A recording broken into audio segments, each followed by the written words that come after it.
Folks, welcome to the Call of Duty Vanguard Varsity League. My name is Seymour. Alongside me is Cruisin'. We're here to bring you the matchups for the night for your Call of Duty section. Jesse, I'm super excited. How you doing tonight?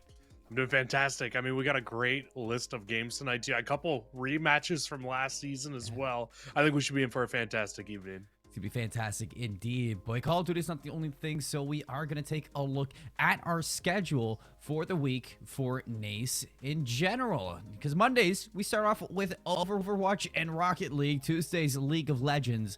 Wednesday, today, Call of Duty. And then Friday, CSGO to finish off the week. Plenty of action for the NACE Starleague week as well. But today, like we alluded to, Call of Duty is on the menu for the night, Jesse, and I'm super excited because we have plenty of matchups, like you said, banger matches, rematches, a lot to kind of influence the standings as well. But starting off with St. Clair College versus University of Ottawa, moving over to Minnesota Mankato versus Illinois State University Redbirds. We move over for our third matchup, University of Alabama Huntsville going up against Northwestern State. A lot of that as well as more, because in our fourth match of the night, it will be St. Mary's University going up against the University of Texas Austin. But Jesse, you know, we can't cast all four of these at once. As much as I would love to see all these matches at once, we're starting off with St. Clair College going up against the University of Ottawa. So let's talk about this a little bit. Yeah, it should be a really good match between these two teams. We're heading towards our Northeast to be able to get into this one, and it's going to be St. Clair, like you said, going up against the likes of the University of Ottawa. We get our head-to-head here between these two teams. You can see St. Clair starting off the season at 2-0, undefeated record, undefeated in map count as well so far to start this season. That sounds very similar to last year. If you're thinking, hey, St. Clair, how did this team do last season? Well, they finished second in the Call of Duty Varsity League, a very good year for them. And when you look at the University of Ottawa, starting off 1-1, hasn't been the best season, hasn't been the worst season. They got a forfeit win to start us off. And I mean, then they get it was a 3-1 loss to the likes of Utica in their second game of the year. So not their best season start this season, but you know what? It's their first time in the Call of Duty Varsity League. You're going to lose some matches. You're going to win some matches. And you know what? They're just trying to take it week by week right now. They are trying to take it week by week. And I like that you bring up St. Clair being undefeated just like last year, because this year, I mean, Vanguard, it's been the downward trend of the Saints so far. I mean, in the CCL, they drop off the power rankings. They start falling down in certain situations. But having, you know, a good start to the NACE Starleague, this is going to be good practice to try to get them back on their feet. So, you know what, flawless so far. And we're looking at them to, you know, keep up with that, to match what we saw at the end of Cold War. Because the squad, I mean, they have a lot of potential, very high skill ceiling as well. So let's take a look at the maps for this series, Jesse. Let's take a look at the best of 5. We're starting off on Tuscan. We're going to Tuscan, and then we're going to more Tuscan for the first 3 maps. If it goes the distance, Gavitu Hardpoint, and a Berlin Search and Destroy, because we can't play 5 Tuscans in a row. That would be silly. Talk to me a little bit about this series. How do you feel about the maps? I mean, I would be here for 5 Tuscans, let me tell you. Best map in Vanguard by a long shot. But you know what? I think we'll get the other 2 best maps as well inside of Vanguard, and Gavutu and Berlin to close us off if we go the full distance. So I can't really complain about this map set in general. You get 2 very good hardpoint maps in Tuscan and Gavutu, 2 maps that are really going to tell the tale for who's the better hardpoint team here, because you really need to make sure you're setting up for on these 2 hills. And then also when you look at the rest of them, you've got Tuscan Search, you've got Berlin Search, again, 2 maps that really you need to make sure you're on your game in terms of search and destroy, otherwise you will lose those maps. So it's a very good series to really tell us who the better team is here today.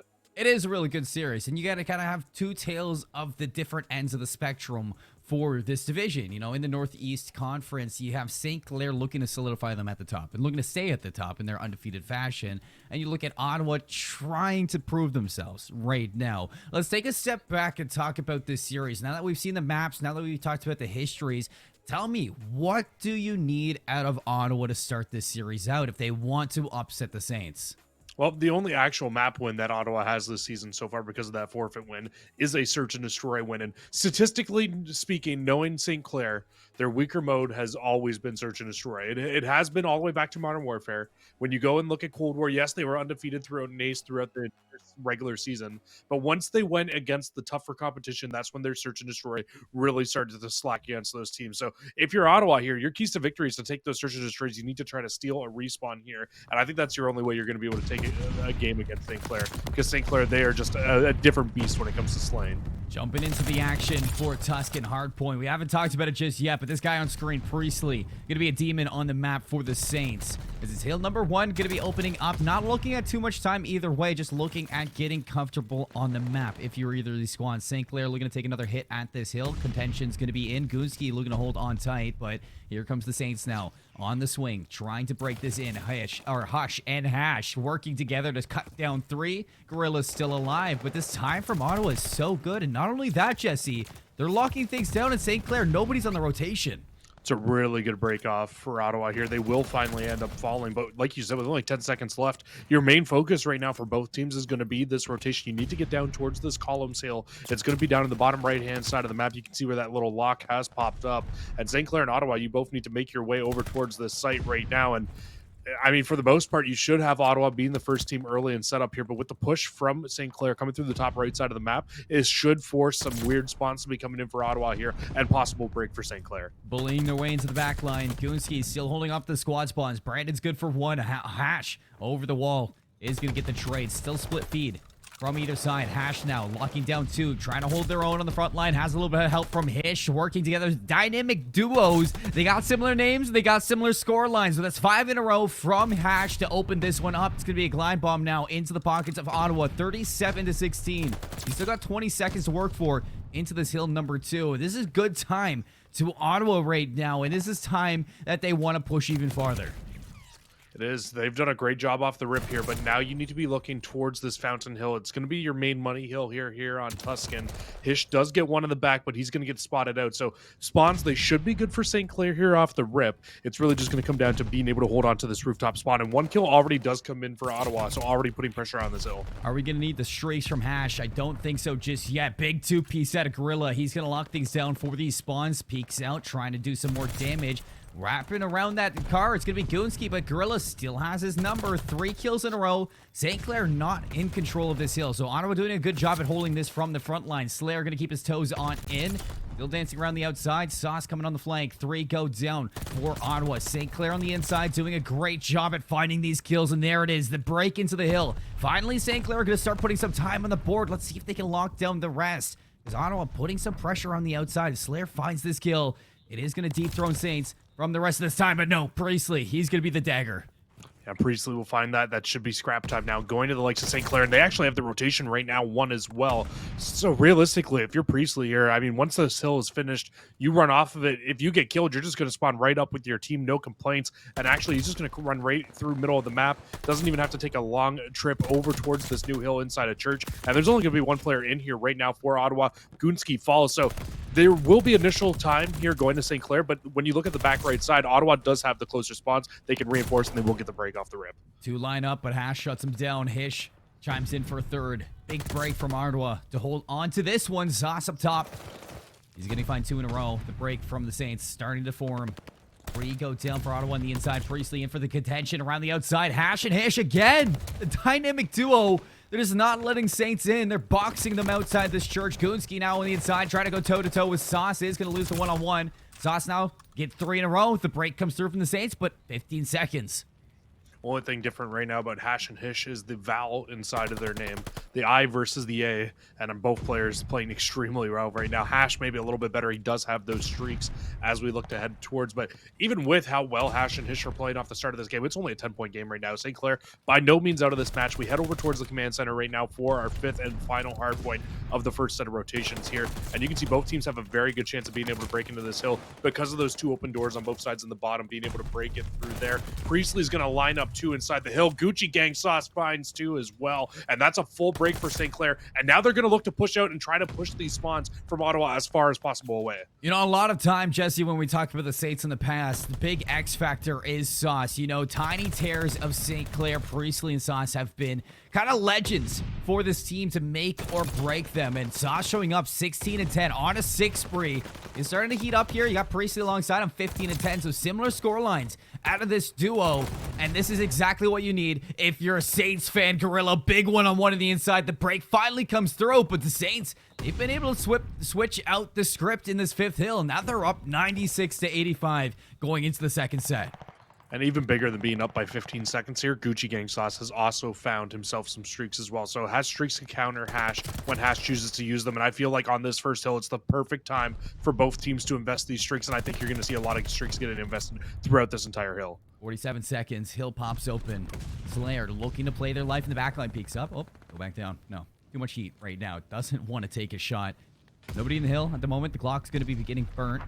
Still battle for time. Goonski hops on in. Here comes Saints with the re-break. Contention's going to be on board, and that's Brandon around the outside. Slays out. Is going to be Hish now flying to take down Sauce. It is a big break back in, but it did look like I did see a strafing run to answer back. So streaks being invested is going to be big, taking them down on that hill. But kind of the big takeaway from this whole thing is that St. Clair is starting to push their lead, and it's probably the biggest lead we've seen so far.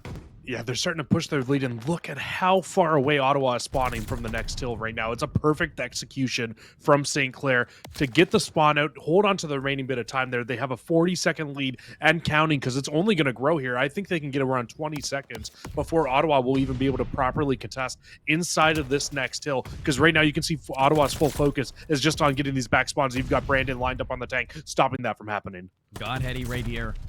Brandon finds a second. Nade doesn't get thrown. 3 in a row. Warrior SMG in the back. Hash burns a shriek. Looking to find a window of opportunity now for Ottawa to start their retake. And that is going to be the go-ahead. So green light now for Ottawa for the wraparound through the spawn. Hash finds a second on the inside of the church, keeping St. Clair boxed out. Priestley around the outside is going to find one. Sauce trying to work in tandem. Slayer is going to open up this hill, and the break is going to come through from Ottawa, but the damage has been done. Gorilla from up top is going to get back in for the later end of this time, and you have to be looking at the rotations right now if you're Ottawa. That's crazy. The only chance that you even had of breaking that hill from Ottawa was pushing towards the new hill and being able to call in your streaks and trying to break it like that, and you still don't find any. And speaking of Gorilla, Gorilla goes on a 10 spree now, finds full streaks for himself. This game was once a 40-point lead for Ottawa. Since that point, St. Clair has gone on a huge run here in this game. They've now strung 4 straight hills together in a row, continuing to run up the score, now double the score of Ottawa. This game is getting out of hand very, very quickly. You know, we haven't even talked about Gorilla yet. The new kid on the block from St. Clair and Cold War now playing a full he ain't season. new anymore. You know, I'm saying now playing a full season with this team. He's on 11, make it 12 in a row from the kid. Gorilla putting in work right now on Tuscan, make it 13. How far can he push this team inside this killing spree around the outside? MP40 in hand. No, nobody just challenging this just yet. 202 to 102. Got another one as soon as we switched off. Box down on Church. Finally going to drop 14 in a row from Gorilla. The kid putting in work right now for the Saints. Yeah, Gorilla absolutely having a great game here. Ottawa, they know they're down big. 108 points. They need to start to bring their way back into this 140 for St. Clair will close this game out. And you can see St. Clair, they're going to make this hit through the column side of the map. They want to push up and into Church, and actually a very good pinch developing because you've got Brandon pitching from the top. And Priestley on the wraparound trying to pull spawns here. Sauce loses the fight on the inside, but squad spawns as Priestley takes down Goonski. So St. Clair are going to be able to regress into the sill. Brandon spearheading the charge. Priestley around the outside. It's 3 down for Ottawa. 4th on the front line. It's going to be Hash keeping his team alive, but here to the rescue are the St. Clair Saints. They break on in. Now 215 to 125. You can't win here, but you can get close. You can get mighty close, right around 240 points if they hold on to the remaining time, but Ottawa's not going to give it up that easy. Everybody continuing to try to push their way into the hill. One player left in and around. It will be Slayer. He hops in, can't get all the players though, but it does stop St. Clair from getting all that time. They'll be sitting right around 230 points, but we head towards the 5th hill, and the last time we came to the command center, this is where St. Clair really started to pop off. They got a 4-man wipe and have never looked back from that point of the game. Fish was in a good spot, able to cut down 1. St. Clair, numbers, disadvantage for this take. Line bomb's gonna be popped. Gorilla looking for that window. Strafing run from Hash. No, he finds 2 teammates.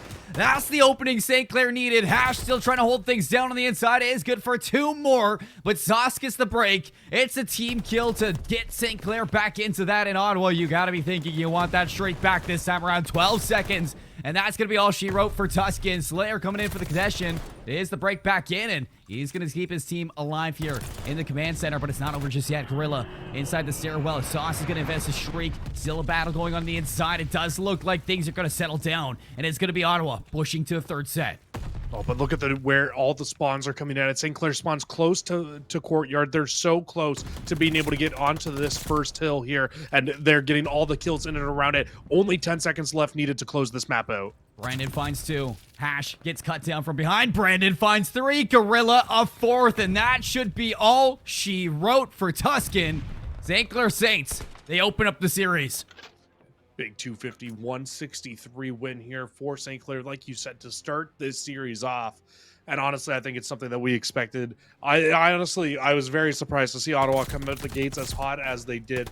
But you saw a very quick regain from the St. Clair boys. They were able to bring their way back into that one quite quickly. It really took them till around Hill 5 before they got to seeing St. Clair's full potential. And I mean, you had a 40-point lead at one point if you were Ottawa there off the rip. I mean, you held onto those first 2 hills very well. Even that third one, you were the first team to rotate to it. Fourth hill was kind of 50-50 for both teams, but once you went to Hill 5, it was like really, that was when you saw St. Clair start to pop off in that game. They found a 4-man wipe. They held on to the remaining time there, tied the game up going into the second set of rotations.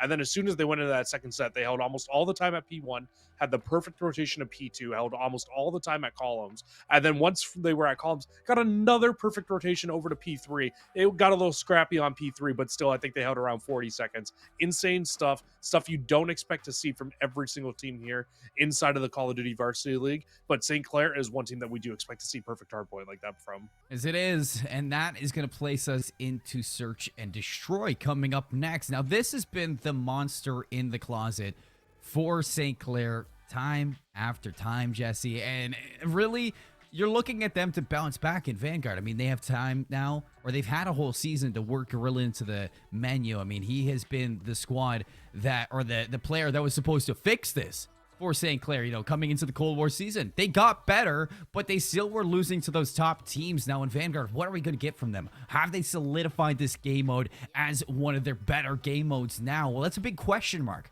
for the Saints going into NACE.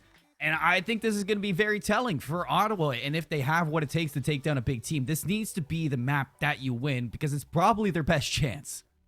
It probably is their best chance. I think it's going to be extremely hard to take a hard point off of this St. Clair team, especially one like Tuscan or Gavutu. I think if you get a Bacage in there, maybe that might be your one chance to really be able to kind of create some chaos and take a hard point off of St. Clair. But I think the even bigger thing than doing one of those two things and taking a Bacage is just win your 2s, 3s, and 5s, and you might be able to take it. I mean, Control's not an easy map to win by any means. If you can play strong as a team on that, especially on Tuscan Control, if you can play strong as a team and secure yourselves a final defense, I mean, anybody can win that map. Let's be completely candid here with everybody. And now when you look at the Search and Destroys, like you said, St. Clair, they have statistically been a weaker S&D team in the past. This season, it hasn't been that much better, to be completely honest, either, from watching past games. So really, if you are University of Ottawa, this is where you need to look to strike. You need to win a Search and Destroy, and then even take game 3 and 5 as well if you want to take the series, because I just don't see a Gavutu going the way of Ottawa. No, it's going to be a tough one, and if you do push it to a map number 4. But I think what you have on your kind of side, if you're Ottawa, is the fact that Control is relatively new. In Vanguard, at least, for some of these teams. And you do see Tuscan Control evolve from week to week right now. And I am starting to see a lot of teams develop some good attacks, some good offensive sides, especially inside the CCL in the past couple of days. So I want to see how that transitions for them. Maybe Ottawa have been working on their control. Maybe the Search and Destroy is their key to victory right now. And if they can push that third map as well, kind of skip over that Gavutu hardpoint, we definitely could be seeing this as an upset. But it's a lot of gambling. It's a lot of what ifs right now. I need to know from this squad who's going to turn up. I think who impressed me the most out of Ottawa were Hish and Hash. I mean, they sound a lot alike. They play a lot alike. Let's see if they can find those openings for Ottawa now. Yeah, they seem to be that SMG duo on that map, but Now, and we're going back to Tuscan, so you would expect to probably see two SNGs out once again here, but maybe you might see a third automaton come out. Maybe you might see Maybe a two sniper. automatons and a sniper come out here. I would love to see some sniper play here inside the Call of Duty Varsity League. We got to see some last night inside ZCL, and it was just loads of fun. So hopefully we get a couple snipers in here. Even the CDL, we've seen some snipers coming in the last couple of weeks. So the more and more we're seeing those snipers, the more and more fun we're having with Search and Destroy. We missed them last year. We need them to come back. They're back so now, much. and I swear to God, if they get Jade at some point this year, I will lose my mind. But I think I'll survive. But I honestly think I might go mentally insane. I'll be very unhappy. And you guys don't want me to be unhappy. Come on. Keep snipers in. I saw a sniper on Bocage yesterday. That was interesting. And it worked out. I wasn't a fan of it, but it worked out, Jesse. What side were they sniping on Bocage? On the offensive side. Interesting. And it worked out. So, snipers, they're here. Were they sniping like down like the tank side of the map? No, they were sniping down Riverside. Oh, actually, yeah, that makes sense. I mean, I can see it. I can see it. And speaking of snipers, we do get a sniper right off the rip here. It's going to be Brandon running it from St. Clair on defense, but he doesn't spot that crossout, so bomb will go down immediately here for Ottawa. It's a Hish, the better of the duel. The player needed to see 40 seconds on the retake. Numbers to Ottawa. Broken building is occupied by Slayer. Who's going to open this up? No, Hash closes the door even more. Trade's going to come through from Priestley, but it's just more information for Ottawa to play off of. Gorilla needs to be the one to make this play. Priestley trying to form a flank. Gets shut down from Slayer. 1v3. Gorilla with a sniper. Hello. Goodbye. Hitch gets dropped 1v2. No time to make this happen. If you're Ottawa, you just need to burn this clock because this round, it is in your pocket. Yeah, and Gorilla, really all right now he's playing for is maybe to find a couple of kills towards a streak. Did he just... Oh, okay. I thought he died to the bomb for a second there. I was like, no way. I saw the blue pop up in the kill feed, and I was... that may have made me go mentally insane, to be completely candid with you there, Colin. But I wouldn't blame you. He survives the bomb. He was a little bit away from that bomb, so I would have been really, really surprised. He was like right in behind Monument. So if he fell there, that would have been something. But they do survive the round. If you're Ottawa, you're able to close it out. But you do need to be keeping your eyes on Gorilla. On 2 in a row, he might just be able to find something here. But this sniping battle over towards the right-hand side, it's going to be a pinnacle point of view throughout this game. And again, Hish gets the better of Brandon, finds that opening blood. But Gucci Gang Sauce should be able to get this bomb down at the A site for free here. We'll see how this post-plan setup ends up coming through. If Hish keeps rattling off shots with this sniper, that could be the make or break for the search and destroy. But bomb down, like you said, 35 seconds to make a play for the retake. Excellent position from Priestley. No, it's Gorilla to take down Slayer. Priestley goes down from Hash, and now it is a bloodbath on the inside. Gorilla last alive, top broken. Can he hold things off? 21 seconds. They know exactly where he is. The nade's going to take him up. Shots are there. Gorilla, though, he's going to find the pistol. That's 5 in a row. Glide bomb now. Lockdown for Gorilla. He's got to play the clock, and he's playing the clock perfectly. You got to play the time, and Hish just has no time to make it happen. Buddy's got the gunny. So he stops the streak from Gorilla. St. Clair answer back. Absolutely just took a dump on Gorilla. That was wild. That I hope that we get to see this snipe again here in the final kill cam. Please. Let me see. No, come on. No way. No, just because the bomb blew up, we don't get a final kill cam. Come on, COD. We don't get to see that, unfortunately. We don't have Hish's POV. I'm sure we'll see a montage of that later. 4-1 to start this game off. And honestly, really could have won that round there if he hit that snipe just a little bit sooner. But like you said, Gorilla, he played that situation perfectly. Gorilla should have a glide bomb here as well, as he did find 5 in a row. Ottawa, once again, pushing up towards A immediately here. About to put this bomb down is Goonski, but the set nades come through. The sets nades find the kill. Priestley gets first blood, and they get away because it's a set nade. Nobody gets traded off the rip. No bomb for you. Now bomb down. Ottawa's got to make a play. If you look at the mini-map, folks, player number 2, on-screen Hash. Sauce is watching this like a hawk. They want to burst through, and here it is, Sauce. That's such a good play. He's going to back up. Feeding right into his hands. Sauce makes the play. Shuts down Hash. Second one. Here's the player to the rescue. 1v3 for Hish. Is going to be able to trade out one, but Sauce around the corner isn't going to let him escape. St. Clair, 2 rounds in a row. I will say, Colin, one thing about Sauce is I kind of miss the old name, man. I mean, like Gucci Gang Sauce, it's cool, it's whatever. But I miss Saucy Moo Moo. I thought that name was very, very creative last year He's when he. been Gucci Gang Sauce forever, from Modern Warfare. This is the OG. No, he's changed his name a few times, I'm sure, because the very first time I ever seen Sauce play, he was Saucy Moo Moo. So he's definitely run a few different names here. But yeah, he is something else on this team. Great play with the submachine gun there in that final round to be able to close that out. Again, Hish with the sniper on the right-hand side. He put it away last round, but he pulls it back out here. He can't get the information, though. They're just not giving him anything off the rip here. Hash is actually getting really aggressive up on Monument with the MP40 as well. He will find first blood and actually has a great chance to get up towards this bomb as well now. Brandon, gotta watch out. You don't want a haircut from good old Hish, and it's not gonna happen this time. 1v2, Goonsky trapped now. They know exactly where he is, 16 HP, and without a paddle, you just can't swim. St. Clair are gonna push through 3 rounds in a row. Excellent play to just flood on in and pressure out these players one at a time. They just no chance to breathe. And that's really on Brandon, not giving away his blood like he was earlier on in the game, and then being able to find 3 kills to close that round out for himself. Or sorry, to be able to find 2 kills there in that round to close that out for himself. Unfortunately, does fall towards the end of that, but teammates right there to trade it back away. So a great job again for St. Clair here. Now up 3-1. It was looking rough off the start of this game. Like 2 rounds in a row could have gone to Ottawa, but Priestley again finds first blood over the middle of the map. Set nade coming through over the top as well. Can't find the kill with it yet. And Priestley gets a second on the bomb carrier. So huge start to the round here for Priestley. Gives St. Clair a 3-2 lead. Numbers to the Saints. And look at this positioning as well from Hash. Kind of trapped, but really can spoil the fun. Brandon says no. We're having all the fun right now over on Tuscan. And it's been so far so good since they dropped that first round. Slayer in a 1v3. Lots against him. Bomb is down as well, so has to pick it up and make this play. St. Clair, all eyes on the avenues. I'm pretty sure they spotted him, so Brandon is going to get the info to take this gunfight. Sauce for the collapse. The pinch is in, and there it goes. 4 rounds in a row.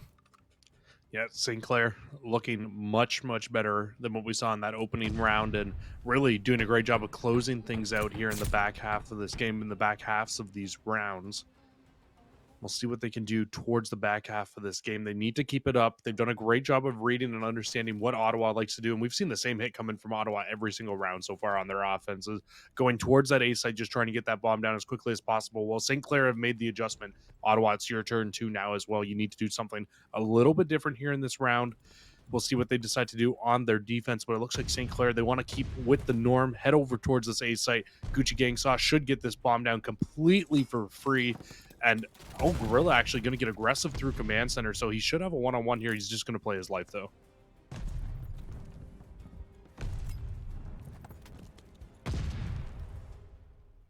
St. Clair with bomb down. This is just getting burnt right now. Gorilla's going to spawn one through the window. Sees the other one, able to react in turn. Look at that, 2 quick kills. Hish for the trade. Slayer evens is up. 2v2, even Steven, but 20 seconds. That is just not enough time to make this all happen. Parisi's going to spot him, finishes the job on Hish. 1v2, last alive is going to be Slayer. Hops the bomb right away, but there's no way you're going to get away with it. I respect it. Kind of typical to an extent, but St. Clair will not let that happen. There's too many giveaways right now to the bomb because there's still no silent defuse. So as soon as he hops on that, you know, and you hear the sound cue come through that he's on the bomb, so you're going to check it automatically. But there was 2 players around. There was no way. I think that was honestly his only play there, was to try to get the defuse and somehow hope that St. Clair didn't hear it. Otherwise, I mean, what other shot does he really have there? You're not going to find both kills and the bomb defuse in the last 7 seconds of the round there. So you know what? Commendable. He gives it his best shot. Wasn't able to find anything. And again, we see no adjustment coming from Ottawa, pushing right down middle of the map, down the monument side of the map. And they get first blood once again here for Priestley. Keeping it consistent and keeping it clean. Hash has slipped the lines, but he's lost his teammates. Gonna get the drop shot on a 1 Gorilla. Scopes him up. And there we go. 2 quick maps for the St. Clair Saints, making it look good inside the NACE Starleague. 6-1 in Search and Destroy. Close out Tuscan for a second time around. And this is clean as ever. Yeah, they had a good, like a little bit of a hiccup in round 1, Jesse, but after that, you made a big highlight that, I mean, Brandon, first of all, at the start, he wasn't giving away his life like we saw him in that sniper battle. He puts the sniper away, he takes out the automaton, and we saw a different life out of the Saints. They were playing more passive, they were playing more controlled, and they were playing more conservative, which ultimately led them to win most of those rounds. And they made the hard adjustment early on as well. They knew exactly what Ottawa was doing, and Ottawa never made an adjustment after it. They just kept putting that bomb and forcing it to the A side. Never really tried to do anything differently, and that's when you really started to see St. Clair really take advantage of that team. And honestly, I'm worried for this Ottawa team now heading into control. We go towards our Tuscan for the 3rd straight map here. And I mean, if Hardpoint wasn't scary enough, you just got 6-1 by St. Clair in probably their worst mode usually, and what is normally St. Clair's worst mode. So you got to feel a little scared here for the University of Ottawa. Let's take a look at the replays from Search and Destroy, because there were a lot of them for St. Clair, Jesse. I mean, that started off so well for Ottawa winning that first game, but I mean, it just pivoted, like you say. In Vanguard, it highlights a team with depth, and St. Clair seems to have a lot of it inside this series. They're trying new things, they're adjusting, and that adjustment was enough to walk out on top in the Search and Destroy. So now you're looking at the party in Tuscan that has non-stop ran since the start of the stream, and going to control for this one, I'm scared too. I mean, I don't think I've seen an adaptation yet from Ottawa to counteract the Saints, and heading into a game mode where you really need that adaptation to come through to win an offense, I think that this is going to be a scary one. I'm curious to see who gets defense first, because I think ultimately you can sneak away if you do start on that defense, but the way Saints are playing, I have a feeling they have what it takes to sneak an offense, and Ottawa will have to answer back in that front. Yeah, I mean, offense extremely hard to get on Tuscan. We'll see if they're able to do so. Both teams will get obviously 2 shots at that, but I think a big thing for Ottawa for me here, and I think the main important thing for them going into this control would be to just mainly focus on your slaying. Make sure you're not getting outslayed too badly by St. Clair going into this map, because if you can at least keep up with this lane and maybe even win this lane going towards the back half of that game, you get towards that round number 5. If you win by this lane, you get that final defense. That's what they need to be focusing on right now, is just upping that slate numbers. Hish and Hash, this needs to be your game here. You need to make sure you're going off and keeping up with the players like Priestley, like Brandon, like Sauce, who are all going to be running those SMGs here on this map, and just make sure that you can keep going toe-to-toe with these guys. Otherwise, you will get burnt pretty hard by this team. Well, they've been good so far. I mean, like, honestly, these guys are like twins, like Hish and Hash. Like, it's like thing 1 and thing 2 right now. They're doing the same thing, and they're making it look good for the University of Ottawa. They need to keep it up.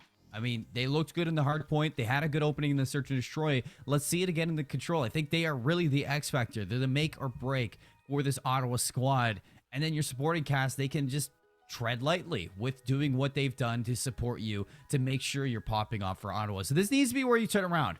Find the control, turn something around.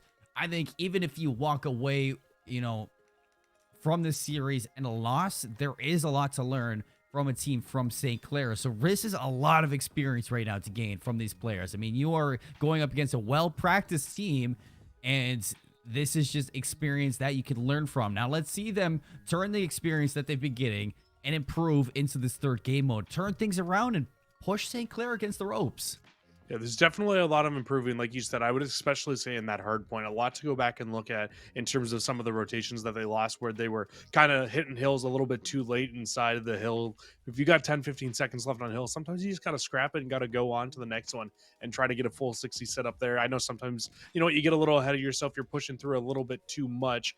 And it absolutely can happen where that ends up costing you maps. But I mean, they just need to kind of find their rhythm with this game, and maybe they might just be able to pull on a map here against St. Clair. But nonetheless, we load into our control. You will have St. Clair as the first team on defense, and I think that just makes things even that much more scarier for Ottawa here, because if you give up streaks in round number 1, you are just giving St. Clair such a lifeline to be able to possibly win an offense. First blood for Priestley. Brandon flies through mid. Hash closes the door. Early trade from either side. time hasn't really been stopped just yet. Priestley's going to hop in for the contention. Around the outside of Monument, it's Hish. Shots down Priestley. Brandon in behind. The flank is good. Sauce trying to keep up with his teammate, but he's going to drop. So the break back into the A site. They're neutralizing the second tick. We're even at 26 lives apiece, but this is a good moment for St. Clair.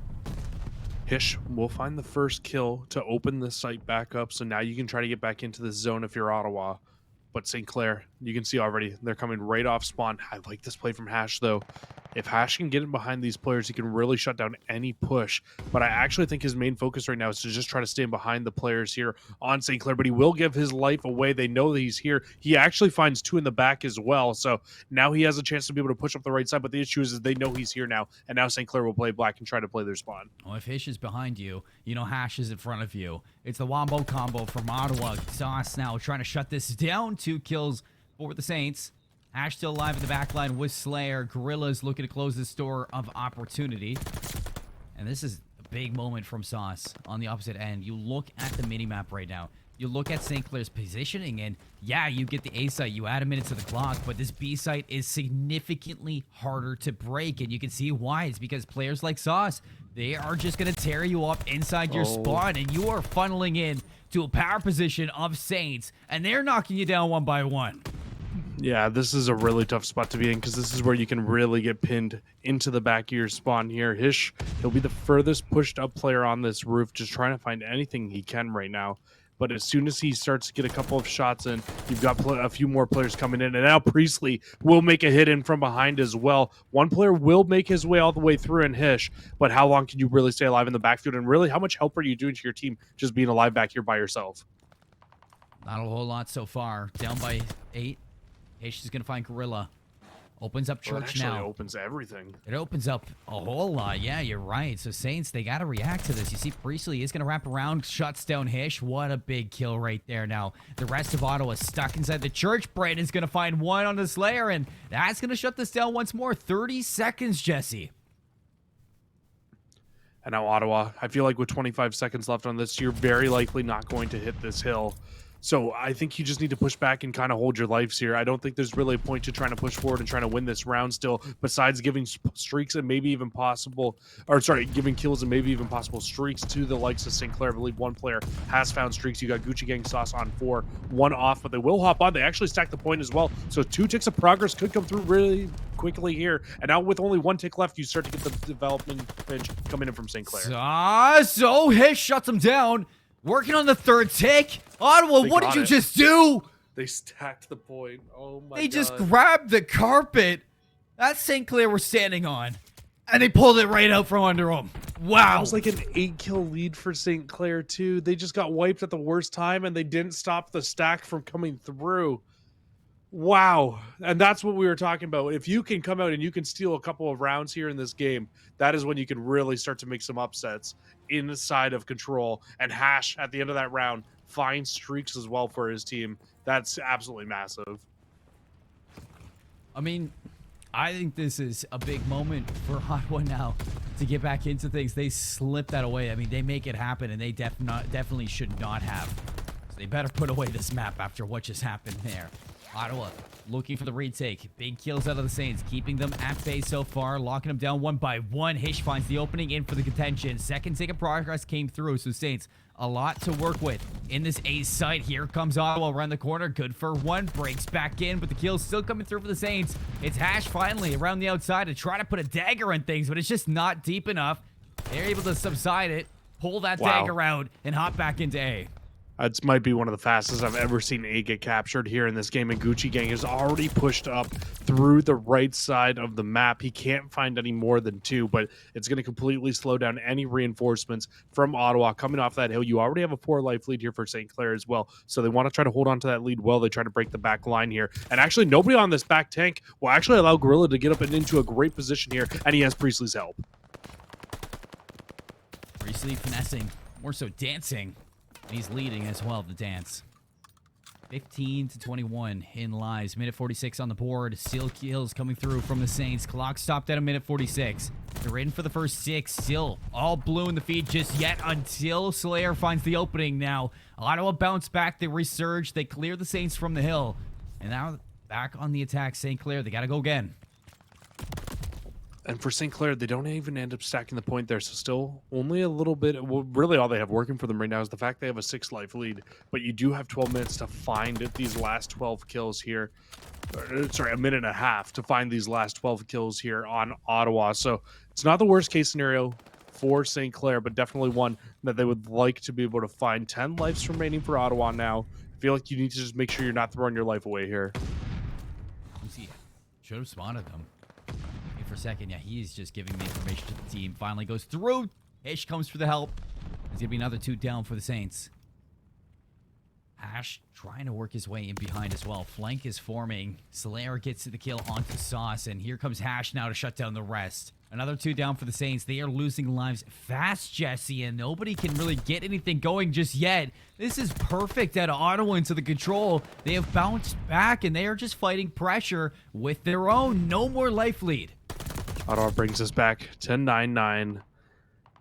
And now an 8-8 life count. And with 27 seconds left, St. Clair, you kind of just need to group up and try to make one big hit at this site. We haven't seen it at all here, really, where it's just been individual push after individual push. And look at Hish on the flank. He might just be able to spoil the last push here coming from St. Clair. Not allowed to have fun when Hish is on the board. There's the opening for the Saints. They need to hop on this time. 9.5 seconds. Last chance for St. Clair to find this offensive win, and the lives are going to switch. Hash keeps it even, 5-on-5. Second tick being worked on. Sauce on the inside. You are going to get Hish to drop. Here comes the glide bomb. I love this usage of the streaks, but the progress is going through. The streak's going to come down. It's not going to find anybody. 4-on-4. Hish on the inside, in for the contention. Can't win the gunfight. Priestley shuts him down, and St. Clair, they do it exactly like Ottawa did. Wow, wild. St. Clair, the nick of time, just in that last couple of seconds, able to close the round out for themselves and able to take the round victory here. Absolutely crazy stuff there. You really don't expect to see that, but 2 rounds in a row now, offense is won here inside of this map. I cannot believe it. 2 offensive wins that should have been defensive wins. Let's be honest, Jesse. Come on. Oh, for sure. They absolutely should have been defensive wins, but it just doesn't happen. And that's just the type of thing that you need to start expecting here coming into these maps. Definitely is. Back onto the attack. Ottawa. We're going to get it done once more. Glide bomb invested so early from Priestley, just trying to get the hammer rolling. Brandon's going to shut down too, so 27-26 for the opening. Only a tick towards A. St. Clair now. Sauce going to go back into the pressure spot, see if he can cut off these rotations and the respawns. He's able to find one, but only one. But they should be able to reinforce this A site very quickly here. You can see player 6, he's actually thinking about maybe even making a push through the center of the map to try to shut this push down, but it looks like they don't want to invest too many lives over here, but they will invest a glide bomb, and they get value out of said glide bomb. Priestley stops the push from coming through, and they will mitigate that final tick. They will. Priestley's in, neutralizing the A site. Sauce pushing the front, 41 seconds. Oh, look at Gunski. He slips in behind. He's going to open this one up. Sauce going to drop as well, and this is their chance. Yeah, they just need to stack like we saw in the last round from them. Get onto the point, stack the point down. Priestley, you gotta go, you gotta touch. He doesn't touch, so the zone ticks of progress will come through. We do see a 6 life lead here once again for St. Clair, but that did not amount to anything in their last offensive round. As we saw with basically no time left, Ottawa hops onto the hill and closes the game out with only having 6 lives, so it's definitely possible for them. Trigger discipline from Priestley. Free kill on a Slayer. Rest of them feeding on in outside of out of command center. 2 players go down. Hish now into the platform up top. St. Clair have control of radios. Time is going away. Goonski's gonna pop up. Takes down Gorilla, but still kills going the way of the Saints, so nothing really forming out of Ottawa just yet. It's a quick 3 down, and so is Hish. So back to the drawing board. Ottawa, 7 lives. Only 7 lives remaining. You're down 11 here to St. Clair. It's not a safe place to be at the moment, because St. Clair, not only are they possibly looking at forcing you into taking this, but with the life lead that they already have, if they can come away with this round having another 10 lives added on, you will have to be almost perfect in your next round of offensive control for Ottawa.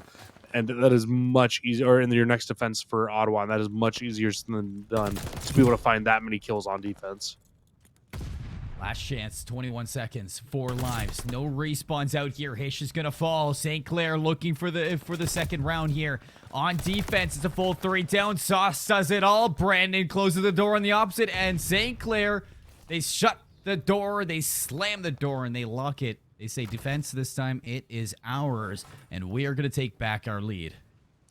So St. Clair already had a 6-life lead going into that round, and now up 20 lives after that 16-life round win there for St. Clair. So now if you're Ottawa on defense here, not only do you need to win this defense, but if you want to secure that final offense, you can only give up a maximum of 10 lives, and you need to kill and slay out every single player on St. Clair. I don't see it happening. So St. Clair at the moment has basically guaranteed themselves a defense unless we see a remarkable round come out from Ottawa here inside of this game. Priestley back on 5 in a row again, gets a glide bomb once more.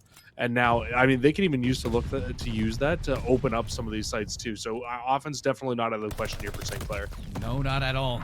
But look at this from St. Clair. 3 down for the opening. It's flawless. Player number 4 looking to fly, but Goonsky gets spotted. And now St. Clair know exactly what they need to do. Brandon keeping up with the carnage. 5 in a row for not just Brandon, but Priestley as well. It's what, 5, 10, 14. That is, what, 17 kills in a row for St. Clair? That's absurd. Right now, Ottawa, they're in the blender, and they just cannot resurface. Brandon now, full streaks. A-site, it's capped. And Ottawa, they need to get something going soon. Yeah, they do. Only 22 lives left, like you said, and it's a 7-life lead already here in this round. But you know what? Those 2 kills inside of Command Center, it completely stops the push down towards the left-hand side of the map. And now, if you're St. Clair, I mean, realistically, you did it in the last round. You just need to do it again here. Slow it down and just make one solid hit as a team at these sites. Brandon on 9 in a row. We're going to do his best cosplay of Gorilla from map 1. I mean, it is Tuscan, so why not? 10 in a row, snaps for 11. It's Priestley to shut him down. He is going to get cut from Hish. So big kill to shut that down, but the damage it has been done. 25 lives to 16. B-site has not been hopped on yet. So St. Clair, no progression. They are just slaying out right now. And yeah, St. Clair, I mean, it just right now feels like they've got this in the bag. Already an 11-life lead. So that game and that score, it will just be carrying up more and more and more here throughout these games. And St. Clair, man, I mean, they have just done a great job of playing together, finding kills, and being able to really trade effectively off of each other. Something that a lot of these good teams do. Somehow Hish gets contracted for that kill with the nade that we very clearly saw the player on St. Clair through, but it's all good. It does not really matter. They fall no matter what. And St. Clair now, they get the opening towards Platt side. They can now try to get inside of B and reinforce this hill, but with 50 seconds and only 7 lives left on Ottawa, realistically, they can just play team deathmatch from this point on and should be able to close this round out. I've seen better leads fall right now, but yeah, St. Clair, they are in the comfort zone right now. No more respawns for Ottawa. 46 seconds is plenty for them to hunt down these last 4 players, and you have streaks to do it too. Stun's gonna come out. Gorilla takes down Hash. Snap around is Brandon. 2 more players remaining on the inside for the contention. Hish, he's gonna drop. So is his duo, and that's gonna mean St. Clair Saints, they get their brooms out, and they're gonna sweep Ottawa under the rug for a 3-0 in the night. Absolutely needed as well here for St. Clair. You said that you need this team to start building some confidence for themselves here, and they absolutely do. I would say maybe, though, when you're looking at overall in this series, I still feel like Control still looking like the weakest mode at this point of the season. But like you said last week, it's still a very, very new mode here to the Call of Duty Varsity League. It's only been in the league for 1 week long. So if you want to be able to get good at that mode, you might need to go back, practice a little bit, watch that VOD back, and I think that you guys should do just fine. I mean, we talk about Control and Vanguard being hard to attack on. We just saw 3 offensive wins, Jesse. 3 offensive wins in a Tuscan Control. If that doesn't say that this game mode is evolving week to week, I don't know what to tell you guys. I mean, there is a lot to learn in this, and teams are making the adjustments. Things are changing, and it's not as straightforward as I once thought it was to take a Tuscan Control. And I like that. I like to see dynamic and depth to a map, and Tuscan just seems like a really good control map right now. Kind of feels like Garrison last year after they added that you could go and you could start capping from top green inside of that platform. Once you got that ability, it made that hill so much more open, and it really developed that map very well throughout the game. And that's where you started to really see teams start to be able to win some maps out. I hope that we do get a third control map at some point though throughout this season, just to kind of spice things up with the map pool. But I mean, nonetheless, you got two maps that both look extremely hard to be able to cap the B site, but once you do get that B site on both of them, it's very hard for the defense to be able to break back in. It's just all about getting that one big break, followed up with another break, and then kind of just pin all those players in the back and don't let anybody slip through. You just took me down memory lane talking about garrison control. I was thinking about how many round 5s we got So many on that map. so many garrison controls last year. I So still many fall asleep garrison thinking about garrison control sometimes. Wow. Especially in league play. I got that stuff way too often in league play, and I was just like, come on, please. I want to play search. Yeah. I want to play hardpoint. Like, take me back. And honestly, this series was big. More so for St. Clair than it was for Ottawa, because they're going to stay perfect inside maps. They're going to stay flawless inside series as well. And really, what a team that in my mind looked to be falling on a downward trend on the inside of Vanguard, this is going to be some good platform for them to start growing on as a team and looking to get back into that same kind of situation that we saw from them at the end of Cold War, where they were that second place team in NACE Starleague. I know they haven't really played up against a team or a higher level team just yet inside the collegiate play for NACE, but I'm excited when we do, because I feel like this team from St. Clair, they're only going to get better and better from week to week. no, I absolutely agree. They are only going to get better and better. And to kind of piggyback off on your point on why this is such a big win for St. Clair, they're in a much tougher division this season than what they were last season inside of NACE. And I mean, you have a few good teams here. You've got Utica, who they did play against last season, who was the second place team from the Northeast Division. But now you have Western, who's looked very strong throughout the start of the season. You've got University of Windsor, who we saw last week on the Call of Duty Varsity stream, and they look very good as well. Both those teams are sitting at 2-0. Western actually at 3-0 as well. So St. Clair just winning this, it keeps them in contention for that top seed, because with we didn't really get a chance to go over format off the top of the show, but the main thing that you want to do if you guys are new to the Call of Duty Varsity League is you want to finish the top 3 inside of your conference. If you get top place, like that first spot, you get a round 1 bye in the play-ins, and then eventually, well, actually, I guess you guarantee your spot in the playoffs, so you get that round 1 bye in the first place, and then places 2 and 3 play each other for the final spot, and then whoever wins that will play seed number 1 for that first seed and for that first round bye inside of the playoffs as well. So it's all to play for still here, but you definitely want to be aiming for that top 3. And I mean, any losses, we saw it last season, it felt like with how many teams are in these divisions, you really only have a chance of, maybe if you have 3 losses, you might be able to make it into the playoffs. You don't want any more than 2 losses though, for the most part, if you want to guarantee and secure yourself that spot in the top 3. No, and with what we've seen so far, I mean, in this game alone, and maybe in previous showings of St. Clair, I feel like we are seeing growth from this team. I mean, what once was a scary game mode in Search and Destroy, I mean, they handled it with adaptations today.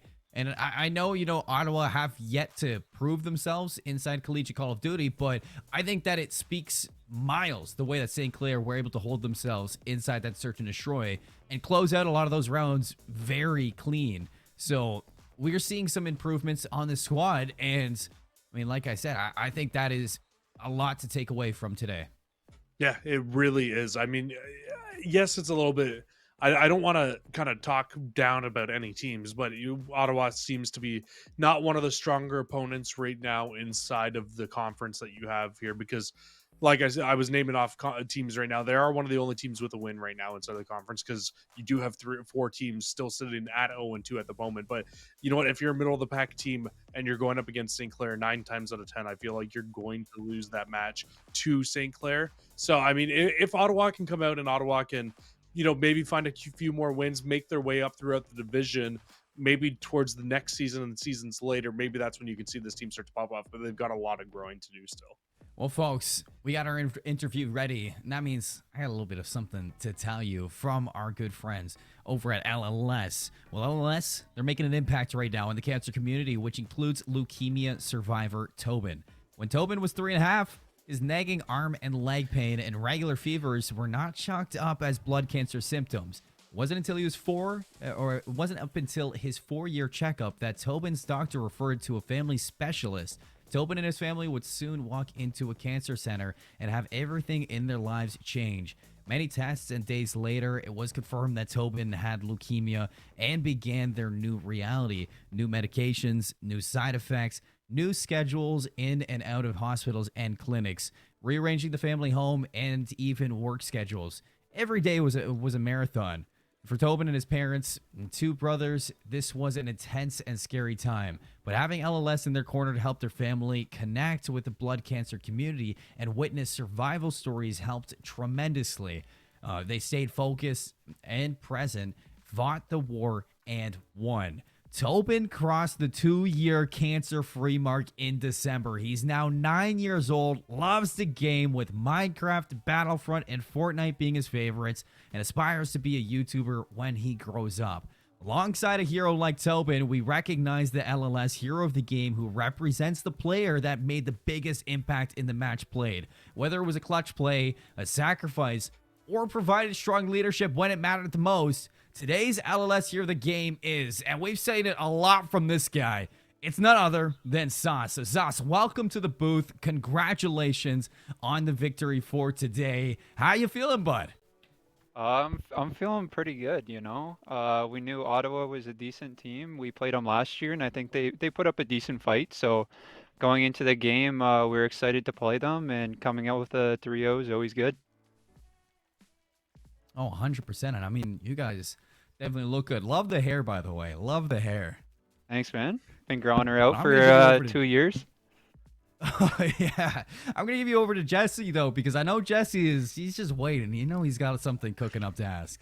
I mean, he's got the true Canadian flow going on right now. He He's got does. that. He definitely looks like he's ready to go out and play some hockey. That is for sure. But I got one question for you, and a main question for you guys is I know it hasn't been the easiest start this season with you guys. You guys faced Northwood inside CCO. You guys had a rough start there, and a couple of other matches that you guys probably weren't expecting to lose earlier on in the season. What's been like the main focus for you guys from this point on? Like, what do you think your biggest strengths and weaknesses are right now here for you guys inside the league? I think it's just having fun, honestly. We all know our opinions on Vanguard, but if you can just keep that positive mindset and just like go out there every single day, just have fun in scrims, have fun in games, no matter the outcome, I think you're gonna be a better team overall. And I feel like a lot of teams struggle with that. They just get pissed off at each other, they argue, and that's like their downfall. But for us, it's just about staying positive, having fun, and if we're having fun, we're gonna play well, and the performances should come out with that. So yeah, that's just been our mindset is staying positive. I really like that. You don't always hear really teams worrying about the vibes in the back end, but the vibes are everything. The vibes are what makes or breaks you as a team. And I'm excited. I mean, you guys got second place last year in NACE, and it was a little bit heartbreaking as a Canadian, as a previous member of St. Clair. I was hoping for you guys to pull through, but I mean, it was a tough matchup in the end there. Now, what are you guys looking to kind of improve? Is there anything really set in your mind other than, you know, improving the vibes to really kind of get a shot back at that title this year? Yeah, I mean, of course, we'd love to win the title this semester, but knowing how the competition is, we kind of set a goal in mind. I think it's good to set goals, so we're really shooting for another top 4 finish. With the teams this year, it's going to be ridiculous. Like getting that top 4 is going to be such an accomplishment, just because you got like Bay State, I believe, Northwood, you have ICC. So all of these top teams that weren't in it last year, so it's going to make it that much more difficult. So if we can get into that top 4 spot, that's a win in our books. And even if we can go farther, that'd be absolutely crazy. But at the end of the day, it's all about having fun. If we're having fun playing the game, I think that's a plus. And if we're winning, we're having fun. I mean, what's better than that? So, yeah. No, there's nothing. There's nothing really better than having fun, I have to say. And before we let you go and enjoy the night, is there anything you really want to say to the stream? Maybe any shout outs, any love to give to the fans? Yeah, for sure. I mean, shout out St. Clair for hooking us up all the time. Shout out the teammates, they're the best coaches. Love those guys. Shout out you guys for casting, and shout out Justin Priestley Parent. Guy's always in my backpack. Been carrying him for 3 years straight. So just want to put that out there. And yeah, that's it for my shout outs. All right, all right. I'm going to let you go after that one. Go enjoy the night with your team. Once again, congratulations on the win, and thank you for coming in to the booth for the interview. Yeah, for sure. Appreciate it. Jesse, I don't think that was true. I don't Yeah, he's a character. I I love don't it. think that was true. I think it's sometimes the other way around. Priestley, you know, I know he's been having a lot of those players in the backpack. I know I used to play with Priestley too. That guy is a menace. But no, yeah. He's been a menace He's for a few oh years yeah. now. St. Clair is very badly going to miss that man when he graduates and once he moves on from St. Clair. If he goes on to other schooling or if he is done with university or college play at that point, but they will. I think that he will be very much so missed on the on that SCC team. I think any of them will though, especially him and Sauce. 100%. But folks, that's going to be all she wrote for our first series of the night. We still have 3 more to go through. And after the break, we have Minnesota State University Mankato going up against Illinois State University Redbirds. It's going to be an exciting one. You don't want to miss it. We're headed to break. We'll see you in a bit.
Folks, welcome back to the Call of Duty Varsity League. My name is Seymour, alongside me is Cruz. We just came off a 3-0 sweep from St. Clair Saints, and now we are moving on to our second match of the day, Jesse. We got Minnesota State University Mankato versus the Illinois State Redbirds. It's a big one.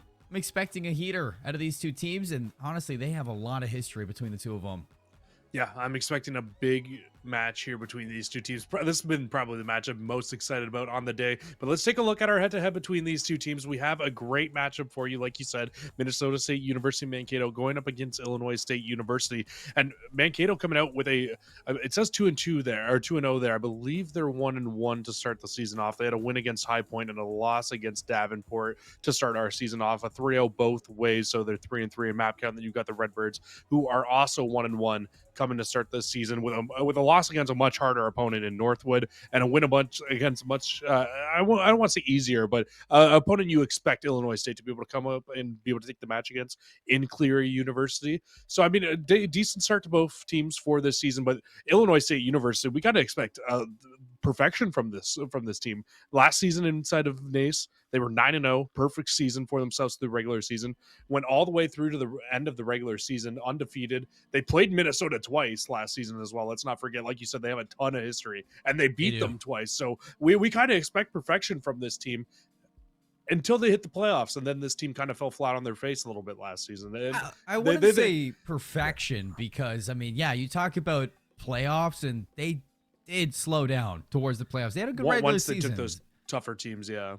But playing against those tougher teams, that was the problem. But against Minnesota State, like you said, they have good history. They have the wins. Let's look at the series now, the best of 5, because we cannot escape Tuscan. Whatever. We got Tuscan again, back to back. And if we are going all the way to map 4 and 5, which we very might well with these two squads, we're going to the cage. Bokash, Hardpoint, Bokash, Search and Destroy. This is quite the series. I mean, not a lot of diversity here, but a lot of classics when you're looking at Vanguard. Well, you remember last series when I said I don't think I could ever get tired of casting Tuscan? Well, after casting 6 straight Tuscans, I think I might get a little bit tired of casting Tuscan at this point of the year. But it's what we expect, honestly. It's by far one of those better maps inside of Vanguard, like we were saying before. And I really do truly expect to see it from these two teams that they want to play maps like Tuscan, like your Berlin, like your Gavutu. Those are the maps that I really expect to see coming out. And just a little surprised to see the triple dose back to back in a row. Now, this is interesting setup between these two teams because, like you say, I mean, last year inside the NACE Starleague or inside Call of Duty Varsity, it was all Redbirds against Minnesota State Mankato. Now, Minnesota State, like towards the later end of the year, they did look better and they were improving. So I'm curious to see how much they changed going into this season. And this is going to be a big test. I mean, do you have what it takes now to beat out Redbirds? Because it's not just Redbirds you have to worry about anymore. Northwood is here too. And Northwood is the #2 team right now in college Call of Duty, just behind Bay State. And that's going to make your division even harder. So really, this is a test to show on if you have what it takes. Yeah, I mean, when you look at this Midwest Conference, I mean, I'm looking at it right now, and I'm like, I have no idea who's going to be the #2 and the #3 team when you look at It's this. deadly. I mean, you've got Northwood, like you said, who's sitting at 2-0. But then you've also got Ferris State, who we really didn't expect to see starting the season off at 2-0 from what we saw from last year. But they're 2-0 as well. SIC is sitting at 1-0. And then you got Redbird, who's 1-1. Davenport, who's 1-1. And I just want to check really quickly right now. I feel like Davenport probably also took a loss to Northwood as well. If we go back and we look. Yeah, so they did. It was a 3-0 loss to Northwood. So I feel like it's probably going to be Davenport and Illinois State who come out as the #2 and the #3 team here in this division. But you know what? We never really know when we look at this as an overall. And we're already into the game. Minnesota State is going to be the team in the red. Your team in the white, or your team in the blue will be Illinois. I'm excited to see this one, Colin. Well, you're in the wild, wild Midwest. It is quite the standoff between a lot of these squads. Early break from the Redbirds is going to put them up to 20, but Mankato, they get right back into things. iFlop on the wraparound, looking to hit the contention, in for the break, and there it is. 2 quick kills, hops back into the hill, keeps the Redbird collecting time. But you got to keep your eyes right now on Minnesota State Mankato because they have control of the church. They want to hold control of the church. Yeah, one thing we didn't really get a chance to kind of highlight over when we started this off is Leo Bear.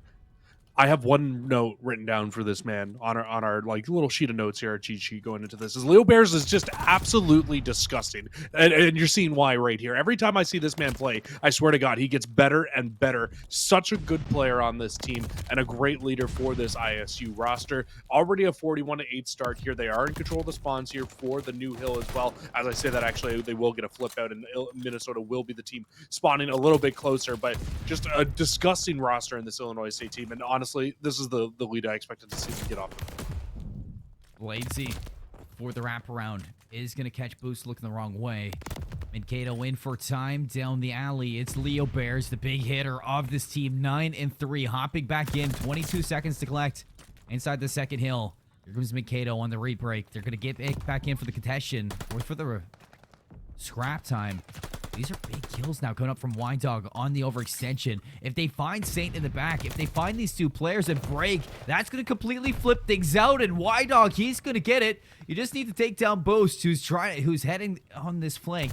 It's going to be a job well done. But Boost's going to take down Wine Dog, and that should be the opening for initial. And they do keep that little bit of time left down in toward the bottom, but a perfect pinch comes in from Illinois State. You saw it off screen. Players 5 and 6 were still alive. Down on rooftops for Minnesota and T-Bam and Bladesy, but they both fall. They both get dropped, and that forces the spot out now for Illinois State. They can just kind of conga line and continue to reinforce this hill now from where they are. But, I mean, with where they're positioned and where they're moving, this spawns might actually get flipped back out, and they absolutely do. A very big misplay from Illinois State there. Misplay, but if you're a Mankato fan, that is perfect. Boost up top in the alley. He's going to find 2. Saint for the break into this hill once more. It's going to be Wide Dog standing alone. The break comes through with an 8 out of iFlob, and that is going to be the scrap time once more. Going to the Redbirds, we hop back to the opposite end. Church is going to be on the menu, and a lot of players from Illinois State trapped on the inside, but can they survive? And that is a big yes. And look at where Saint is. Saints in a great spot to hold these spawns in, but he gets dropped, gives the spawns right back to Minnesota State Mankato, and now Mankato, they can hold on towards this hill right now and try to be able to reinforce this, try to be able to kind of bring themselves back into this game, because realistically, you're still down 40 seconds right now. You don't want to give up any more time to this ISU team, because you start to give this team too much of a lead, it's going to be hard to come back from. 91-57. So far this first set, it has been fantastic. With the Redbirds, Bladesy looking for the break boost, lines up two. From up top, T-Bam. Can he get into this hill? Spear up on the outside, looking to set up a pinch with his squad. They are going to find two. The break now opening for this squad. Leo Bears up top, has the overhead on the rest of the players inside the church. 3 go down, make it a full 4. iFlop puts the dagger in. The spawns get flipped as well, so Command Center, it is going to be in control right now of the Redbirds. Just 1 kill on the Spear Up, and you are the favorite team. Oh, but I don't even think Spirit knows that Boost is in here. And Boost will find the first. Can't find anything more, but Leo Bears inside makes the trade and will get rooftop control now for his team. Wins huge 2 gunfights, and Saints on the opposite side of the command center, locking things down. That's a huge start to this hill here for ISU, and they have the exact spawns they want for the rest of this hill. Bladesy in for the contention. 3 in a row. Spear Up's here too. One more player. It's going to be Saints, and there's just too much to deal with. So the break comes through from Mankato, a whole 70-point lead right now for the Redbirds. And here come Redbirds in for the rebreak. iFlop underneath. Boost hops in a nade. Saints going to be the one to eat it into the contention. Across the side. Y-Dog, what a move. He's going to get the better of Boost, and he's going to hold on for Mankato. We'll say, new kid on the block here for Mankato this season is Bladesy. He was not here last season on the official roster. We didn't see anything from him, but he's the player right now looking to possibly find some streaks. Him and veteran Y-Dog both looking here. If you can find streaks going into this next hill, could be huge. This is when you can really start to find things. But iFlop and Saints, they combine for 2. They find both the players on the streaks. They shut them down. Nobody with streaks. Set number 2. Redbirds, comfortable lead right now, in control of Hill 1. Didn't look like I saw any streaks on the menu for these squads. Here's the contention from Mankato. Full 4 down, make it 5 in a row. Just like that, they are going to get the flip now. Let's see if they can hold on, because with the time, they can make it noticeably even. You're looking at the mini-map, folks. You're looking at player number 3, Boost, on the late flank all the way around. Really can spoil the fun here. He's going to find 2, or he's going to find 1. The second one's there. iFlop to back him up, and it's an excellent play from the Redbirds. One thing that we really know about this P1 hill, this Monument Hill, is that this hill absolutely can turn into a money hill on the start of games if you hold it down the right way. And Illinois State, again, they will find majority of the time here on this hill, gain that lead back up to right around 55, maybe even 60 seconds as we close the hill out. It's actually going to be around a 50-point lead as we head into our second hill, but once again, it will be ISU, the first team there. They hold on to the good spawns, but Boost is going to have a big job to do with Minnesota trying to hit the back. D-Bam finds 2 before dropping. Saints on the platform, shuts down this hit from the Mankato. Into the radio now, tries to snap on the Bladesy. Here's the opening now for platform. Mankato definitely can get the sights from the overhead. On to Leo Bears, that's what Spear Up does. 4 down, make it 5 down in a row. Saints coming off the respawn, trying to keep this going, but a perfect break out of Mankato, and they're gonna flip out the Redbirds. Mankato have really kind of streaked throughout this game. Like they find little bits and parts of this game to really keep their slaying up and keep it up with Illinois State. And realistically, if you look at ISU right now, they are being outslayed very badly in this game. But they are winning it by 60 seconds still here in this game. So rotations need to start to become a key here for Minnesota State University. Because if you're slaying by this much, you need to be making sure you're winning these games out. And if you lose this game slaying by, I think they're up by 15 kills right now, and they're losing the game. That is absolutely unacceptable. Mankato setting up for a pinch. This pinch is thriving. 3 go down. Saints looking to push the menu on the front line. Is able to trade on a second. Snaps to T-Bam, but shots are good from the Automaton. It is going to be a break out of Mankato. Nobody in the hill. iFlop dedicating the glide bomb in the back. Shuts down Bladesy. Up on the rooftops. Peekaboo through the window, and Spear Up says hello. Is Mankato 3 down now? They're going to hop into this Fountain Hill. Still a player on the aggression. It's iFlop trying to hold things down for the Redbirds. Around the backside, Spear Up closes things out. Saint from the staircase. Saint almost finds those kills. No, working with Boost, still trying to put some pressure onto this hill. 147 to 191, Jesse. We're heading to church. Spear up on a 9 spree. I didn't even see he was on a 9 spree, but he's got full streaks. Kills, though, still not leading to a whole lot of success here for Minnesota State at the moment. You need to start picking it up, need to start bringing your way back into this game. Otherwise, things are going to get scary because, once again, first team on rotation over towards the new hill. It will be ISU here, and Minnesota State, Mankato, once again, they need to find a way to break in. Illinois State University, they should be able to get this a little bit of time off the start here, so masking that 200-point mark very shortly here, but Bladesy pops 3 in the new hill. 3 big kills that you needed. T-Bam on 5 in a row. Looking for more streaks. Jinx. Oh, Minnesota after that one.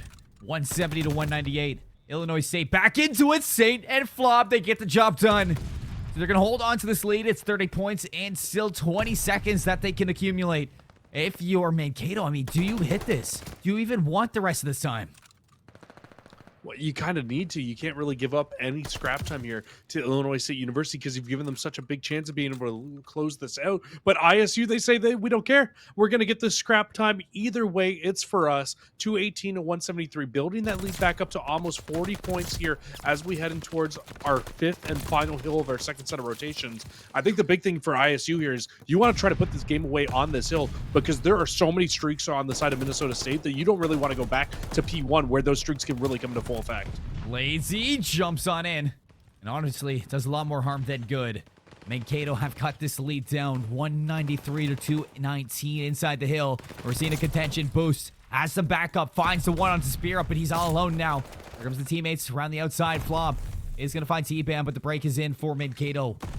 We're going to eclipse 200 points now, 20 seconds into this hill. If you're the Redbirds, you can't win. Mankato, though, they want every second. That is able to be picked up here, and they find 3 in a row. They are going to solidify it. And at this point now, we're going to be at practically a tie game heading in towards our 3rd set of rotations. Minnesota really starting to bring this game back. Really starting to finally find some success with all those kills, and now those kills reaping the rewards. They get the streaks off the rip as well. Should open up a few things towards the columns. And now we see the second streak get invested here. Spyper's going to push those players on ISU back into church, not able to find anything with it. And actually, Illinois gets back on the hill first. This is insane. 227 to 222.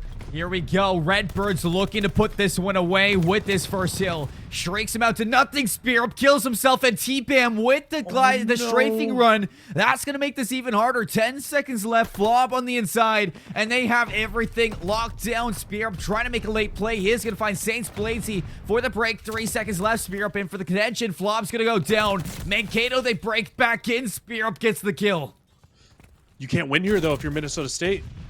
Mankato needs to rotate towards the next hill. They can't win it here. But the issue is that even if you try to win it here, you need to stop Illinois from winning here so they can't rotate early. Saint around the outside. He gets in. He shuts it down. Saint makes the play. Redbirds take Tuscan. What a last-minute play to make if you're Illinois State. I mean, Minnesota Mankato, they had the recipe to success. They were making it happen. Just too much damage early in the last second. I mean, there's so much to factor on in. You needed the rotation. You needed to lock down that hill number 2, but you needed to keep them out of hill 1, and that was impossible when Saint was making such a heads-up rotation back through the middle of the map. Yeah, Saints makes the 5-head play, pushes through the middle of the map, finds a few players, wins the game there for Illinois State. But Illinois State, by any means necessary, did not deserve to win that map. They were outslayed by almost... It looked like at least 20 kills by the end of that game. I don't know if our observers can find a screenshot for us, maybe, and let us know exactly what the final score was there in terms of slain. But that was not very close at all. Because I mean, Minnesota at one point was leading that game by 20 kills, and they were losing the game by 40 points. That is ridiculous numbers. That can't happen at all. No, it can't, especially when you got Bokosh as the second hard point. If this goes the distance, I mean.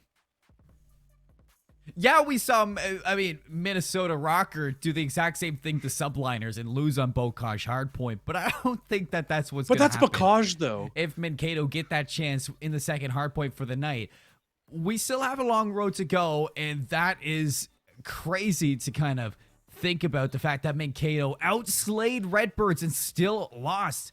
It's the fundamentals that you get at a hardpoint. Systematic on Tuscan. And honestly, Redbirds, they just they make it happen in a nice automatic format. They get the rotations, they lock down the time, and I mean, you can kill as much as you want on Tuscan.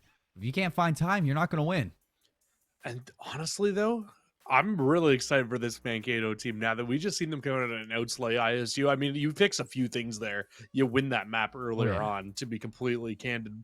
So definitely not by any means out of this series. And now we head towards Search and Destroy, where neither team has necessarily been super strong or super weak at it. 1-1 records across the boards for both these teams in that mode. So realistically, this could be anybody's game. And clearly, Illinois State University not playing to their full potential right now, because we've seen this team absolutely slay out some of the top teams in other divisions and other leagues. So definitely a little bit of a surprise to see them come out and get outslayed in a map that they win in map number 1. Look for them to bounce back here in map number 2. Look for Leo Bear maybe even to pop off a little bit, because he had a very quiet map number 1 for himself. Now, I don't know if you have this record right on hand for this Search and Destroy, but how did Redbirds do against Northwood? Do we have that information? I do have that information. Just give me 2 seconds so I can go find that information for you. Against Northwood, I actually don't have that on me. Oh, okay. I don't think I was wondering, it might have been one of the maps where we didn't get the Oh yeah, no, we don't score. have the score. At the We end just of saw it. that they ended up winning, unfortunately. So yeah, I mean, I think that is huge to look out for if you are Illinois State. I mean, you played well against Northwood. You took a map off of them. We don't know the score of the maps, but we do. It was know the that control that they took off them. So they took a map off of a really strong team. So that means that they have that potential, like you alluded to. We just need to see them really slay out here, because Mankato, they tested them there. Mankato are the ones that need to prove inside the series if they have what it takes to bat up to these big league teams. And right there, I mean, 234 to 250. You fix a few things, like you say, and you win that out. I mean, this is a squad that has been making leaps and bounds to evolve into the season. Yeah, absolutely. And you know what? I'm kind of not even surprised to see that ISU was able to take the control off of Northwood, because with how new control is still, I feel like that's still the mode that if you're going to take any mode off of any top team right now, it's probably going to be control, because they're not as practiced at it yet. But still, good to see nonetheless. Spyrup will start off with a sniper on this left side of the map, getting no looks though from this ISU roster. It is quiet. Quiet indeed. Bomb hasn't gone down yet. That is big for the squad. In fact, set nades are keeping him away from that flop. Right through the middle. That is free. Free. Oh, that was almost free right back as well. Takes a little chance to take a look at that sniper. Not able to find anything. And Leo's actually going to be the player sniping on the opposite side here for ISU. But with that bomb being down in that position, you can see Northwood. They just want to, or Northwood, Minnesota State, Mankato. They want to try to just force their way up this right side of the map and really try to kind of find some different angles on these ISU players, because they have no map control right now at all. Spearup recovers the bomb. 3v3. 31 seconds. Look around the outside. Player number 6. Leo Bears. He's getting the perfect timing here. Spearup gets the bomb down, but he's going to cost his life. The time now against Leo Bears. Sniper in hand and a pistol in the back pocket. You know how deadly that could be. If you're Mankato, you have the win condition. You just need to get that bomb under control for the next 31 seconds. Y-Dog's all alone. He's not going to check it. Guts and glory. Leo Bears. He's got them all. Yeah, Y-Dog, you were in practically a 1v3 there. I don't know why you don't think to check the bomb at the end, because that's just classic Call of Duty at this point. You're just going to hop the bomb, let your 2 players watch over you as soon as they have the information on where the last 2 players on the opposing team are. And these are the small little mistakes that Minnesota are making in this series that are really costing them, because once again, able to slay with Illinois in that first round. Don't come away with the round win, even when getting that bomb down. Now, Leo did get a very good timing there to find that bomb planter. You got to think if he stays alive, much better chance of closing that round out, but he doesn't. And we might be able to see another sniper war going on over towards this left side of the map. It will be Leo again with the sniper. Oh, but he gets a hit marker. Things you hate to see. Saints for the finisher.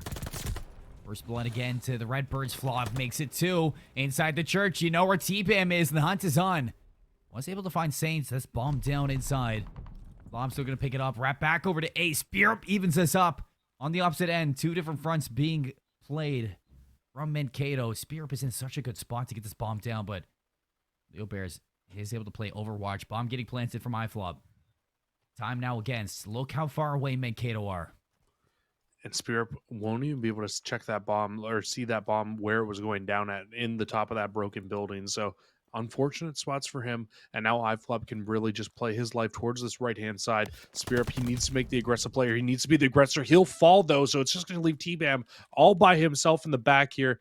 The player who made part of that Minnesota Miracle roster last year when they were able to win inside of the playoffs. And this is just such a tough spot in a 1v2 and only 15 seconds left. It's damage onto both. Can't finish him up. Heads up play to wrap around. Redbirds 2-0 into this. And T-Bam, I mean, it was tough to be in here. But Flob, shout out to him for this route. Gets tagged up. Hits the route. Wins the fight. Redbirds up by 2 now. I'm interested to see what Minnesota State tries to do here on offense, because that's 2 rounds in a row now where it was either offense or defense. They've gone towards a has not worked out. I'd like to see them try to change things up here, especially if the trend continues, but it will be a mid-hit coming in from the team. A-bomb should be the bomb where we see this bomb heading over to once again here, and it's absolutely the target. They want to get this bomb down, and it's going to be a much quicker plant this time, but a lot of mid-map control to the likes of Illinois State, and Leo Bear will find an opening kill here and tie us up at a 3-3 life count. Bomb down. Leo Bears finds 2. Where did he get that B40 from? Doesn't matter. He's playing with scraps right now. He's making it work. 2v2. Boost from the top ropes. Finds Blade Z looking the wrong way. White Dog Glass alive once more with the bomb planted. Boost going to hit the defuse right away. Is he going to check it this time around? Oh, he's not opening it. He's not opening it. He finally does. Boost goes down. Oh, that got a little bit sloppy. Saints going to hop this right away. Love this play from Saints. Oh my God, this team just doesn't miss. That is so ballsy. His player was just on. They were just on it. They just got shot off it by Saint or by Y Dog, and they still they were like, hey, you know what? Let's just hop right back on it. We do not care. I don't care how many shots you hit on my teammate. I'm just gonna hop right back on it again.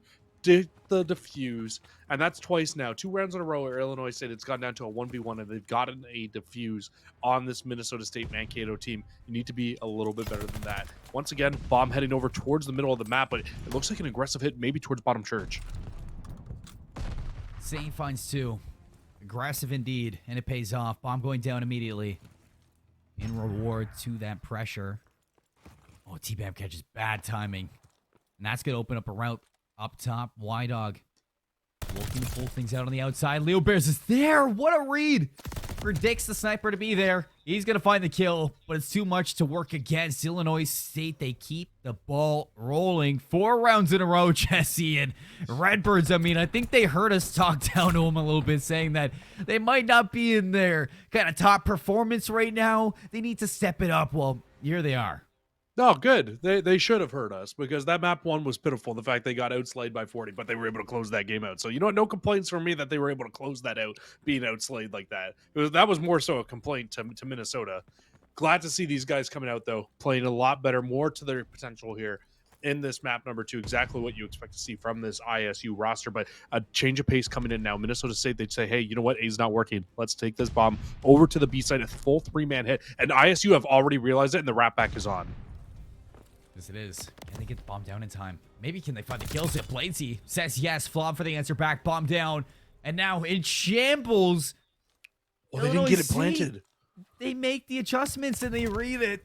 Yeah, you find the first kill, but everything else is falling in turn. Spear now last alive, and just Redbirds, they have their number, and they're reading them like a picture book right now. No words. They just need to look.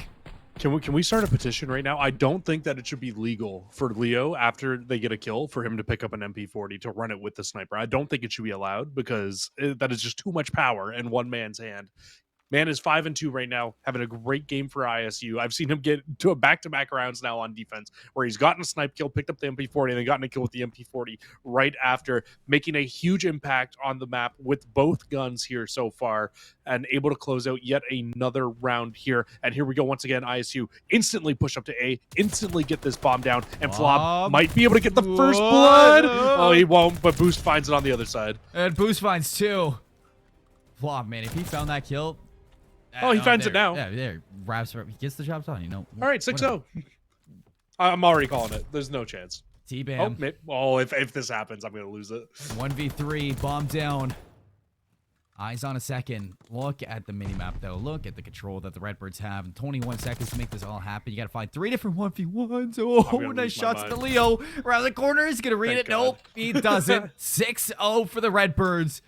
And T-Bomb putting on a little bit of a show, but I like you said, I would have lost it if he made it happen. 6-0 for the Redbirds. They make it look clean. Tuscan, it is just, it's Redbird territory. Now, Colin, I don't know if you missed it yesterday or not, but I got called the Tim the Tap Man on Call of Duty because I always just am like, I make a prediction and it just is the opposite of whatever the outcome is usually. But you know what? We fixed it. We kind of righted our wrong towards the end of our broadcast last night. So all is right again with the world. I'm no longer being referred to as the Call of Duty Tim the Tap Man. All is good.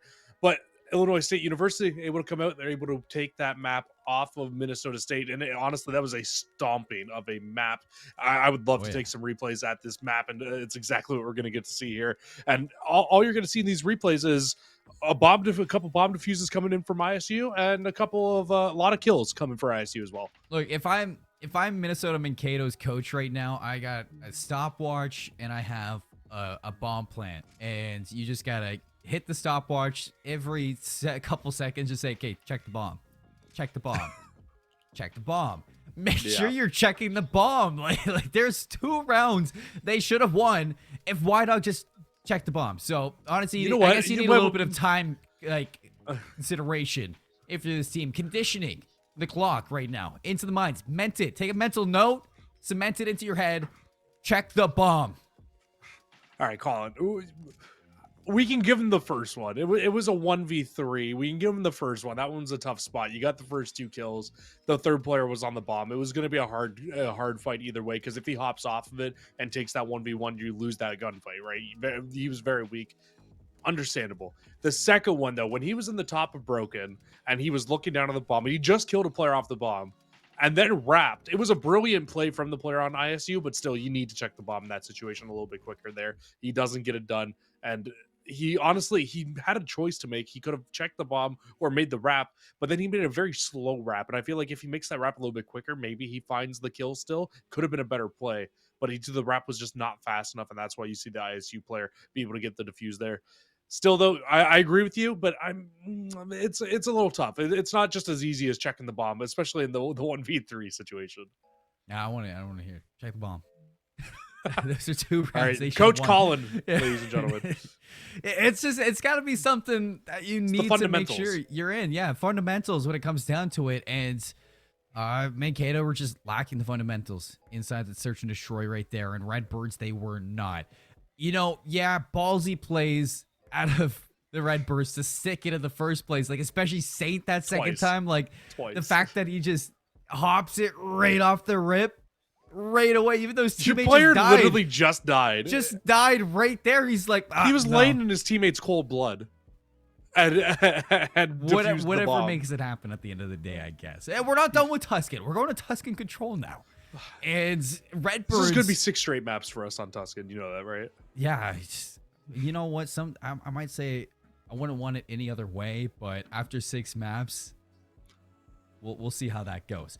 Well, it's looked good for the Redbirds so far, but you bring up a point that you can't see them get outslayed in Control because you don't have that.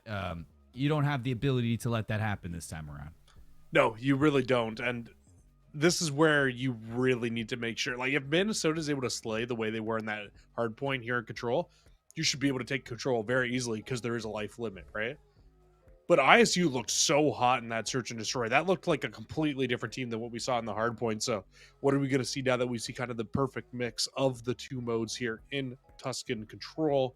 I'd like to say Minnesota definitely has a chance here, but looking at the overall record, Minnesota is 0-1 in Control. You have 2-0 on the side of ISU. So they are sitting pretty at the moment in terms of Control. They look like they have this mode under control. Minnesota maybe not yet has it to the best of their abilities. So it's going to be a little bit tough here. We will see it come through. Will be Illinois State the first team on their offense. I'd be very surprised if we don't see them go to A right off the rip here.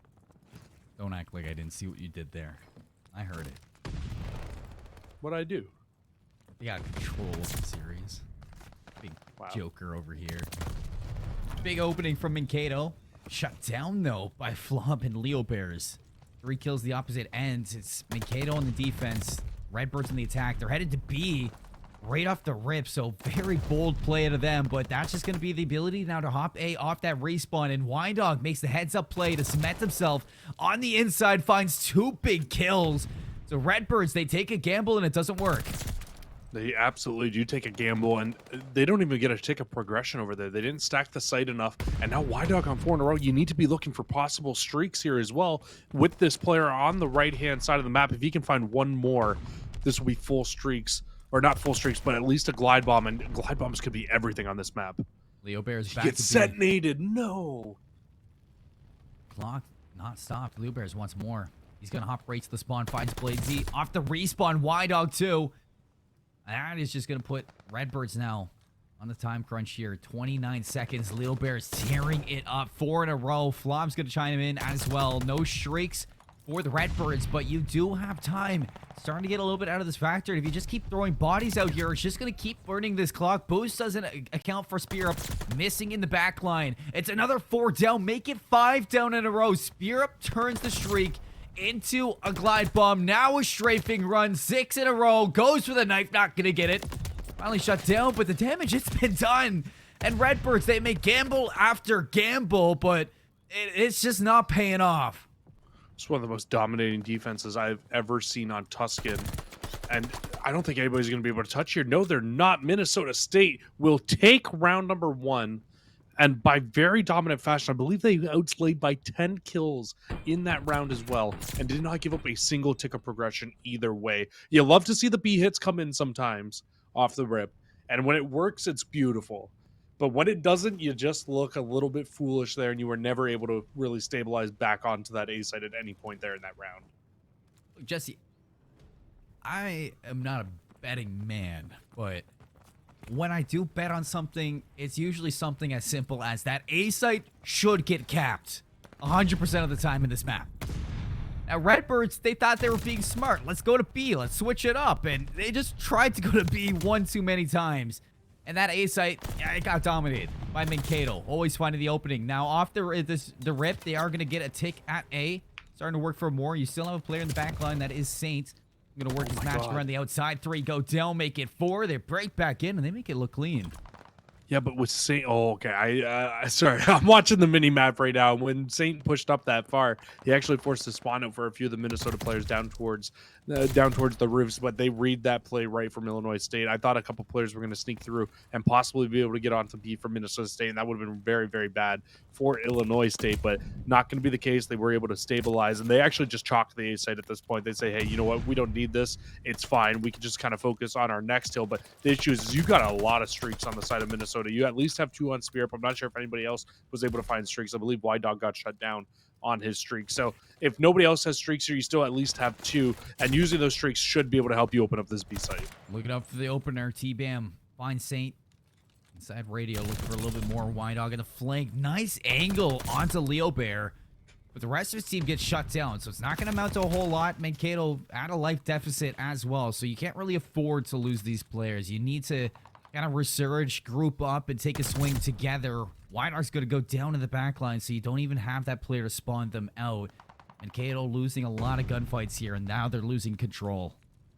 Yeah, this is the one thing you don't want to lose right now is that map control. That's when this round is going to get completely out of hand and very, very hard to break into that B side. But they will find Leo, who's the furthest player pushed up. It opens up Church now for Minnesota to be able to possibly make their way through.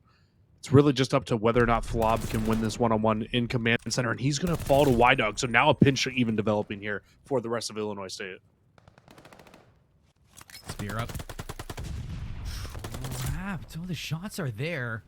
He's going to go down a split kill feed once more. 13-13. The hit. It's not working just yet. 42 seconds to make it happen. Luckily, lives are even for Mankato because things could really be out of hand right now, Jesse. They need to go to the drawing board, but no, wipe that. Hit the hill. 3 down. Lazy's going to stop the clock at 32 seconds, and this is a chance now to put an offensive round in the books. Yeah, but they don't stack the hill, though, so this gives ISU a chance to come off now. All ISU needs here is 1 wipe, and they can get enough time on this hill to completely get them off and spawn them out to the point where they can't come back and touch the hill. Wynndog up top, finds Leo Bears back into the hill. Clock stopped at 20. Flop in the doorway. Bladesy, nice pre-fire is going to tame them.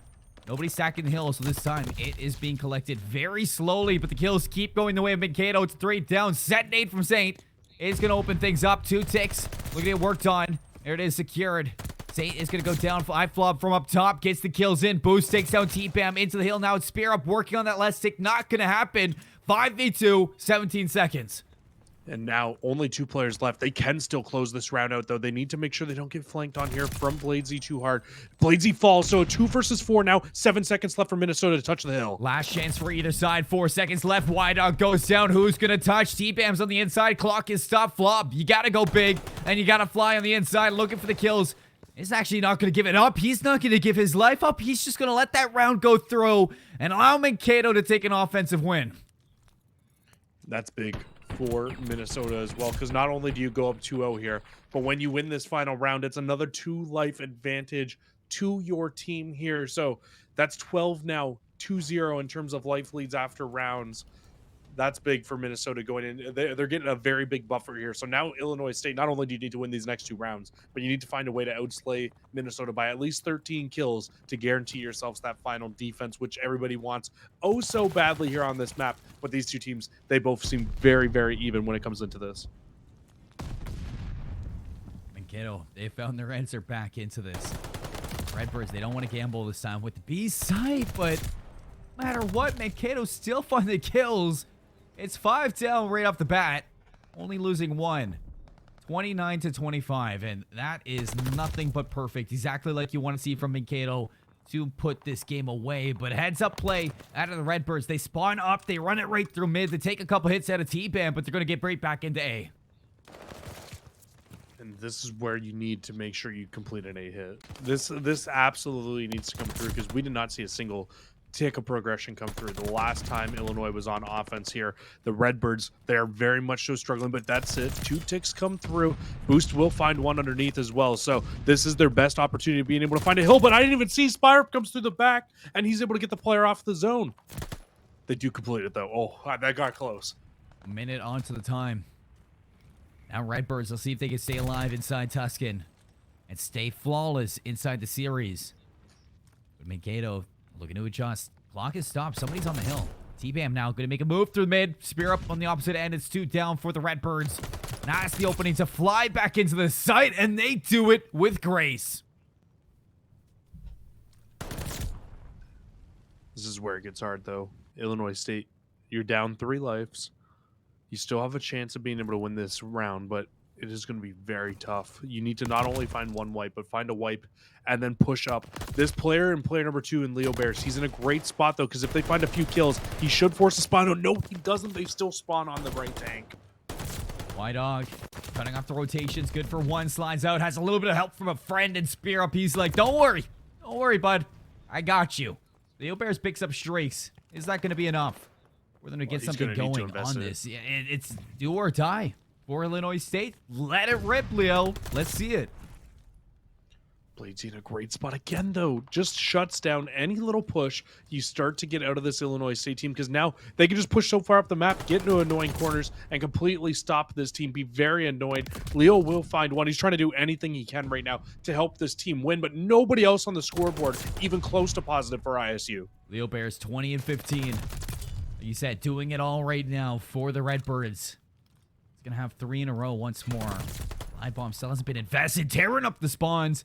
It's going to be 3 down for Minnesota State. Mikado hopping into the hill. 34 seconds. Leo Bear dropping the hammer now. On to T-Bam on the inside. It's not going to hit. Bladesy going to get cut down by Saints. Who's on the inside? It's nobody. Spear Up is going to dethrone this hill. Send Illinois State packing for the time being. T-Bam still killing these respawns. Still putting Illinois State into the blender. And Spear holding off that front line. Man, I like that play from Leo as well. I mean, he tries to invest the glide bomb and then not only use the glide bomb, if he found 1 more kill after, he would have gotten a second one as well. So definitely he invested at the right time. Just not able to find any value out of it. Now with only 4 seconds left, they need to touch the hill to stop the clock. But I don't think anybody's going to get close. 0.8 seconds left to get stopped. But the streaks are raining down. It's just 1 player left. They fall. Minnesota State Mankato, welcome back to the series. A hot 3-0 in the control. Sheesh. Wow. I mean, what a series. Mikado, or what a game at least. I mean, the series has been quite mediocre in the search, but the hard point in the control. Well, I mean, Colin, we had a beautiful, super tight hard point, and then we've had a 6-0 followed by a 3-0. I don't know what to think right now. What is this? What are we getting? I mean, yeah, you're right. Mikado, welcome back, first off, but Redbirds, wow, did you miss some opportunities inside that control? This is crazy now. It shakes things up a little bit. It allows for them to come back in and now pushes this map number 4. This is what I was scared for with the Redbirds. The end of the series, or the end of this best of 5, definitely in my mind favors Mikado a whole lot more than it does the Redbirds. They had their opportunity. Does it? And they miss it. Oh, well, I hope so with the amount that we're seeing Mikado slay out over the Redbirds. Can I make an observation? Yeah, let's hear it. I like your idea here that the back half could favor them. My only thing is we just saw Minnesota get absolutely hammered in a search and destroy. Oh, yeah. And search and destroy will finish the series off as well. So unless they make wild strides and are able to come out and have a completely different look, search and destroy on Bocage, I can't see a way that Minnesota wins this series. There's only one way to find out, Jesse, and that's to see it happen firsthand, folks. We're going to head to a break, and when we come back, Bocage Hardpoint is on the menu. Things just got a whole lot spicier, so you don't want to miss it.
Act like we never left, folks. We're here with the Call of Duty Varsity League looking at Minnesota State University of Mankato versus Illinois State University Redbirds. It's going to be a big one right now. After 3 maps, we are sitting 2-1 in favor of the Redbirds. But now we're in the back half. The door has been opened. Can Mankato push us the distance, Jesse? Give us a little bit of recap of what we've seen so far. Well, I mean, you've seen a very close map number 1, but it was a 25 kill lead for Minnesota by the end of it. But Illinois State were able to take the map 250 to 234 on Tuscan Hardpoint. Headed towards Search and Destroy after that, and we were like, all right, it's Tuscan again, probably going to be super close. No, wrong. Nope. Illinois State 6-0, Search and Destroy absolutely smoked them. And then we were like, okay, well, then this has got to be Illinois State's series, right? Like, we all thought it. We were like, oh, yeah, they must have just had a slow first map. Makes sense. Bang. Wrong. 3-0. Minnesota takes them in the control. So, I mean, I don't know what to think anymore. We're heading to the Bocage where absolute chaos ensues. I mean, I would love to think that Minnesota, with how they outslayed Illinois in map number 1, can take this map. But if they don't rotate and they don't set up and they outslay them and lose again, this would be the map where I feel like it's even more possible to be outslayed and lose the map still. So, I don't...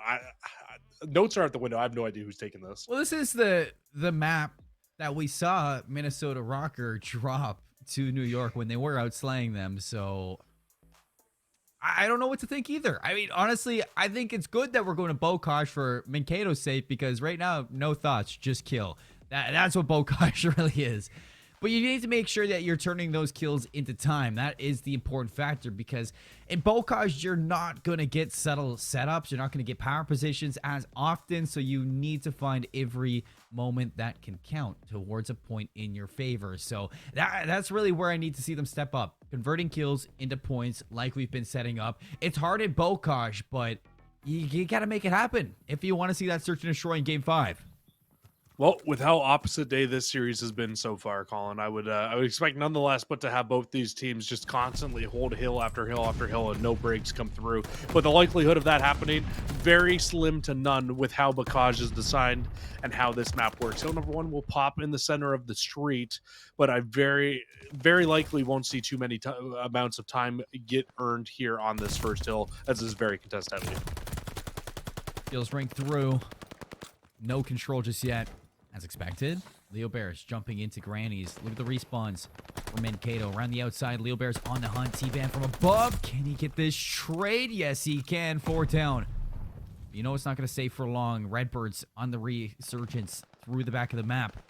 White Hawks found his way in. They're actually in a big crossfire right now. Kills coming through from Mankato, looking to flip things out. They find 3 more if they take care of Leo Bears. That is a job well done. But Leo Bears fights back, locks things down in the barn, finally going to drop, and Kato for the flip. Yeah, and Leo Bear didn't even need to worry about finding Leo Bear because of the positioning. But players 1 and 3 now pushing up to that same positioning here for Illinois, trying to flip these spawns back, and they might just be able to if you see a few more kills come in for Illinois State. White Dog finds Leo Bears. Flob, though, for the trade.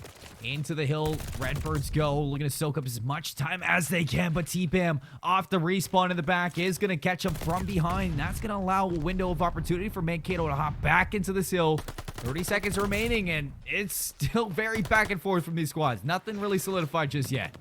Mankato, though, they are trying to hold this one from the front. It looks like they actually do get back spawns now, but the pinch developing here for Illinois State. They can push into the hill. They break back again, and now Illinois State, they're going to try to hold on to the scrap time. T-Bam will find the player in the hill, so no scrap time rewarded here. Might go to the way of Minnesota. It does look to be the case, but early spawns for Grandma's Hill, it's going to be in favor of ISU at the moment, but I think hill spawns just flipped, 13 times in that last hill alone. Be very surprised if we see them hold on to these spawns for very long. Let's see if we can see 14 this time. Maybe. They've already flipped. It's goals. Honestly, it's goals that we're looking to see. 3 in a row once more from the Redbirds. Spawns flip, like you said. Are they going to get the same one? Yes, they do. So back to the hill, they're going to go. Saints in for the contention. His spear up, breaks on in. Still back and forth for both these squads, but Redbirds getting majority time right now in Grannies. Another contention is going to be in the board. Wide out. Big win there. Around the outside, it's T-Bam to shut down Saints. That is a big resurgence out of Mankato off those respawns to hit the hill. Now 26 seconds that they can catch.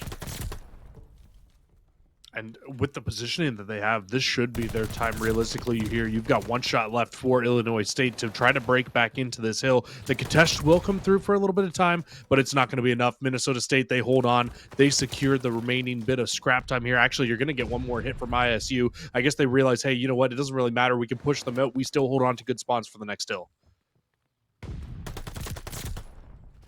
Yo Bears, big win. Let's see if they can hold this line of scrimmage right now. T-Bam for the trade. Inside shed. On the flank, actually. Respawns for Redbirds in the back of barn. T-Bam still tearing it up in the back line. It is going to be all eyes on the front of the hill. Spear up in. Breaks it. 81-38. Minnesota State Mankato are going to be here. Spear up a little bit of help from the outside. Bladesy lines them up.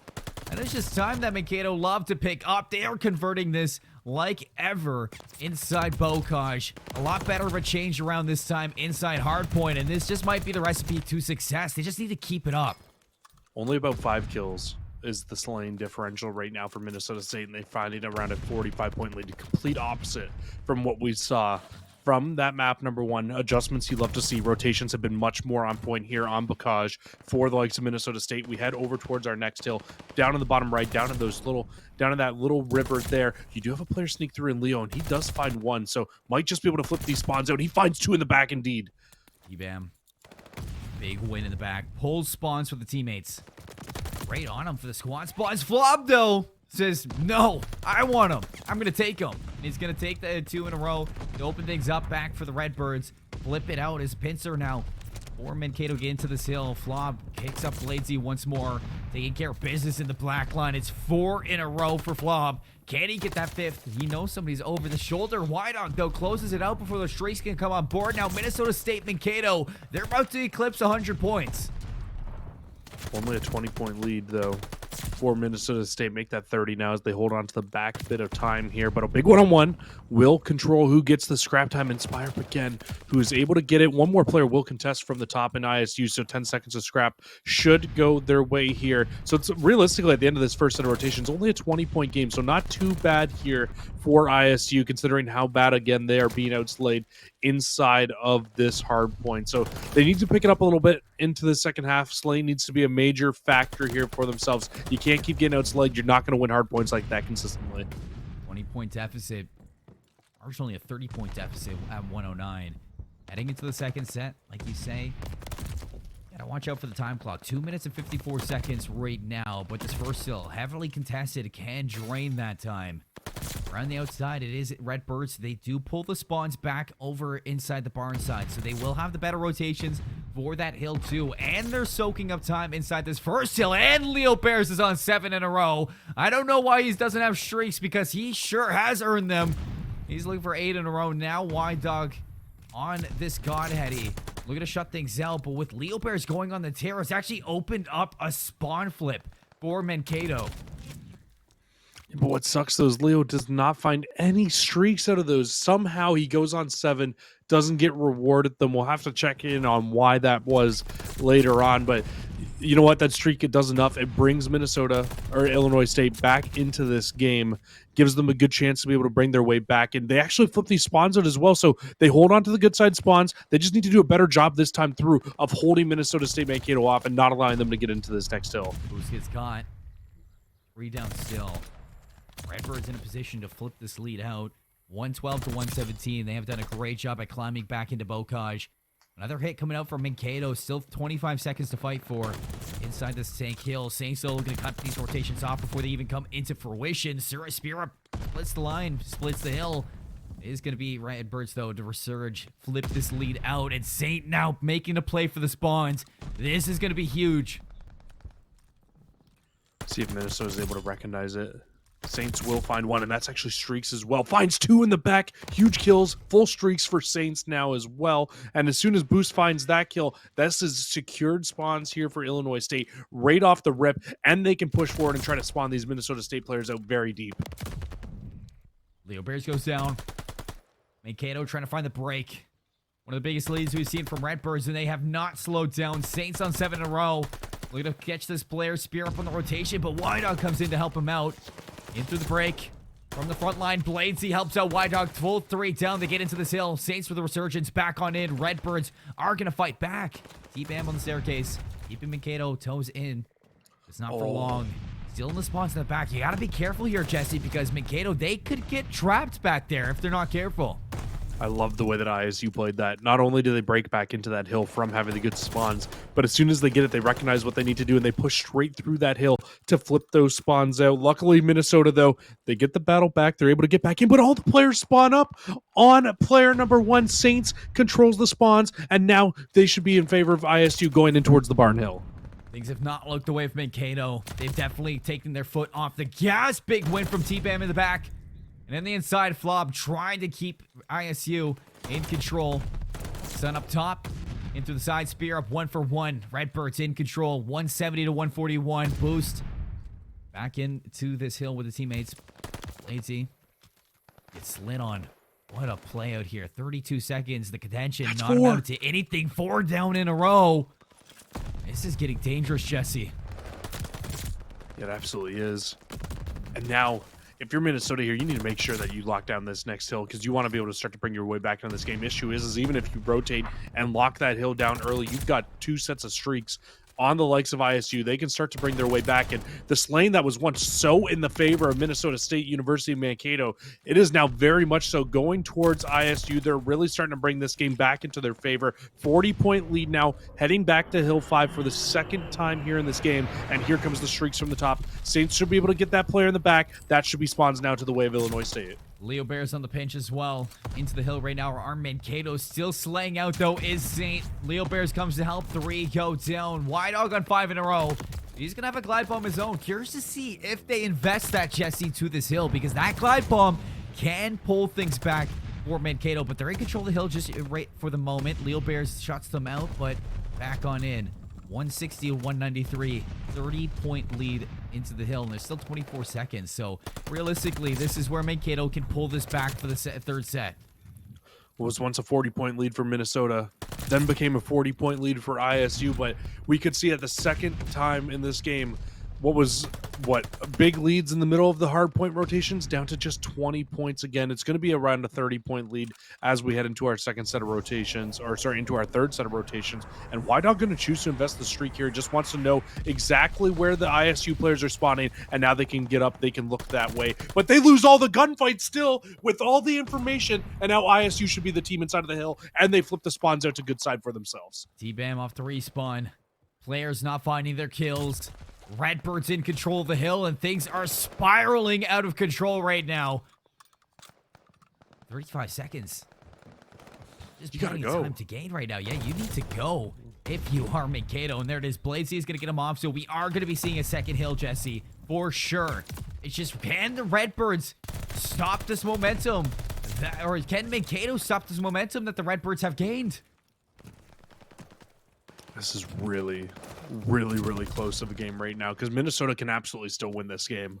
It just kind of comes down to needing to get a couple wipes. That big wipe there for ISU could be detrimental, though, with how far away Minnesota State University Mankato are spawning from this next spawn. The hill will pop. 20 seconds left needed for ISU to close it out. They can do it here. 15 seconds. You got to get into this hill now. T-Bam's going to find Saint. Spear for 2. Flop's going to give himself away. Trying to finesse his life, but White Dog wraps around 3 down for the Redbirds. Going to be spawning up back Grandma's. It's a good time for Mankato to pick up, and the kills keep coming through from White Dog. 3 in a row. Saints inside shed. Getting onto down. T-Bam cutting off these rotations. This has been flawless so far from Mankato, Jesse, and they still have 30 seconds to fight for. And they can practically tie the game up here if they find those back 30 seconds. Next hill will be Grandma's. So Illinois State, once again, they're still in control of it. 58 seconds left on the clock. So I don't think that the game clock should become too much of an issue here or too much of a talking point. And these back 15 seconds, 100% will go to Minnesota State. But again, they are going to need a big break to start this next hill off if they want to be able to win this game because it's only going to take 15 seconds here to close it out for ISU. Look how far they're spawning out, Jesse. 15 seconds is not a lot of time. They are covering this map quickly. Player number 1's going to get caught out from Saint. This is where the break now setting up. Flob goes down from an nade. Bladesy in for the contention. Checks the corner on the inside. Leo Bears, they line up, but they can't find the kill. Boost takes down T-Bam. And Leo Bears takes down the player on the inside. Bladesy Spear trying to finesse his life, but it's just not going to happen. 1 point left. They need to break on in. Wyandotte trying to stay alive for his team. And where are we seeing this break come through from the Redbirds? Right from the front of it. Leo Bear's going to get their boost on the inside. Spear shuts him down, absolutely dunking on them. But Redbirds, they get back in there, and they shut them out. They're going to win this Bokash hardpoint. They're going to close the series 3-1. Wow, so a 250-234, followed by a 250-232 in terms of hard points. Very, very close hard points from these two teams, but Illinois State, they really turned it on in the second half of that game. And look at Leo Bear putting the team on his back, 43-33, 27 non-traded kills there in that map. Drops a 40 bomb. Honestly, not that surprising and crazy to see on a map like Bakaja, especially when it goes the distance like that. But really, if he doesn't find those streaks in the middle of that game and he doesn't go on that big streak to really bring them back into the game, I think that's a very different game for ISU. He provided the spark. The team caught fire. They were able to bring that game back and win it in their favor. I completely agree with you. I mean, that was quite the series from both sides. I mean, we saw dominance from Mankato.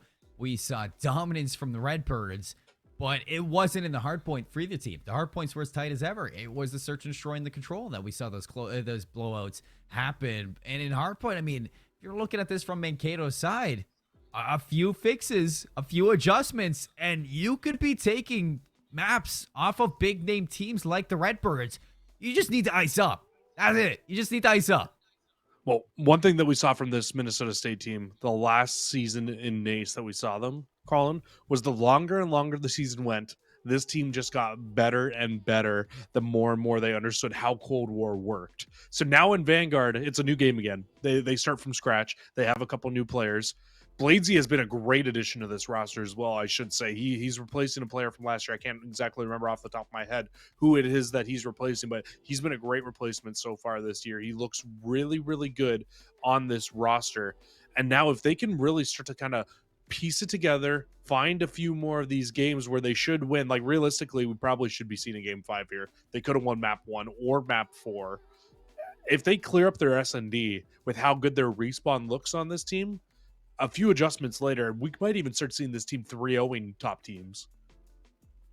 It would be amazing to see the adjustments coming out. There's plenty of room to grow from any of these squads, Jesse, but it's like, it's a situation we're seeing if can they make it happen? Because, yeah, I mean, Mankato, they have the recipe to success. It's just finding that break. And once you hit that break, you know you can do it again. So when's it going to happen from this squad? I mean, we see they almost did it in Cold War. And yeah, Bladesy seems like a breath of fresh air. So hopefully that happens. But I don't want to take this away from the victors. ISU, they get the job done. And that search and destroy looked fantastic.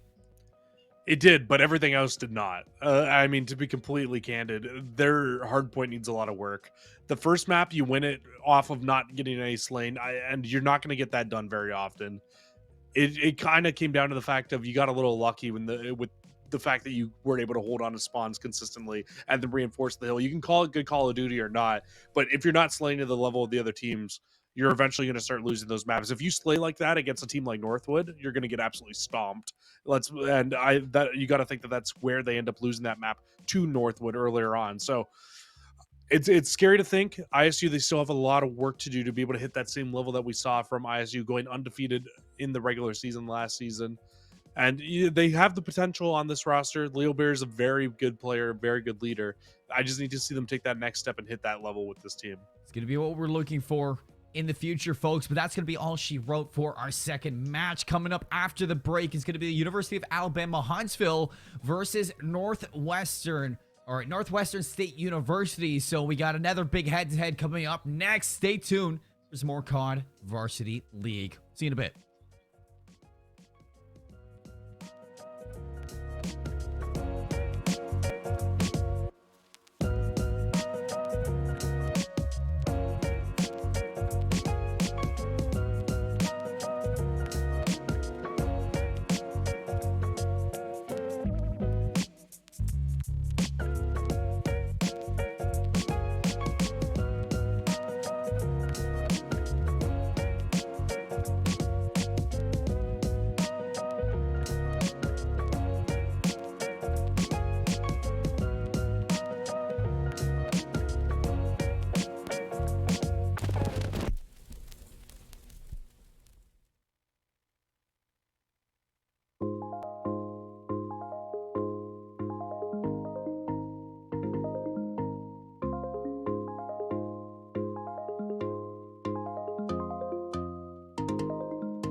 Folks, welcome back to the Call of Duty Varsity League here in Vanguard. My name is Seymour. This is Cruisin', and we are here to bring you now University of Alabama Huntsville versus Northwestern State University.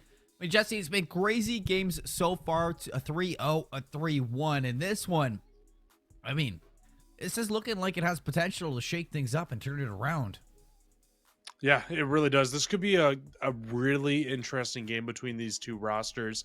Last season, not the greatest season for either roster, so you know both of them. They kind of want to right the wrongs from that season. They were in a very, very tough division last season as well in terms of the Central Division, but into that same division here for themselves. And honestly, I couldn't be more excited for this matchup. Couldn't be any more excited either. But folks, before we get into the game, I got a little bit of stuff to tell you about Medify. Medify is an online platform that allows players to learn from and play with some of the best players in the world. Medify grants players a private one-on-one coaching session with elite coaches across a variety of games, including, Call of Duty, which we're watching right now. You can up your game and, you can improve, go into your next series a lot better, maybe take down some of those top teams as well. It also features a powerful replay tool, allowing you and your players to submit past matches for review by the best in the game and get annotated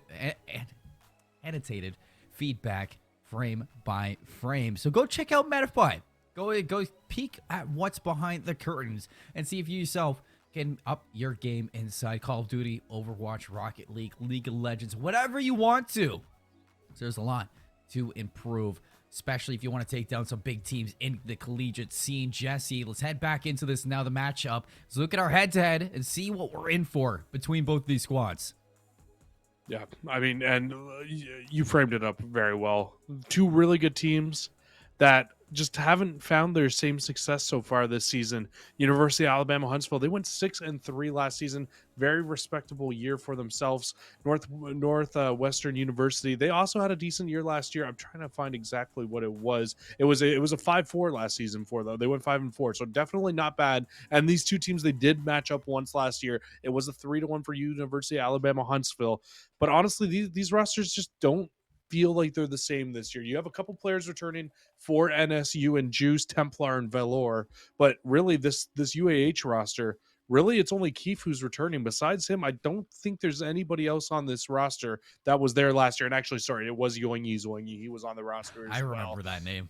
Yeah, I do remember that name as well. Just looking at it, I was just like, man, I remember calling that name. But I believe he wasn't a full-time player last year, but it's nice to see him back nonetheless onto this roster. And honestly, I think we could be in for a really good one here, just with how these two teams have looked and also with how this division has looked. It's been kind of just a quiet division in general. You've got St. Mary's, who's 2-0. You've got ICC, who's 1-0. But really, besides that, I feel like anybody else inside of this division could take some maps because this division is so much more open than it was last season. Well, it's about growth right now for these teams and who is going to upset those teams at the top, who's going to come out on top. I mean, it's cool when you see the opportunity for a quiet division because then it's a big question mark on who is going to make it happen when all comes through at the end of it. Let's take a look at our maps for the series, Jesse, because another best of 5 is going to be here. And spoiler alert, we're not getting 3 Tuskens in a row this time. We get away from the Tuskens. We got Bokaj, Berlin, Gavitu to open things up inside the hardpoint search and control. If it goes to distance, yeah, we get a Tusken hardpoint later, and a Bokaj search and destroy if it's a map 5. Really, really enjoying the look of this map set. Not because I'm not seeing 3 giant Tuskens popping up in the middle of my screen, but just, we get a Bokaj, a Berlin, and a Gavutu, which is nice off the rip here. It's nice to see some different maps coming through. Gavutu control, we also yet to see so far here this week. So nice to see that one make its way through. That's a really interesting control map. It plays a little bit different to what you see from that Tusken control than from what we've seen in our first 2 series. And then Bokaj, we just saw a hard point there. We're about to see that same chaos, but I love Berlin S&D. I think it might be my favorite search and destroy map here in this game so far. It's definitely going to be a big change of pace than Tusken. I'm excited. I like Tusken. And you were right. I mean, 6 maps with Tusken in a row. I'm happy to see something new. It's enough. Yeah, you're right. 6 maps in a row. Let's change these up. Bokaj, riding back to it. We saw it in the last hard point from the last series. What are you looking at here? Kind of break things down. What do you want to see maybe change up from these teams that you might have hoped to see in the past map? Well, I'm hoping to see who can survive in the chaos that is Bokaj, because you saw it in that last map. It really didn't even matter who was outslayed. It more so mattered who found the right kills at the right time. And if you can find those kills, what it does is it opens it up. You need to find little chunks of time, like 20, 15 seconds here, 15 seconds there.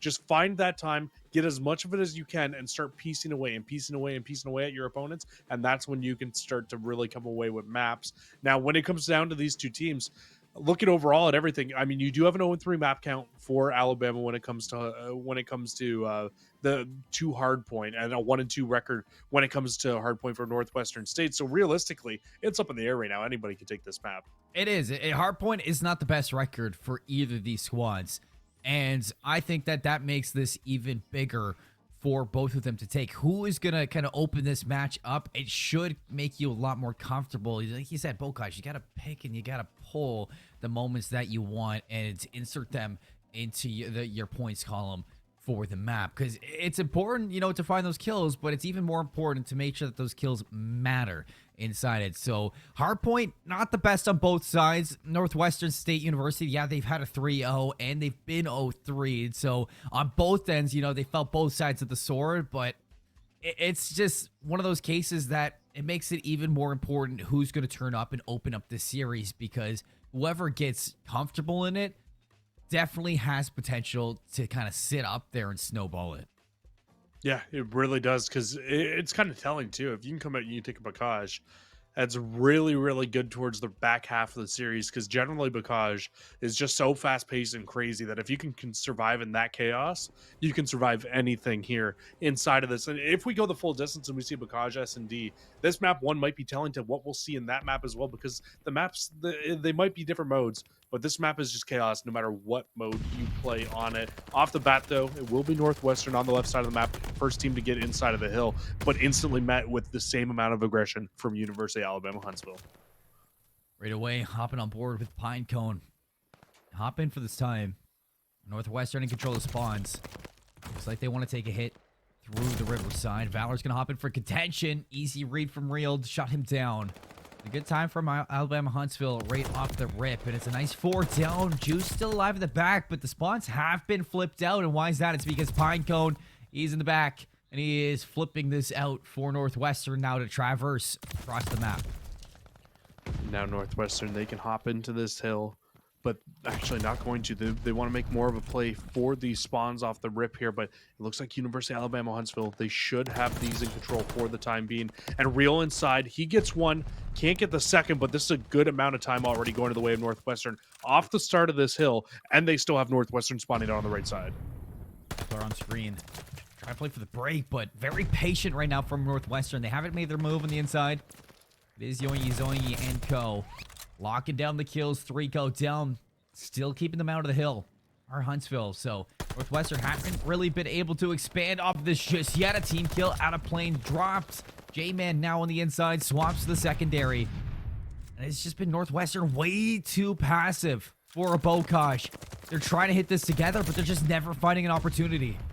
Unfortunately, our names are backwards, so it is Northwestern who's been off to the better start here so far here in this game, and it is University of Alabama Huntsville that's the team that's kind of coming in from behind. Actually, no, wait, I might be wrong. No, you have it backwards. I do have it backwards. I'm completely reading these the wrong way.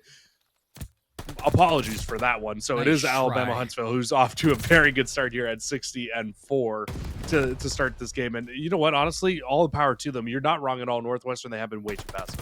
Juice on the inside now. Trying to take the fight on the front line. Snaps back on into the player inside of it, who's Zoingy. And J-Man to get the damage done. It is a break still from Northwestern from the front of it. Valor now tucked away into the corner. Huntsville, they have the spawns in the back, and they are going to be collapsing in turn from all angles of this. Real finds a kill in the plains. Drop from up top. Real finds 2 around the corner. Chasing them outside of it. It's 3 down. Last up is going to be Juice in for the contention, but he's the last to fall. One last hit for Northwestern. Valor around the outside, but these kills just not going their way. Valor's going to find Yoingi. 2 go down. Around the outside, plains drop. Trying to set things up, and they do fight back in. Alabama Huntsville. Again, just winning out on another hill to build their lead up just a little bit more. It's really what's working well for this team right now to really solidify things, solidify a good amount of time. But Northwestern actually turned scrap time into initial at this new hill. So this is their best chance of being able to find any time here on this hill and in this game at this up to this point. J-Man up top. Already 2 down. 15 and 10 at a real. It's a big start to Bocage. I mean, yes, big numbers. We're used to it inside, but it is why Huntsville have the lead that they do have. Around the outside, it's 4 down right away into the hill. Now this is going to be the battle. Templar still alive, looking to stay alive, but it's just not going to happen. Break from Huntsville, 24 seconds, and this is their chance to keep their lead going. Well, with a 4-man down, this absolutely gives them their best chance of being able to keep this lead going. They might even be able to hold on to the remaining bit of this time here. One more gunfight for Real inside. He will lose, but that's still double the time to the Northwestern roster. They hold on to the spawns as well as we head back over towards this river for the first time. And now Northwestern, after winning those 3 kills, they might actually be able to push up and flip these spawns out on the right side as well. And what's even bigger is that Real didn't get the shriek, so this setup is going to be a strong setup when it does come through for Northwestern. Around the outside in the bell tower, it is one Yoingi Zoingi hunted down from Valor, now out of the mix. A team nade. Templar, you needed Valor to be there. Now you're not going to have that overwatch into the bell tower. Here comes Huntsville for the swing. 3 go down, and seamless, Jesse. Seamless. Yeah, Alabama Huntsville trying to win their first map of the year up to this point, but Northwestern, they've got other things on their mind. They brought this one back just a little bit, but with Alabama Huntsville inside of this hill, the lead going back into their favor, building it back up to what they once had it at. It should be 40 points at least by the end of this hill, but no, Western will be able to hop back in, and with Northwestern inside of this hill, might actually be able to cut the lead down even more. So it's going to be around a 30-point lead here at the end of our first set of rotations. And I mean, not the best, not the worst for either team, if we're being completely candid. I mean, I don't feel like anybody's really popped off on my mind up to this point, Colin. Just looking at a few to turn up Western, and they can flip this out. Plains dropped on the flank. Oh, I thought it was going to get pine cone, but not going to be just yet. 119 to 104. Here comes the resurgence. These are the seal number 1. Not ready for Juice around the outside. Still trades back and forth. Valor's found 5 in a row. That's going to be a glide bomb in the hands of Northwestern, something Huntsville haven't been able to do. You have a lead, but now with that streak, I mean, you can see that turning the tides in the future. Look at the wrap around the outside. Juice will fall, so he was trying to make the play for his team, trying to get those spawns. But Alabama Huntsville, they say no. This is where we got our most time in our last set of rotations. We want to do it again here. They got almost a full 60 on this hill the last time through, so if they can find a way to replicate that same success, we could possibly see this team up 90 at the end of this hill. 129 to 109. Back to the tank hill. In control right now, nobody.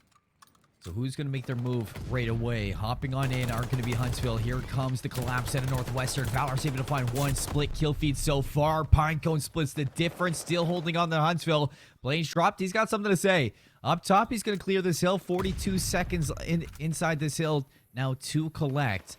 Blaine's watching to cut off these rotations. Real slips the line, finds one on the inside. That's going to be the break back for Huntsville. 3 go down. You look at the spawns, though, Northwestern, they have a chance to hit this once more, Jesse. The 25 seconds that they're going to want to fight for, in for the contention, are your Northwestern Demons. But look at that, J-Man takes the fight right in head first and shuts them out. Right now, it just feels like Huntsville, they got that lead in the first portion of the game, and ever since they've gotten that lead, they've just been able to do just enough to hold on to the exact same lead. Hasn't fallen below 20, hasn't gotten above 40 at any point throughout this game once they got that 40-point lead, and it's still just slowly but surely holding on to it for the time being. But Northwestern, they are in control of spawns for the moment. Huntsville will spawn in the close portion, though, so now Western, they need to hold this from the front. Huntsville. Better spawns. Contention for J-Man. Pistol's going to be out. Swings on throw. Not going to take it. Recovers that B40. He's going to get right back his dashing. Guns up. Templars here, though. Lines up too. That's all you're going to get. Huntsville back in for the break. 32 seconds. You look at the minimap. Player number 3 on the wraparound. Looking to catch these players off spawn while the team fights from the front line. In we go for this time. Northwestern starting to collect. Juice fighting for his life. Templar to back them up into the window is going to be the last player from Huntsville. They know he's there. Yongi Zongi in the grave. So 15 seconds. That Northwestern could be taking into their own hands now. As you look at the rest of Huntsville, they're going to be going on the overextension.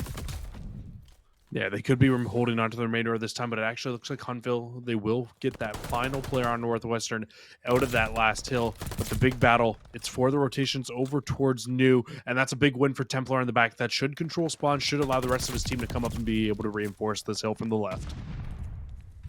Valor has a good spot to spoil this. All the way through, somebody's watching it. Timing not his way, so Valor not a chance to strike just yet. Doesn't read the Yongi Zongi coming off spawn. Player out of the hand, so right now this hill is still a toss-up, but who's going to grab it? 1 minute and 54 seconds in the time clock. So 171 to 141, that time definitely has been dwindling a lot. In this contention, it is going to be big for both teams. It is going to lock a lot off of this for that time clock. Finally a break for Northwestern, only momentary. Real's going to go down 3, make it 4 in a row. And finally a break into Barn, but there's only 15 seconds. Yeah, but that could be the break they need to really start to bring their way back in. You need to find one more here if you want to be able to close it out. And okay, they find the last couple kills. So again, only a 20-point lead now for Huntsville. This is the closest this game has been since the very start, but you need to make sure you find a way to close this game out if you're Northwestern. You can't let Huntsville keep running away and building this lead back up and up. Real watching River. 4 go down. Yoingi's only on 5 in a row, Jesse. Streaks now in the hands of Huntsville. Look at Northwestern coming off spawn from the north side of the minimap. So they're going to be hitting from the high ground, but there are players here occupying for Huntsville. Valor finds an opening. Kill onto J-Man on the chase for this player. In spawn, it's Yoingi's only to fall. In for the break. Pinecone watches it. 3 down the opposite way. So Huntsville holding on so far. 21 seconds. Plane drop in. Pinecone again holding off these players, trying to get into this hill.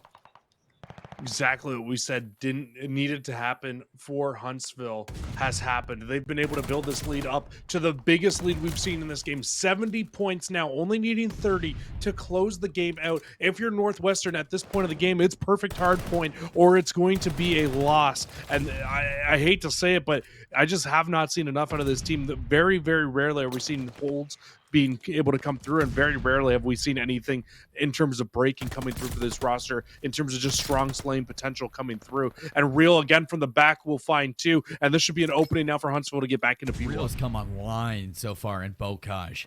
30 and 28.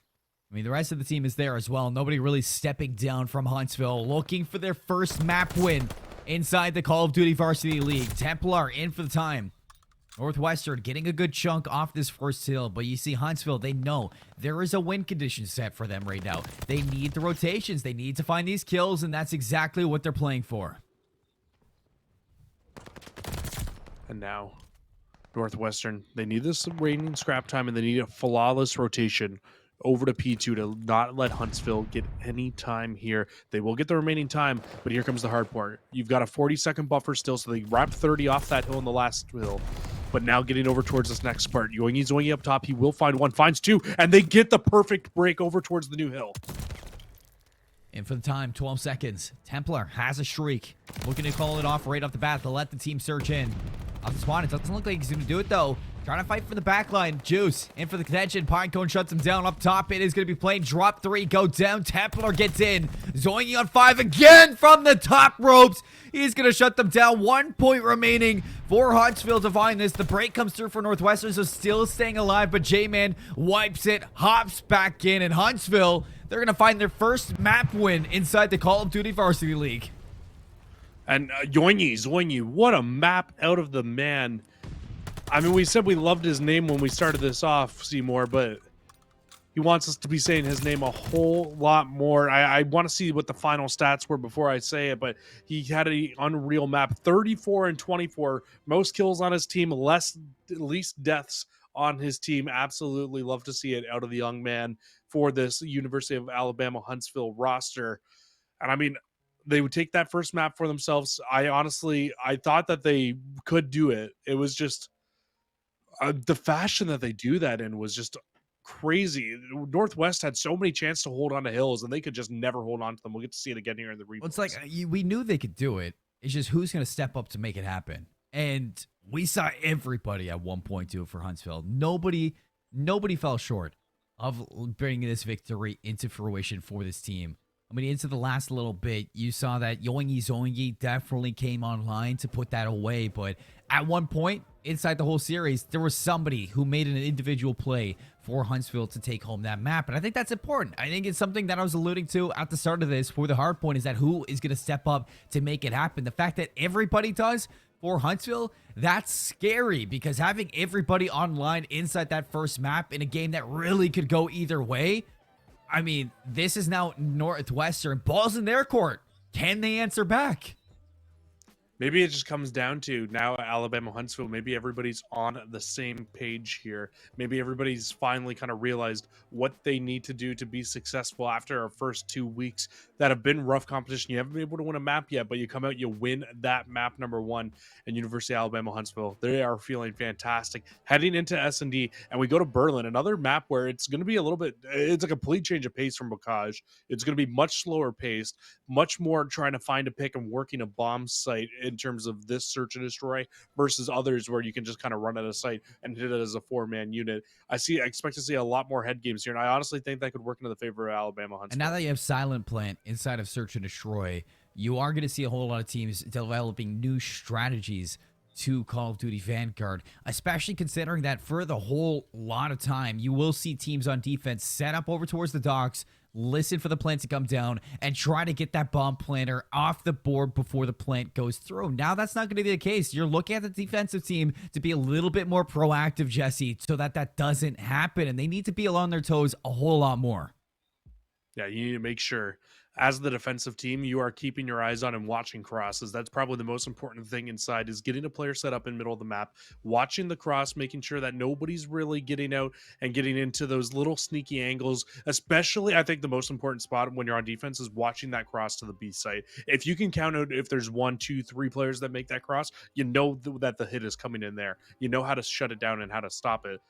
It's just a matter of fact to get in the right place at the right times. I do expect to see snipers coming out here in the series. I expect it as well. I hope to see it. I mean, you said it yourself. I mean, we've been primed of snipers for way too long. So bring it out even if you don't want to. We want to see them. Come on. Well, I mean, I guess I can't demand that. I'm just a caster over here. But it's what the people want. And don't you want to entertain out here? And that's what it's all about. It's about having fun. Just like Sauce said in the interview earlier. It's about having fun. And snipers, they're a lot of fun. So hopefully we get to see them happen, Jesse. But I mean, on Berlin, there's a whole lot of opportunity to do more than just that. Oftentimes we do see teams tend to go to the A site now that the smokes have been chalked off the board. If you can't get the bomb down at B, it is going to provide for a lot better of a post plant. But with the smokes being GA'd because of the one ways that they did provide, I'm expecting teams to start kind of making plays over to the A site a whole lot more than they used to.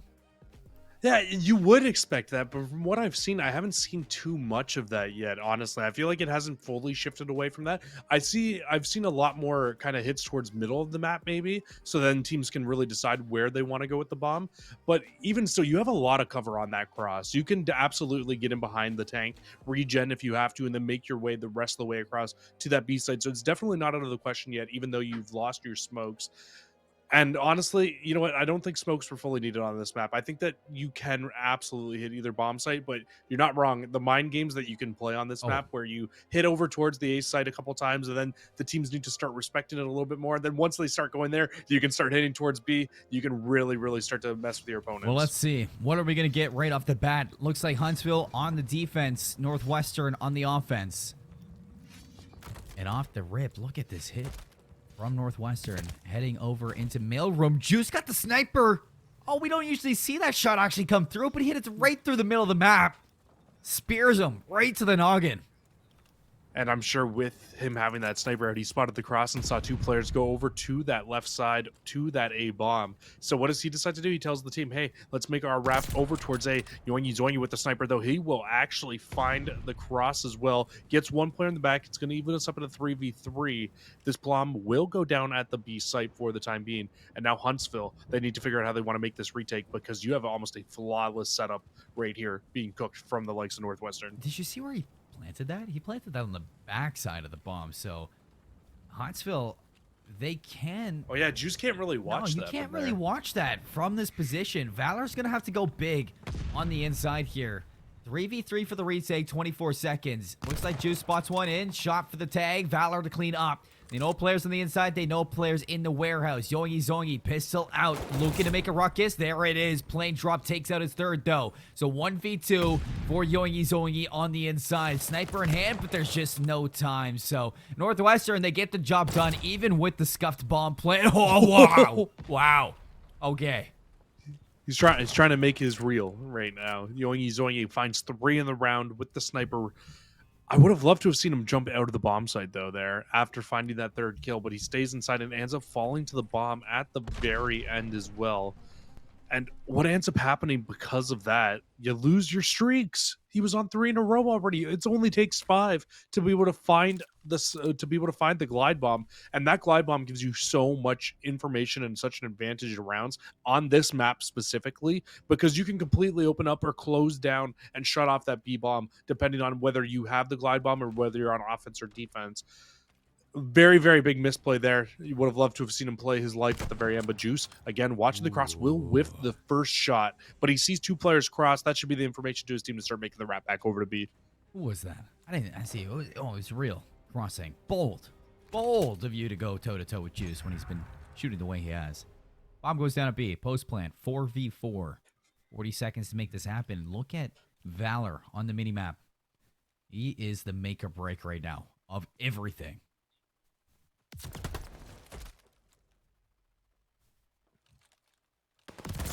And they really are just trying to pinch on this bomb. You're making the right play for Valor here, but you've been spotted out already, so it's going to be very, very tough to make this retake, especially with Juice still being stuck with pistol in hand. On the inside, they know somebody's here. Time's against them. They gotta go. J-Man's gonna find you have Juice. no They got time. no time to make this happen. So Valor, when he was the make or break, and he just stood still, so really he broke it.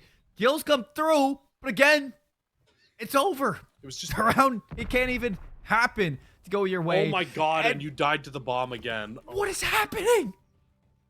I don't know what this S&D is right now, Colin, but the color caster inside of my mind. You must be dying. Like the little man that makes me tick inside of my mind is just absolutely going insane at the moment watching this. Okay, at least Real tried to get away from the bomb, and he ends up falling to it at a little bit of a distance there.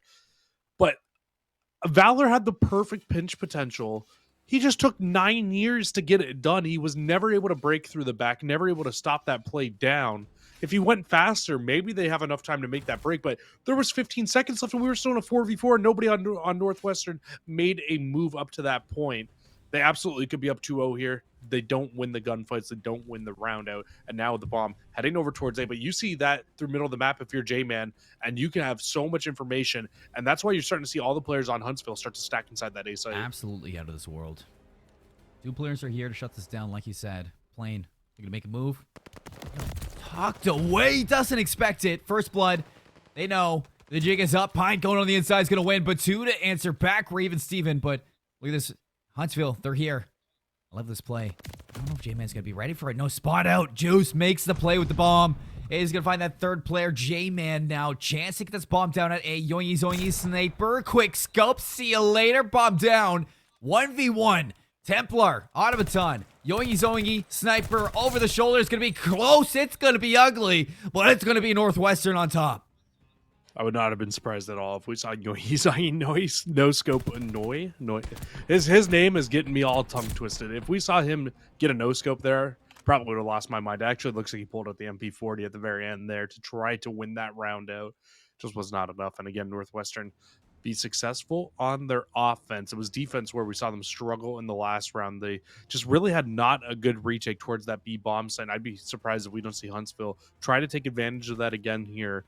But it actually looks like an A hit will be coming through off the rip. A lot of pressure going over towards this train side of the map, and we'll actually get a one-on-one towards the outer skirts here. If Valor can read this right, the stun check will come in though, so they'll know Valor's in this position. Kind of trapped here. Very passive from Northwestern. You know, eventually at Huntsville, they're going to have to take one of these gunfights. Pinecone, slow roll out here. Zoingy finds plane. Where's that? That's inside. That upper courtyard doubles down on Templar. Now things falling apart for Northwestern. I knew they had to make a play eventually, and they make the right play. Yoingy Zoingy, off the start of that round, he makes his way inside of the offices, and what he does is he jumps out the office building onto the double steps and makes his way up in the upper courtyard and finds a 2-piece to open the round off. Nobody had the steps watched, and he just found the perfect line to make that sneaky little play in. He is that player on this Huntsville team. 6 and 3 here in this game. Popped off in map number 1. I mean, where has he been all season long? This team has been 0-6 in map count, and now Yoingy Zoingy helping bring this team back to the promised land here, playing much, much better COD than what we've seen from them throughout the season so far. Bomb on Northwestern, once again, heading over towards this B site. We haven't seen them really do anything different with this bomb yet. But again, you've got Yoingy watching this with a sniper. He might just be able to spoil the fun. Watching like a hawk. This is so passive. So passive from both ends. Oh, he doesn't even open the window. Having some troubles. And in the meantime, Valor oh my god, that through. Is so unfortunate. Bob's going to go down, I guess. Look at Real on the minimap. Well, another 4v4 here. You need a retake from Huntsville. Looks like Real will pop that dead silence as well. Spotted. And yeah, he's just not going to be able to find anything again. You need to go, though. You can't let this go too long. Otherwise, it's just going to be too easy for the defense to hold on. The situation Valor was in later end. Spent way too much time making the play happen. 23 seconds. Nobody checks up top. Plane drop's going to go down on the inside. So there's a chance now to break. Templar and Valor 2 for 2. 2 on 2 on the inside. It's Valor still keeping this lane going. J-Man now last alive. 11 seconds on the inside. Knows somebody's here, but Valor just playing coy. Will his teammate gets the information. No time whatsoever. Valor's going to get the last kill and another offense. This time going the way of Northwestern. Yeah, yet to see a defense come through here in this game, and it just feels like nobody knows how to take a retake right now between these two teams. It's like you need to find a few kills, and in 4v4 situations on retakes, you need to go. Otherwise, if you don't, if you play passive, it just works into the defensive hand or into the offensive hands because they could just sit around the bomb. They don't need to get aggressive. They've got that bomb down. Their job is done. Now they just need to watch the bomb. So it's your job as the defense to get aggressive, find your picks, and find your trades to be able to win the rounds out. They just haven't really been able to find anything yet. You can see Juice, he's watching over this B site, but there is no action heading over there right now. Very quick, aggressive hit over towards A. Yoingy will find first blood once again, and this should be good to get the bomb down at No A. action at B, but Yoingy's got all the action he wants. Oh my god, Yoingy. Templar got smoked. Yoingy. Okay, bud. Looking for the ace now. Sees Juice. Okay. Oh, Juice. Can't even let him have that. Excellent quick scope. You know, typical to the least, but now you got to get a 1v3. And the ace. 4, they come back into the round. MP40 is picked up. Spotted. Shots are there. J-Man's going to put it out. Another offensive win. Juice said you ain't putting me on your highlight reel, Yoingy Zoingy. It's not gonna happen. very unfortunate. I'm quite upset about that one. I was really hoping to see an ace come through there, especially with the way he was doing it through the middle of the map. Found one, found two, made it the flank through the middle of fire, found three. Disgusting plays. Still no defenses won here. Now, Colin, could this end up being to the point where first defense will take this map? It really does feel like that sometimes here in Vanguard. It sometimes does feel like it, especially on Berlin, but I'm surprised we haven't seen one yet. Finally, Juice.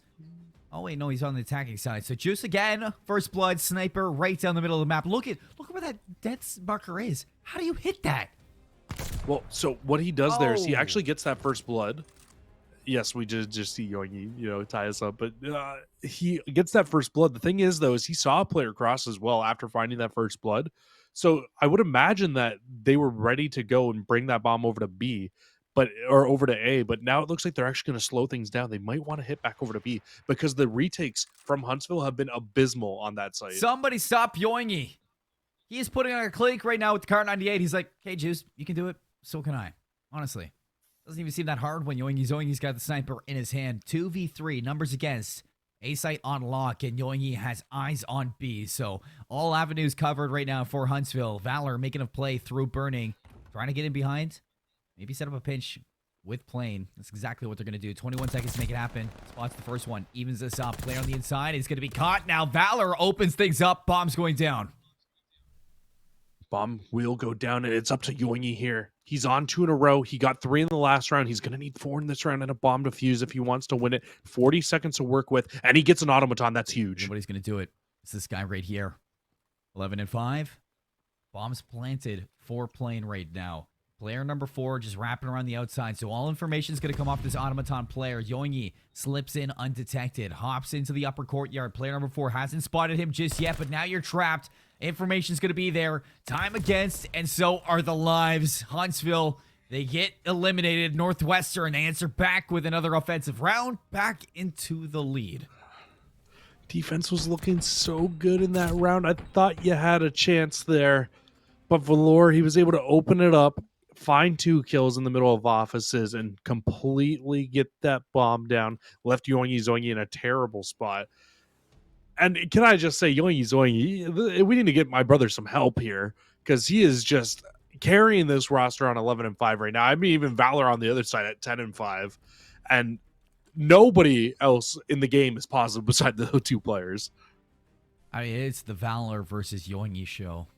I mean, Juice is chiming in here and there, too. 5 and 5. Those snipes have been impeccable, but it's really who can close out. Yoingi opens up. Big kill on the Valor. So now they win the round, right? They have to. Those are the only 2 players who have been able to find kills throughout any of these rounds, it feels like. Remember when you said that, I mean, caster curses are a thing. So remember, Jesse is the one who said it, not me, guys.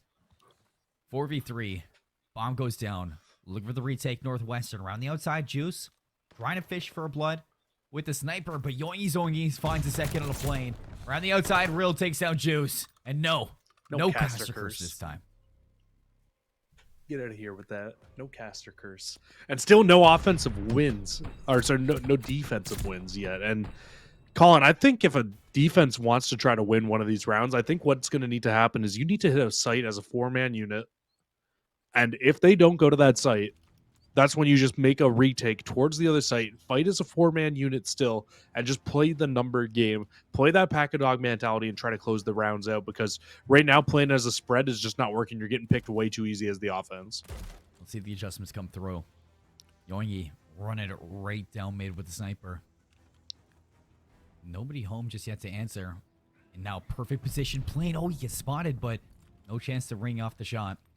B-side wide open right now. Yoingi in a spot to get these shots. His natural through, habitat. like you said. Last time he got bad timing, and this time he just got it again. So Valor's in there to get the bomb down.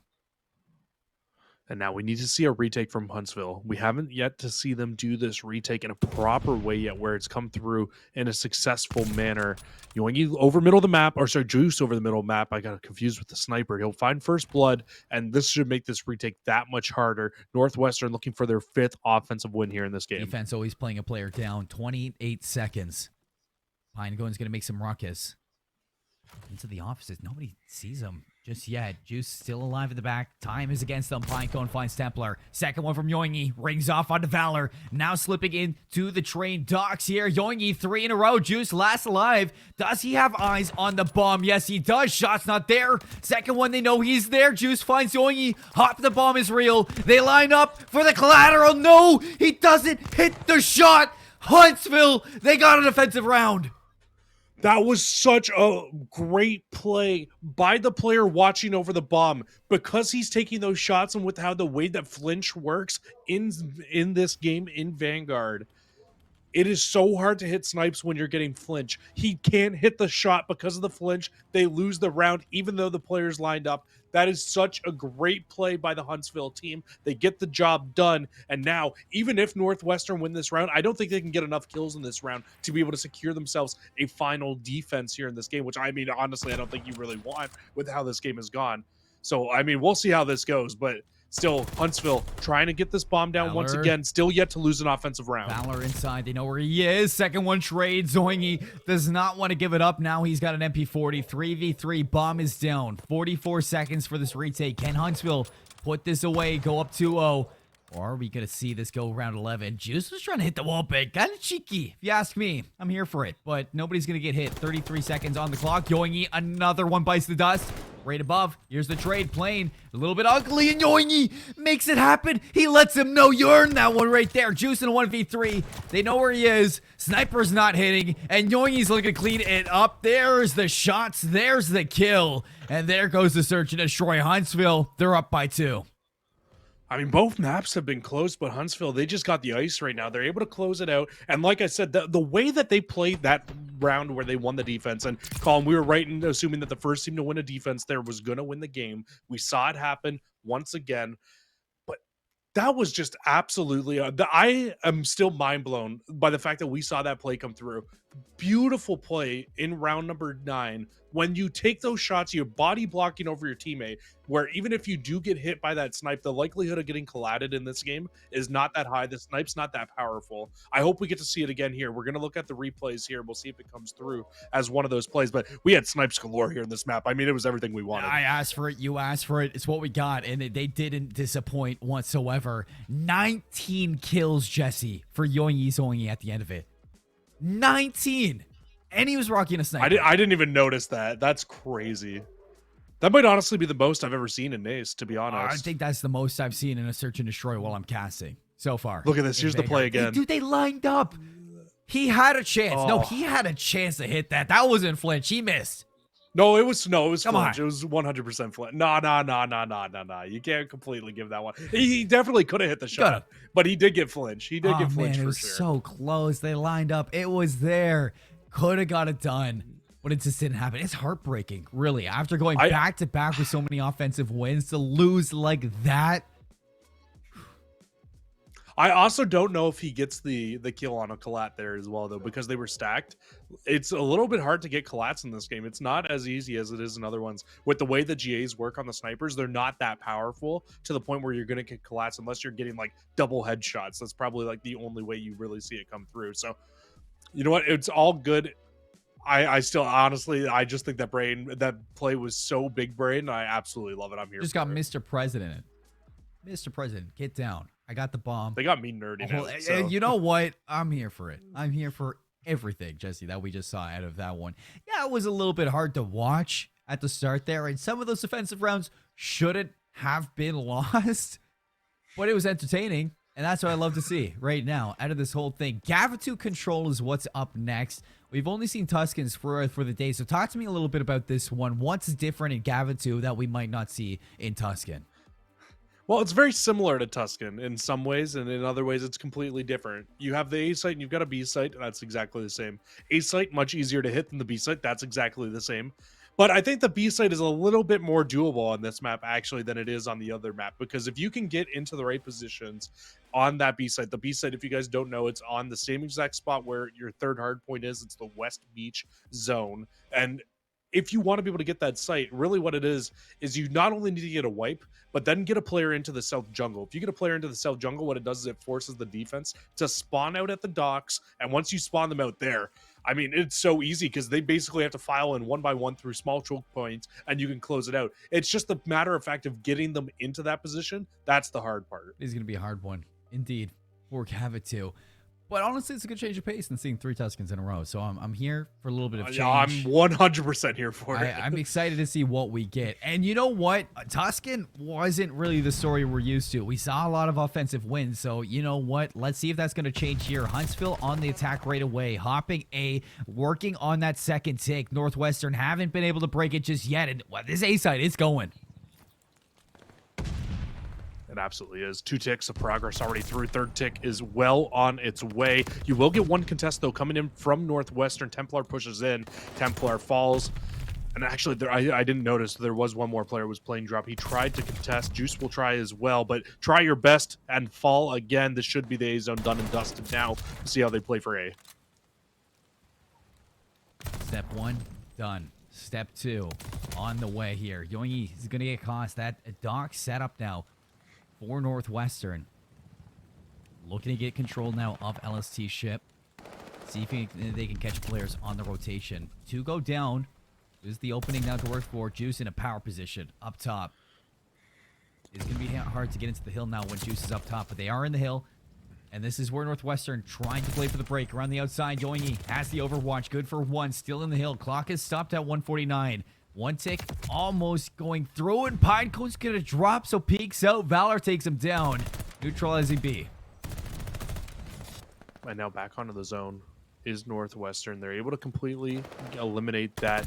Oh, and Juice, he's gonna get caught out up in Sniper's Nest. That's a big kill. That gets a powerful position off the map. It allows Huntsville to now be able to push up through middle map. But the big thing is, you need to get these players that are inside and around this B site off, and you need to get up and into the south jungle, because you can see that's exactly where player 7 just spawned back up. You need to block that spawn if you want to win this round. J-Man up top now. In a position where you need your AR to be. Nice shots at a plane. 2 get rung off. That's going to be keeping the lives down to Northwestern, struggling to siege out this beach. Huntsville haven't been able to get anything going since the start. Yoingi looking to make a play around the docks while the team's setting up an artillery, but players dropping fast. It's thinning the lines of Huntsville, and it's just not the way you can have this happening if you're Huntsville. Yoingi now into enemy territory, but the teammates, they're the ones who need to make a play right now. Oh. Allow Yoingi to be there. J-Man finds Templar. This might be the opening, Jesse. Yoingi blocks the spawn, but the player will come off. It's Templar. He's going to be the first one to contest. They find all 4 down now. This is Northwestern's chance. You need to push up the map and just cut these players off. Don't let them get close to this hill. Only 25 seconds left. And if you're Alabama Huntsville in this situation, you need to just wait. You only have 1 solid hit left at this hill. Pinecone. There's an opening, 9v8. Templar takes down Real, so no flank presence whatsoever on the front line. It's a big win from Pinecone. Now Yoingi. Player you want to be in this position. Set up for the automaton on the cross. It's playing, trying to stay alive. And they do. First tick getting work done. Times against. In for the contention. Plane slides on in. Checks the tank. Not going to be there. 3 kills for Huntsville. That's going to open it up now. 3 players numbers left for Northwestern. Numbers going to be a big factor. Real watching the respawns in a solid position, but they're all behind him. Valor's going to take down J-Man. Real turns around. He's going to find 1 on the plane. Valor's going to get knocked down, and so do the rest. Huntsville, they take an offensive round. And I think they won that round out by like 4 kills at the end of it. I'll do the exact math once I can see the scoreboard again. But wow, I mean, the fact that they really did only have 1 solid hit left on that hill, and they took that hit and they put it to full effect there, Seymour, and able to close it out. Good stuff from this University of Alabama Huntsville team to be able to close this round out. And now, if you are Northwestern, you really now need to find a way to win one of your 2 offenses. Otherwise, you're going to lose this game. It is definitely a tough task right now for Northwestern. Pinecone, man. We're wondering what just happened. Red barrels, they're dangerous. Don't go near them. Pinecone learned the hard way. 1 kill off the board for Huntsville. Hopping on is Northwestern. Valor's still in the spawn, so might be having some technical difficulties from that player, but they are still playing this one out. On the inside, Real's going to find 2. The opening now for the break, and the break does come through. So 27-27, 1 ticks on A, but that's about it. You really hope that they're not having issues right now with players connecting. That would be very, very unfortunate for this team. But yeah, it does not look like Valor's here right now. Definitely having some sort of issues here in this round. Be surprised if this round continues on here. I expect we start to see them come in, start maybe team killing a little bit to let them know that there's an issue going on here. But they might actually have to end up playing this one out as well. I'm not exactly sure on the ruling here in the Call of Duty Varsity League for this exact situation. So it's just made a situation that's already tough in terms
door. Plane's going to drop, and that is going to be Huntsville finding their second. Yep, Huntsville. They say, hey, it does not matter how many players you have on the map, Northwestern. We're going to come out. We're going to take these rounds of control. Now up 2-0 here, and they did exactly what you need to do in control on Gavutu. The thing with this map is it's a little bit easier to get that A site, yes, but also it's way easier for the defense if they want to get you in a spawn trap and they get the right kills at the right time to put you in a spawn trap than it is on Tuscan control. That's why a lot of teams don't really like this map that much for control, because if you get trapped there, you are literally screwed. They got out of it, which was impressive in its own right, but at that point, you only had so much time left. You had one solid hit left at the hill, and they just weren't able to get it done. Now back on offense will be Huntsville. They want to hit towards A again off the rip, and actually J-Man will be a player hitting out towards the ring side of the map, and this should actually develop a really nice pinch through middle of the map. Into A, you get shut down. Still kills training through. Oingi's found them on top of the LST ship. It is going to find Templar from behind, playing for the trade. Still no success from really either squad, but finally a break from Huntsville to hop into the A site and collect this time. Yeah, one tick of progress almost surely will come through here at the very least. Yes, it will. And it looks like you're setting up for a hit here for Northwestern. They want to hit through the side of the boat, but it is very well watched right now. Pinecone finds two, and now you just need to stack the point. Everybody's spawning so far from Northwestern that if you stack this point, you should be able to finish it off, and you'll have almost 2 minutes and a life lead to go towards the next hill. But a perfect break comes through. Templar finds two. Templar shuts it down. Yoingi's still up top. It does look like some players looking to overextend, most notably J-Man on the wraparound. Templar taking the one-on-one. Zoingi just cambered him. I don't even know what he did, but it was nasty. They're going to get back into this A site, working on the last tick. A 3-life lead. J-Man drops in the defensive. And so does the player on the defensive for Valor. So no over-aggression from Northwestern right now. A site's going to go through at a minute. Minute and a half. 3-life lead. University of Alabama, Huntsville. Oh, and the streak. I forgot that J-Mac had that streak. He'll drop it down. Wasn't able to find anything with it, but the kills come through nonetheless here for Northwestern. Real also has a streak. This will get the last player that's anywhere near the site at the moment for Northwestern off the site, allowing Huntsville to have the cross set. J-Man gets in. This is the chance now for Huntsville. Templar looking for the break. A little bit of help from Valor. They're going to get it done. 4 go down just like that. Wow. Just like that, Jesse. What a break. Through the front. They don't let anything happen here, but they got a 4-man wipe in the last round. Let's not forget, with 20 seconds left, that's when Huntsville finally got the opening. They got on, but all streaks have been invested here. If you're Huntsville, you have found no value out of them. You found maybe 1 kill. The thing is you need to get those players up in the South Jungle. That's how you'll be able to get in. That's how you'll be able to start this spawn trap out. But those kills are coming through middle of the map. That's great and all. You're going to be able to open it up. You can get towards the hill. But the streaks, they're still, or not the streaks, the spawns are still coming in for Northwestern. And they're still spawning South Jungle. They're so close to the new hill. You just need to slay out at this point.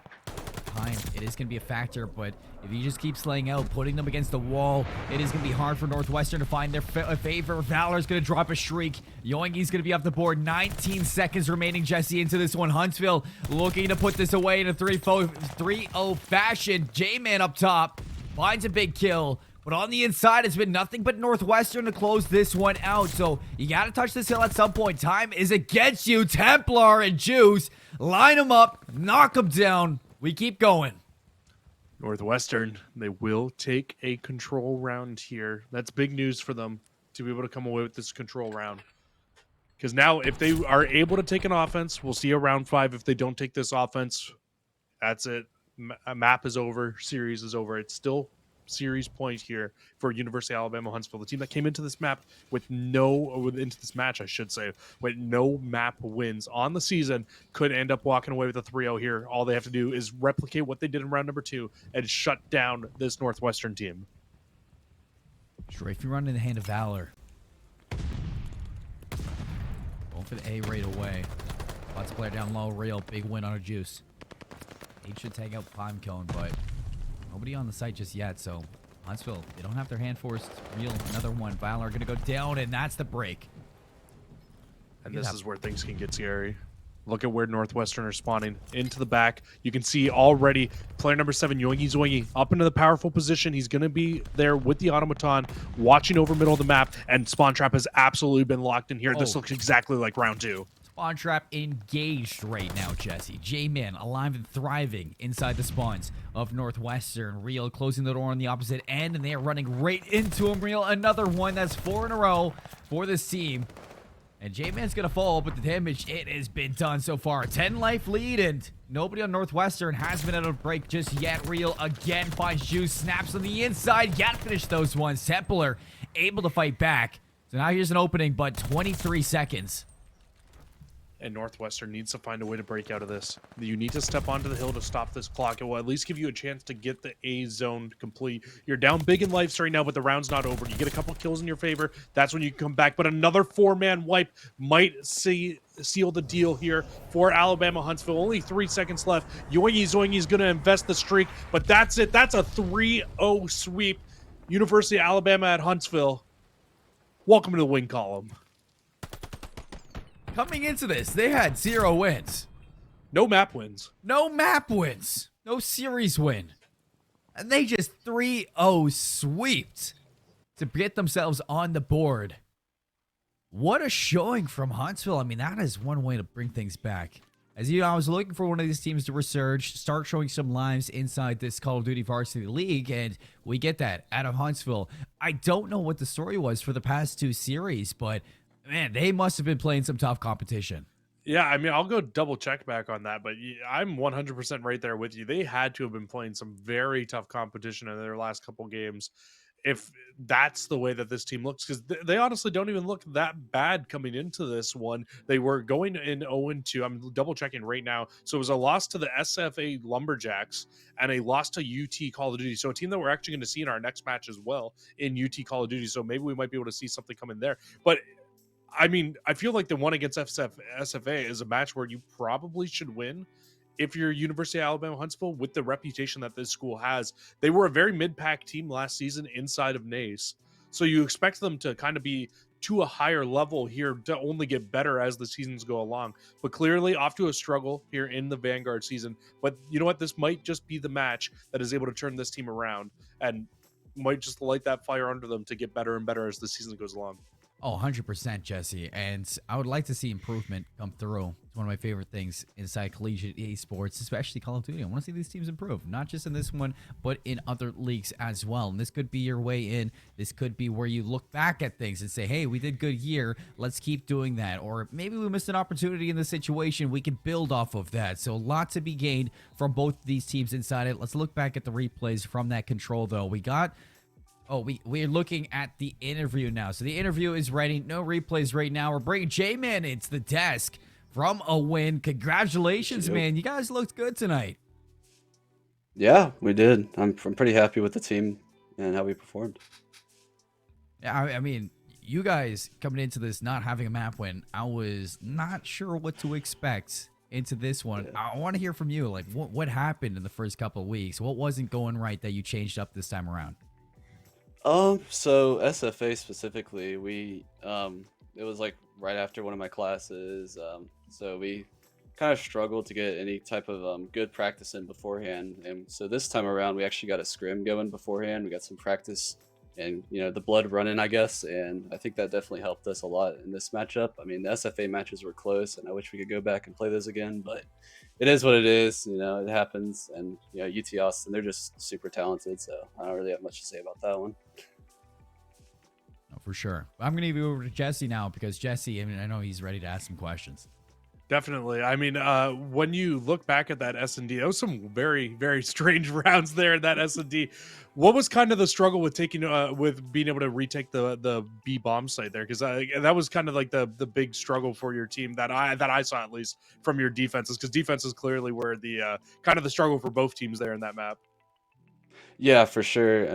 I mean, it's kind of hard for us because we're trying to hold all these angles, and we have trust in our sniper to get that cross. But sometimes it's hard to pick that kill up when he just runs past like that and gets that quick plant in. So it's definitely something we got to work on, because as soon as that B bomb goes down, it's like the hardest thing to retake. So Yeah, moving Yeah. forward, we might have to work on more strats on that B bomb site for sure. But yeah, for now, yeah, it is what it is. So I mean, you guys got the job done, right? That's what mattered. I loved the yeah, play, by the way. I will say, I loved the play when you guys stacked on for the sniper to take shots on him so he can't get the flinch. That was honestly brilliant. I was nerding out over yeah, that. I was like, it's a great play from you guys.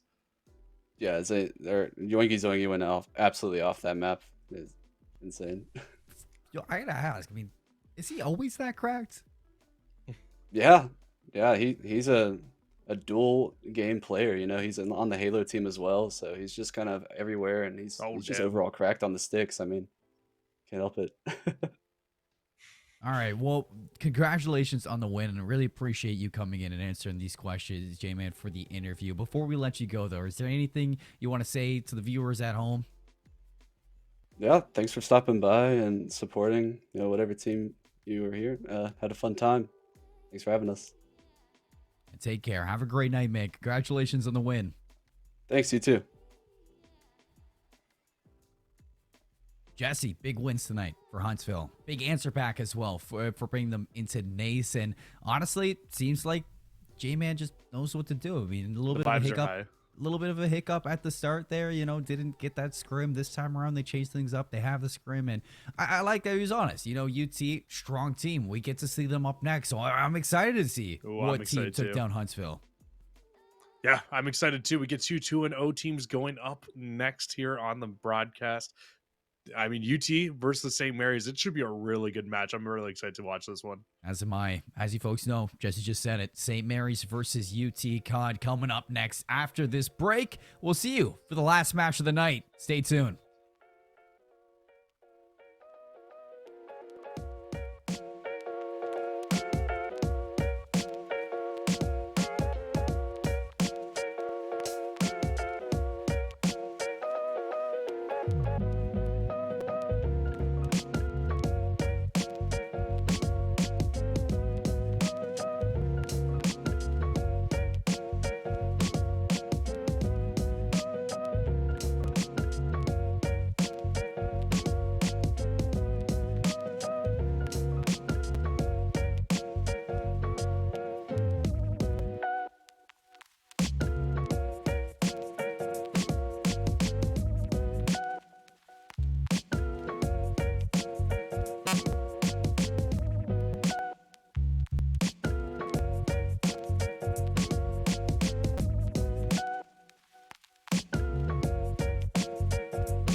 Folks, welcome back to the Call of Duty Varsity League. My name is Seymour. Alongside me is Cruisin'. We're here in the last match of the day. We got St. Mary's University going up against the University of Austin, Texas. Now, or University of Texas at Austin. You know, it's different phrasing. Apologies. But Jesse, we've had 3-0s across the night.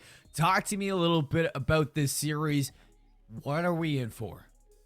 I mean, you're in for a very good series, I think, honestly. These two teams very evenly matched at this point of the year. We can take a look at the head-to-head between the two of them, but it's going to be both teams coming into this matchup at 2-0. And in all honesty, looking at this right now, this is a matchup for first place here in the Central Division. We are in the Central Conference, I should say. We just saw a match in the last time in the last game, which was also a Central Conference matchup. But when you look at these two teams, big thing stands out to me right now. St. Mary's playing unfortunately without Seeker today. Unfortunate situation has happened. They are still deciding to play their match, obviously, on stream to finish this out.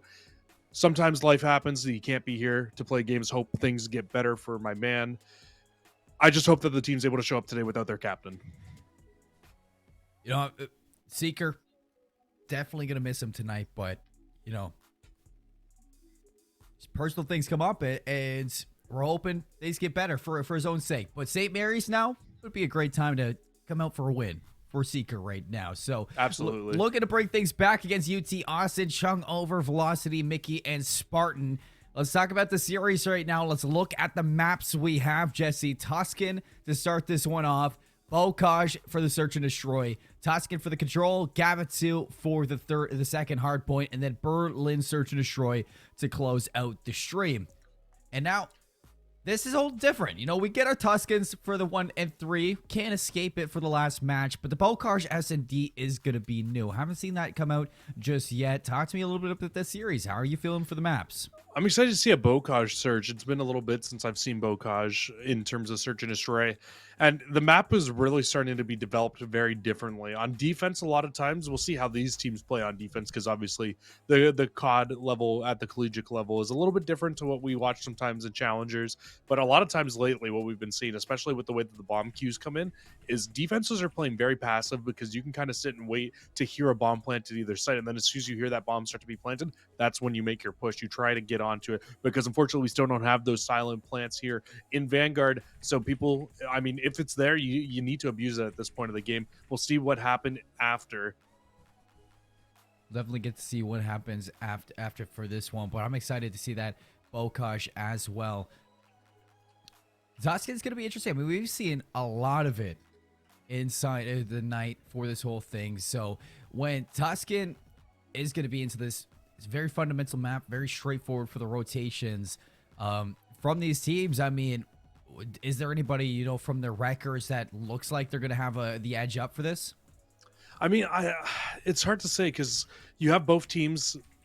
St. Mary's has done very well. I believe it was a 3-2 in both victories for them. So you got to think, if they go to search and destroy, they go all the way to that game 5. They have the ice. They have it ready to go for themselves.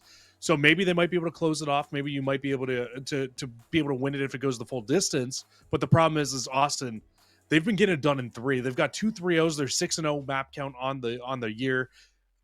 They look like they've been a dominant force so far. So St. Mary's, and without your captain, it's going to be really, really tough to go up against this Austin team, I think. It is going to be tough. So let's see who's going to come out on top with this Tuscan hardpoint. Not going to be easy. We are going to be seeing those fundamentals need to get flexed for this one all night, folks. It has been a crazy ride so far, but I mean, usually the team who gets this first map tonight, they've been closing it out in 3. So if the pattern stays true, I mean, this could be UT Austin's chance to get another 3-0 under their belt, Jesse. It absolutely could, and especially without your captain. You don't have your captain, you don't have your main slayer, and you don't have your in-game leader here for St. Mary's. It is a tough spot to be in, but like we both kind of alluded to, we kind of hope that they come out and they can play well for Seeker, again, out on for personal issues here today for himself. So we'd like to see them come out and play well for him, because Seeker's a good guy. We love Seeker. We love having him on the stream. It was always great having him in for interviews last season, so it'd be great to see them come out, perform for your captain here. And I mean, this team has just been through so much already this season. You lost one of your better players to unfortunate circumstances as well. And then to come into another match here today where you don't have your full team coming at it 100%. It's not a great spot to be in. And University of Texas at Austin, I mean, this might just be their chance to take full advantage. Heading to Tuscan in the first map, this is going to be a big telling tale for the St. Mary's roster on whether or not they can really go toe-to-tail with UT Austin without their captain, because we say it all the time, but this is a very systematic hardpoint map. If you can win on this map, I feel like you can win out of 3 of the 5 different hardpoint maps that we have. 100%. Now, if this is Bocage, it'd be a little bit different. Then I'd be saying you're going to be forged in the chaos that is Bocage.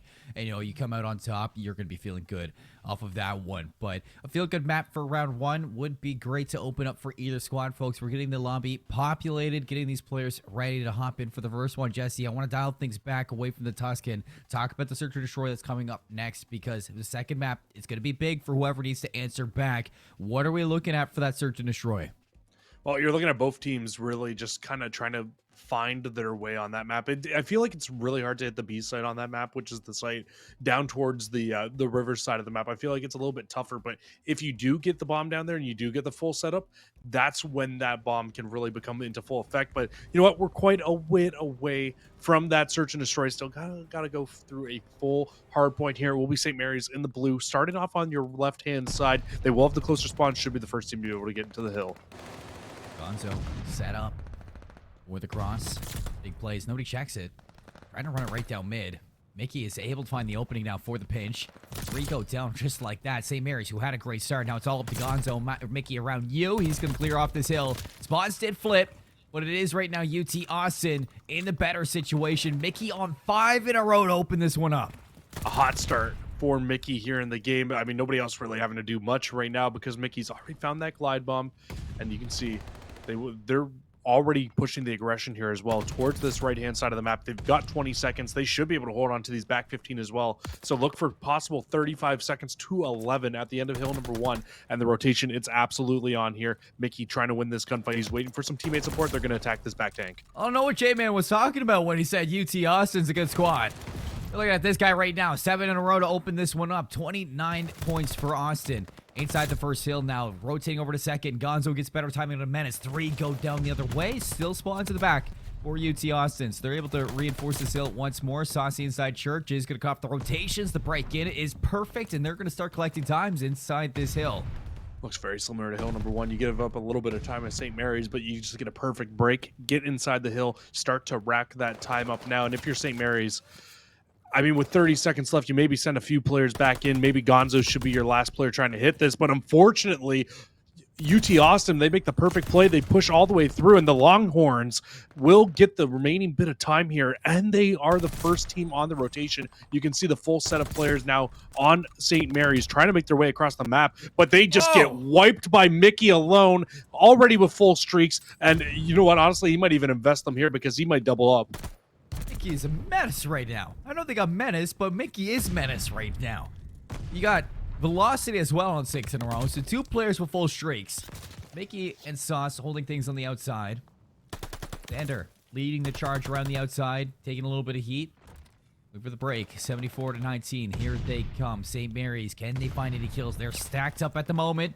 Lon Lilith trying to wait for the opening here. Nade's going to ring on out. That's going to be the go time. Velocity, Menace, lock them down. It's a full 4. Nobody can break. Yeah, it's a tough spot to be in right now. Mickey will double up on those streaks as well. Velocity now on 9 in a row, absolutely tearing it up. Will finally fall, but when you got a player going 14-2 and you got another player going 10-2 to start a game off, it's going to be hard to find any time on those. But St. Mary's, with 13 seconds left, they set up for the full rotation over towards our Church Hill, and now Austin, they're going to need to make another break here, but Mickey pushing through the back. This should actually flip these spawns out. So even if St. Mary's gets a couple kills here, Austin should be able to just reinforce quite quickly. Xander gets worked. Pyro's going to drop. Last one in is going to be long-lived. It is flawless break again for Austin, making it look clean on the inside of these hills, Jesse. And now 117 to 19. You said it yourself early, just giving a little to get a lot. And Austin, they just look like another Titan inside NACE. I mean, this is systematic. This is deadly. Yeah, I mean, I hate to say it, but this is kind of what I expected for St. Mary's. It's very tough to play without your captain, but with any sub in general, you place it's not plug and play in Vanguard. Teamwork has to be on point at all times, and you're playing with a player who doesn't normally scrim with your team right now. It's an unfortunate spot to be in. It's why you have subs in the first place. But yeah, this just is it's not going great right now for the St. Mary's team, down what is it 140 points right now to the likes of this UT Austin squad, who it was already going to be a tough match against UT Austin, but now it just gets that much harder. They've got a perfect setup here as well at the new hill. It's going to be very tough to break, and honestly, this comeback, they're going to need something remarkable to bring this one back. And it's 0-for-1 around the corner. 2 and oh no, Xander has the help, but the team nade onto Gonzo finishes the job for them. So another hit falling flat on the face of St. Mary's. Sauce in a situation to cut off the rotations once again. Gonzo on the chase, an opening for Pyro to help him out. In for the contention. 30 seconds to play for, but no, Gonzo just trying to tease this out just yet. Gets the better velocity. There's the break. We still need a couple kills before you start collecting this time. And Menace sidearm in the backhand. He's going to shut that one down. Blonde Lilith, what do you have to offer? Another one goes the way of Mickey. Well, we are guaranteed to see a second set of rotations here, but UT Austin, they should hold on to the remaining bit of this time, so they'll only need 40 seconds in rotation set number 2 to close this game out for themselves. They actually won't find those back 5, so it'll be 45 seconds needed here on hill number 1, but with the rotations over and all the streaks that they have, they absolutely can close the game out here. 210-21. Looking good right now for Austin. They have the setup and they have the kills. Nobody on St. Mary's in a situation to really break this. Everybody flooding on in, but here come the streaks. Menace gonna drop them down both side by side. Puts them away. Only 25 seconds remaining, and you can actually close it out into this one. Another streak's gonna drop. Look at all of this damage. Mickey's gonna go down, but it is a strafing run to do that. And I think the strafing run killed the glide bomb too. It doesn't matter. I mean, Austin, they're getting it done no matter what. Trying to touch this hill, trying to push this even farther, but nobody on St. Mary's can get it done. They're being put in the blender here on Tuscan. And UT Austin, they are making it look easy. Yeah, 250-21. I mean, you can't ask for a much better game. Maybe a 250-0 next time, but UT Austin, disgusting off this game number 1. I think 3 of the 4 players found streaks in that game. Maybe all 4 did. And Colin, you know what? Honestly, I would love to sit here and kind of harp on this game. We can kind of look over the stats and everything here. But I don't think that I think that Mickey had more untraded kills than everybody on St. Mary's combined. So that just tells you how the tale of that story went. Longhorn Gaming and UT Austin, just a great game number 1. And I think one thing that I want to talk on, because there really isn't much to talk on in that hardpoint, it was just flawless from Longhorn, is that streak with the strafing run. Because more and more times lately, I've seen that strafing run get used, and that shooty pilot does not know his team from the other team. Somebody needs to give that man some direction, because every time I see that streak get used, it finds more kills on your team than it does on the opposing team, and that is an issue. This is a PSA to all teams. Put it away. Stop using the shooting pilot. Stop using the strafing run. I mean, it does more harm than good. Sometimes I'll see it turn up for a couple kills, but most often than not, it's gonna kill your own team. Stop using the strafing run.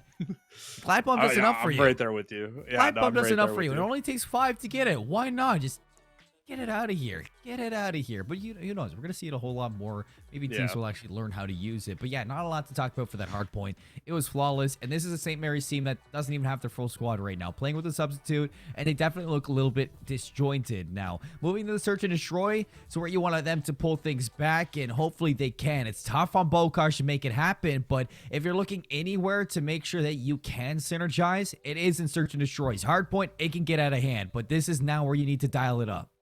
Yeah, and I think it's a lot harder to plug and play in hardpoint than it is in S&D, because in S&D, all you really need to do with your new players, have them watch one thing, right? You have that player watch that one slay, or you have them push up with your team. Probably not carry the bomb, but just have them push up with your team. Just make it more of a team effort and a team push. And you know what? Maybe St. Mary's, they might be able to come out here. I think the big thing, though, for St. Mary's, just off of watching that map number 1, is going to be finding a way to control Mickey, because Mickey looked unreal in that first map. Started off 5 in a row on the very first hill of the game. Found basically all the players and then found everybody coming off spawn. It was ridiculous. I think if you can kind of slow him down and shut him down, that should lead to a recipe for success for finding more rounds and maybe even shutting down the rest of the players on the team. Unreal with the capital U. It's not going to be an easy task to slow him down, but something that we did see in Bokash earlier or in past leagues, maybe even in challengers, CDL, you got to be watching for a player to hit the overextension. One thing that I didn't see inside the hardpoint out of St. Mary's is proactivity. Now that you don't have your in-game leader, now that you don't have your captain on board, somebody's got to be making this play calls, because in Bokash, you need somebody to be a little bit proactive. You need somebody to kind of stir things up on the outside of the map, and I'm curious to see who that is. I mean, you say that it's easier to plug and play. Bokash, it's going to make it a little bit difficult to plug and play, because you need to get mixy. You're going to need to get proactive at some point, and in Bokash, it's not a very big map. Things can get out of hand very fast. You need somebody to step up to the plate and really become that leader. That's the first step. And second step, whoever is that leader, everybody else needs to listen to him right now. You need to make sure everybody's on the same page. You won't win maps if you're not. You especially won't win maps against this team of UT Austin if you don't, because this team is unreal. You saw it in map 1. There's a reason that they're 6-0 inside the league in terms of map count, 2-0 record, possibly looking for 3-0 right now and a 9-0. That's what their goal is, but you need to find a way to stop it. But I mean, this loss, I mean, if they come through and they end up losing this series, it could be really detrimental looking at the Central Conference, because I mean, you still got NSU who's looking decent. UAH is looking a lot better now, and they're going to be sniffing for that third place spot after tonight's matchup. I think your only big competition here for UT Austin is going to be ICC here in this division. So you need to make sure you're finding these important wins, because St. Mary's, they snuck in last year. Let's not forget, Colin. They snuck in that third place spot last season. They absolutely can do it again here, but this is a loss you just don't want on your ledger. No, it is not. And I mean, you got the previous champions in ICC, so that's already a hard one in its own. Mickey's going to open up Gonzo for the trade. Menace, I didn't even see him, but he's on the flank. He's already in the enemy territory now. Putting things down. Xander's on the inside. Pistol from Saucy. He's going to find another one now. Last alive is going to be Gonzo, and Menace has got his number. First round, UT Austin. They keep the success going. I think there's just no respect right now from the UT Austin players. If I'm being completely candid, it just feels like they just want to run at the St. Mary's players. And you know what? All the power to you right now. But they might end up running into some bad habits here if they keep this up the way that they're running and playing in these games, because going up against top teams, you can't get away with the same exact things here. We'll see if adjustments come through as this game goes along, because if they keep running at you, all St. Mary's really has to do is just sit back and wait for them to do those big run plays, and then they can shut them down. We'll see what happens off the rip here. Will be a push from UT Austin up towards middle of the map, and another first blood to Mickey. Menace and Mickey working their magic. Somebody has actually slipped line. Pyro's in enemy territory for St. Mary, so that's not proactiveness. Xander, wow, that is through 2 doors. As things are really paper thin in Bokash. Bomb goes down at B. Pyro, you got to make a play right now. Still at the player deficit. Here's Gonzo to answer back. Players on the outside looking to pull things their way. Sniper in the hand of Saucy, so this is where the sniper definitely going to thrive, but Gonzo's going to find another one. Xander take down Menace. 2v3 on the bomb here, Saucy. Sniper's going to land 1, 2v2. Ties us up. 21 seconds to make this happen. Velocity's going to find Gonzo. Last one alive is going to be Pyro, who still hasn't made that play from the flank. And Pyro will find one. There's just no time, Jesse. There's just no time. No time at all. That's the big issue there, is you get all these kills, but you just don't have time. You can't hop on this bomb now either.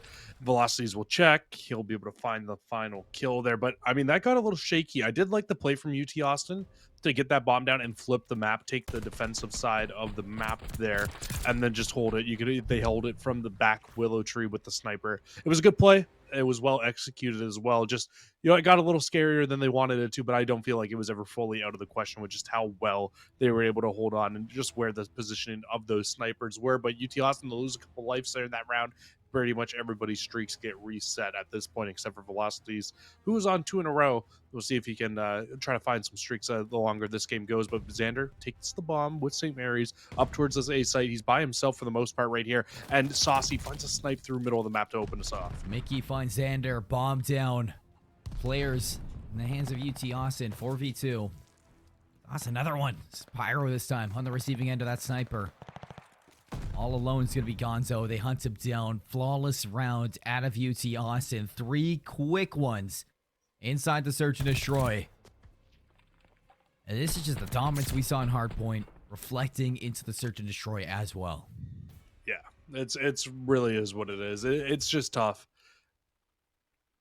We said it before, but one, going up against a team to UT Austin's caliber, but two, doing it without your captain and your leader, it's just a tough spot to be in for St. Mary's, and they just, quite frankly, just don't.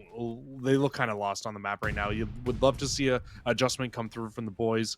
It's a tough spot to be in this situation, especially when the man who's really teaching them how to play competitive Call of Duty is the man who's not here tonight, unfortunately, for them. So we'll see again. UT Austin on offense. First 2 bloods go to M&M. When Menace and Mickey find the first 2, find 3, make it. Bomb should go down. 1v3. Pyro's in a rough spot here. I like that. Pyro answers back, but not for long. Only 1. You like that M&M call? I like did that. like I think that's what we're gonna call him now. Pretty clever. Pretty clever. You're a clever guy, Jesse. Clever guy out here. Pyro, able to find 1 in that one. About it. It's been the story for St. Mary's. It has been one and done in their way so far. Austin, however, they have not let go of the gas pedal. Mickey, 4 in a row. Velocity, 3 in a row. Menace, 1. Together, they are a dynamic trio. I mean, you can't even let go of Saucy. That sniper. It's been crazy so far. He's been finding a lot of openings. That's the big thing, right? Yeah, St. Mary's need to find something soon. Because this is just, it is getting a little bit one-sided right now. In the hard point, and now the search. Another 2 down, 3v2. Xander. Oh, he's going to miss some shots. And yeah, that's exactly what I thought was going to happen. You give Mickey a chance. He's going to turn and burn. Mickey finds the kill. 1 versus 2 now. Left for Gonzo here. I mean, at least he's got 4 and 4. He's by far been the standout player here in this map for St. Mary's. If anybody was going to do it and clutch up in a round, it's Gonzo. You know they don't want to get 6-0'd. So Gonzo, it's up to you. Find a kill here. Make it a 1v1. Isolate these gunfights. That's your main job. And he might just be able to get 1. That's crazy. I can't believe you saw him back there. What a read. 5 rounds in a row for UT Austin. What a read indeed. Oh, he saw him over the SOP. Barely saw him. Wow. That is a great read. Those are some eyes right there. And Mickey is just on one right now. I mean, J-Man goes back to their interview. He said, this is a good team. Can't talk no against kidding, them. eh? No kidding. I mean, I didn't know they were going to be this good here. Mickey, 6 in a row now. Full streaks for the kid. Back on the attack. What are we going to see? Saucy playing on the outside towards Riverbed. Player number 4, Xander Clan. Looks like he's trying to take things into his own hands. They will throw a couple nades, but actually a 2-1 split here for St. Mary's. First time they get the man advantage here in this game. This is a round you absolutely need to close, so just to build up some confidence going forward. But, oh no, you're going to get caught out through middle of the map now, and it's just going to leave Gonzo and Pyro by themselves. Mickey still got streaks. Menace finds the first, and now a man advantage that was once in the favor of St. Mary's now goes to UT Austin, and they should be able to get this bomb down. And Mikey's going to go hunting with the streak, trying to find this last player. He's going to get away under the tunnel, but they know exactly where this player is located. Pyro wraps back. He knows that everybody's going to be ready for him as soon as he goes through the opposite end of the tunnel. 35 seconds to clutch up right now. Pyro not going to read this player on the inside. M&M to go up against it. You know M&M is just a snack you don't want to play. 6 in a row. Austin, they get the job done. They make quick work of the hard point. They don't stop inside the search. They want to go to bed early. Yeah, they do. They heard we had a couple games that went a little bit long tonight, so they were like, hey, you know what, guys? We got you. We're going to come out. We'll 20-point club them in the hard point. We'll come out. We'll 6-0 them in the S&D. UT Austin, they look unreal right now. Teamwork on point. Gun skill on point. Communication has got to be on point as well in these games because they are just following each other up, player after player after player. And I would love to say that I think that it's going to be any different going into the control, but I just don't see it right now. Austin is just on another level at the moment. Oh, yeah. Vibes immaculate right now for this team. And it's a heartbreaker if you're a St. Mary's fan right now because both their games in the season, they were game 5s. And honestly, that clutch factor is what I was looking forward to into the squad. But it just seems like when you take one piece of the puzzle, I mean, that is a big hit, especially in a game like Vanguard where synergy has to flow into this one. And right now in UT Austin, I mean, this is just your game to lose.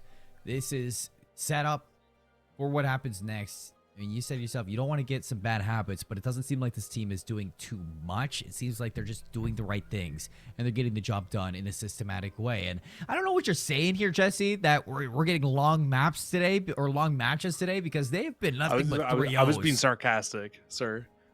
Actually, we had a 3-1 in our map number 2. Oh, yeah, we did in our have match a number 3-1. 2.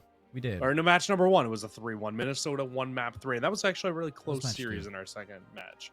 Yeah, you're right. Okay, so we're both a little wrong, okay? It's been a long day. It's been a long night, you know. It's 11:03. You can cut some slack. I know you've been up for a long time. You had an early morning, so Yeah, I actually woke up in the morning today. I didn't wake up at 4 p.m. like my normal degenerate sleep schedule. So it's been a long day, but don't worry, we're gonna leave it fix at that. sleep schedule tonight. We'll leave it at that. We'll leave it for this one. We got some matches to go through. Tuscan Control coming up next, Jesse. And yeah, you're right. I mean, UT Austin, this is everything to lose for them right now. They are smooth sailing through the series against St. Mary's, and I don't see it changing right now. Now you're putting a cap on what was the respawn for Hardpoint. This is where lives are going to matter. And you look back at that respawn, you look back at the hard point, and you just got to think about Mickey. I mean, he got a 6 spree right off the bat. He got a 7 spree right off the bat.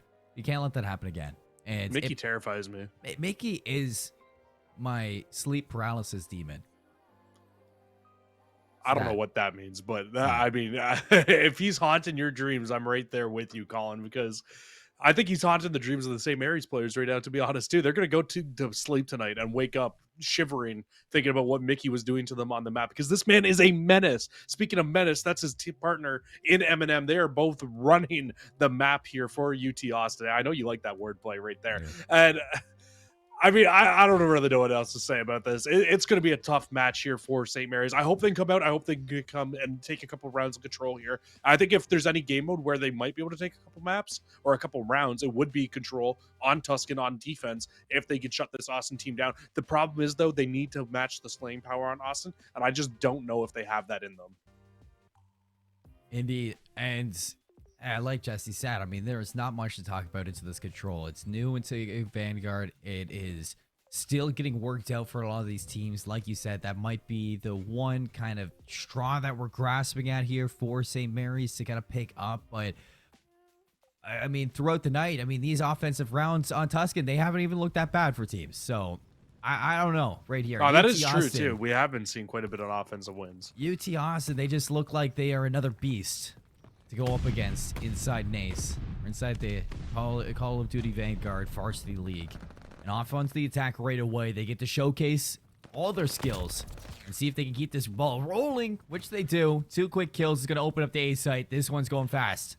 Oh, they're going to try to speed run this. They get 2 ticks already into A. You've got a player already pushed up in Saucy into their side of the map, and he's going to look for players here on the flank. Does not find anybody. Now they try to get the full push through. 4 players already down for the St. Mary's side of things, and now UT Austin, they're going to try to make their push through the back side. If they can find a few kills here, this could force the spawn out, but the player in the back will fall, so it's going to slow down that push quite significantly. They've only lost 1 player so far, Jesse. It has been flawless on the map once more from Austin. They're hopping on the B site, letting this one go quickly. Trying to tuck behind the corner is going to be Gonzo, cleaned up by the pistol. What's so funny? What's so funny? He was just, I mean, in vibing. my mind, He was just in my vibing. mind there, I just see him hiding there, and he's like, just please don't do it. That's what it looked Say like. what, please. It's over. But yeah, UT Austin are they're just on another level right now. 2.5 ticks already through. Only need a little bit more to finish this one up. And Mikey's going to have to wait for the team to come through because he's going to get contested. He will end up falling. So a good hold on defense here from St. Mary's on the B side. But unfortunately, they're going to have to do it about 4 more times. Menace for the wraparound. Teammates get the kills. Back into this hill. V-Site got neutralized a little bit. Pyro trying to keep them away. Spawning up in church with the rest of St. Mary's. And here comes Austin to put the nail in the coffin. Saucy on the outside of the pillar, waiting for these players to come in. They line up for one. Second one's going to be there. Xander, though, on the slide. They say Mary's. They're not out of it just yet. They're bouncing back right now. No, this is a good hold, and this is exactly what we were talking about. This is probably your best chance at taking rounds off of UT Austin, is winning the defenses. If I'm being completely candid right now, UT Austin is very much so just solo pushing this hill over and over again. They need to set up, they need to hit this one time together as a full 4-man unit, and that should be able to let them get this break. But the strong defense, it continues here. 3-for-1 trade here for St. Mary's, and with only a minute left and 13 lives now to the 15 lives to the factor of Austin. This is getting harder and harder the longer this round goes on. 52 seconds. The setup from St. Mary's. Somebody's in command center. Hasn't been able to do too much. It's a full wraparound right now from UT Austin, but it's a 2v4 on the inside of the cell. Numbers to St. Mary's. On the inside, Mickey opens it up. Velocity doubles down. That's the gap now to push. Clock is stopped at 35. Velocity works Gonzo up top. And there's the opening now. Xander in for the contention. Saucy is going to shut him down. Time's going fast again into this B side. Pyro trying to get to this hill, but it is all over for round 1. They resurface, and they get the job done. Yeah, they finally set up as a full 4-man unit, able to push into the hill, able to get the break when they needed it most to close that round out. It was looking like it could have been a speed run right off the rip. They got 5 ticks of progress very, very quickly, but that 6th tick, it took a long time on that last site to get it done, and that just shows you how strong defense truly is on this map when St. Mary's is able to contest and hold on for that long here. And I mean, no disrespect to those players, but this series, it has not been very close here so far throughout this game. But maybe they're showing some life. We're getting some highlight plays out of these St. Mary's players. But Velocity off the start here, he'll find one, can't get the second yet onto the player, but that completely stops this push and slows it down over towards A. Gonzo finds 2 through the middle of the map. Still pressure shot down. Velocity, okay. 5 in a row for the kid. Shriek's going to be on the board now for UT Austin. The backline is Pyro, but all eyes on him. 4 HP, trying to hide in the corner, but here comes Velocity. All 6 are going to be locked down. Full Shrieks now. For Velocity to work with now inside of the map. Got the overextension to be from St. Mary's. Blonde Lilith is going to hop on. That is going to stop the clock at 52 seconds, but really it's just a matter of time before Austin flex over to the side and shut it down. Austin, they now have them trapped in the back. This is the worst situation that you can be in on this map with the spawn trap that they have set up. Saucy is still inside of this command center. And he finds a few kills, but he just can't close all of them out. There was too many players. Luckily for him, though, he's got Mickey and Menace through middle of the map, closing everything off, finding another 4. One player has snuck through in Gonzo, so he will be able to stop the clock for the small bit of time here onto the B site, and the rest of the players trying to make their way over. So they're actually going to try to take a shot at this B site now. Again, they come flying. Again, they fall. Saucy laying down the hammer. Oh, Pyro gets caught. Inside radio, it's going to be Xander to fall as well. 8 seconds left. Over at A is where Gonzo is going to stop it. Another streak from Velocity. I want to put this one away. 6 seconds remaining. Here comes streak number 2. Right on down. All the players funnel on in, and everybody is going to drop. Last one inside the hill is going to be Pyro. And as they fall, Austin rise to the occasion. They go up 2-0. yeah, great round out of Austin on defense there. Kind of what we were expecting to see from this team. Can I just say that glide bomb from Saucy was really nice. I really liked the way that he was able to kind of bend it in through the cracks. It's very, very reminiscent to when you used to see Hellstorm missiles in what game was it? It was Black Ops 4 when they would kind of bend it into I'm completely blanking on what I was trying to say now, but there was a site on one of the control rounds where you had to really bend the bomb to make its way in there, and I mean that just reminded me so much of it. It's great use of the streak. We've been watching too much BO4. Way too much. Is that ever a thing, though? It was frequency. That was the map. Frequency control. I know exactly what you're talking about now. You just got to say frequency. I know exactly what you're talking about. But here in Tuscan, it's been the Austin show all throughout. Inside you, one player. Menace going to find him. Xander goes down. Minute on the clock. 2 minutes, 15 seconds. And Austin, they are well on their way to another 3-0 for the night. Yeah, they are. They get the first finished off over on the A site, but now the hard part. You need to get beat. We saw it took them a long time the last time through, but they get the 4-man wipe. Now all they need to do is stack the hill. Stop stat padding and stack the hill, my dudes. It's and they will hop on. First tick of progress should come through. They've got 2 players on the hill. They've got the spawn trap engaged. Here comes St. Mary's off the respawn. Second tick being worked on right now. Around the outside's player number 5, Gonzo, looking to make a play on the inside of the hill. Finds Mickey straight from Velocity. Sidearm's going to get it done. Last tick being worked on. Shrake's still here. Are we going to see the strafing run come out? Really don't want to see it happen, but Velocity got it just in case. They line up for one. Second one in the doorway. Doesn't get it done. Gonzo staying alive. Last tick, though, it's going to come through. Mickey's going to get the job done. A 3-0 to close it out. UT Austin. That was a quick one. It absolutely was. And honestly, that was the speed run that we were waiting for in that final round. A great, great round out of a fantastic team in University of Texas at Austin. And I mean, it's what we were expecting to see here. It really, really was. We expected to see UT Austin come out and have a very good, strong match. We didn't know what we were going to get out of St. Mary's, and quite frankly, it just was not a lot. And it's an unfortunate situation, and hopefully we see them bounce back stronger than ever in their next couple of matches here. This was always going to be a tough match. It becomes even tougher once you lose your captain for the night. But you know what?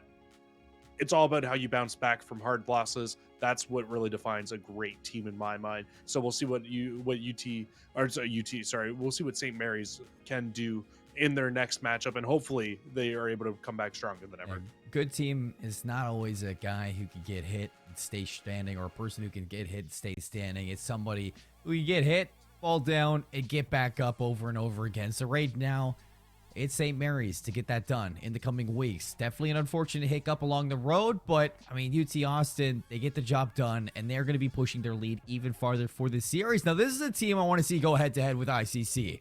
This is a terrifying team to match up against into the division, and it's just going to stamp an even bigger mark onto what could be another team to make some waves inside the Call of Duty Varsity League. And I'm excited for whenever that matchup happens. Yeah, it's going to be a tough match. ICC is a different beast, but it looks like Mickey and Menace, they might just be up for the task to take on some of those semi-pro players on that ICC roster. And speaking of ICC, I mean, we can't talk about them without saying our defending champions here in the Varsity Call of Duty League. They played fantastic last season. Now off to a 2-0 start. Just give you that little bit of an update. Looking through the rest of these things while we wait for our interview to be ready. Got quite a few good teams going off here in this league. You got Bay State at 2-0, Penn State at 2-0, both inside of that East Conference.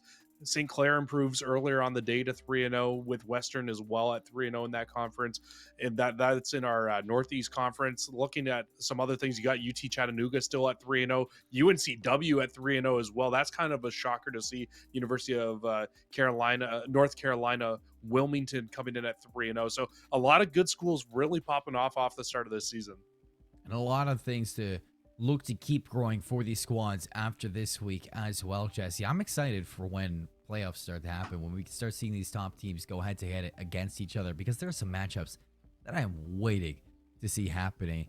I just want to see somebody good go up against Bay State right now. I haven't seen Bay State yet on screen, and I'm excited to see when that does come through. But right now, we get to deal with what we get, and there's a lot of surprising teams looking to make waves, UT Austin being one of them. And like Jesse said, we're waiting to get this interview into it. Once we do, we'll hop in. But just for a recap on the night, we started off with St. Clair, 3-0 sweep against University of Ottawa.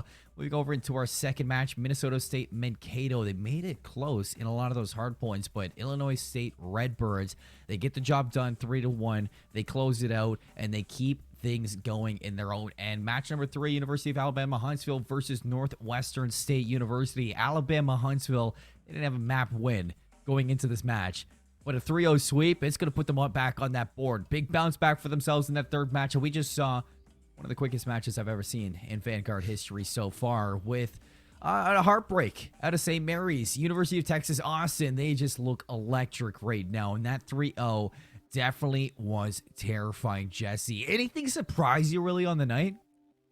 Honestly, nothing super surprising. I think maybe the University of Alabama Huntsville match, the fact they 3-0'd NSU was a little bit surprising to me, considering the way the two teams looked going into this match.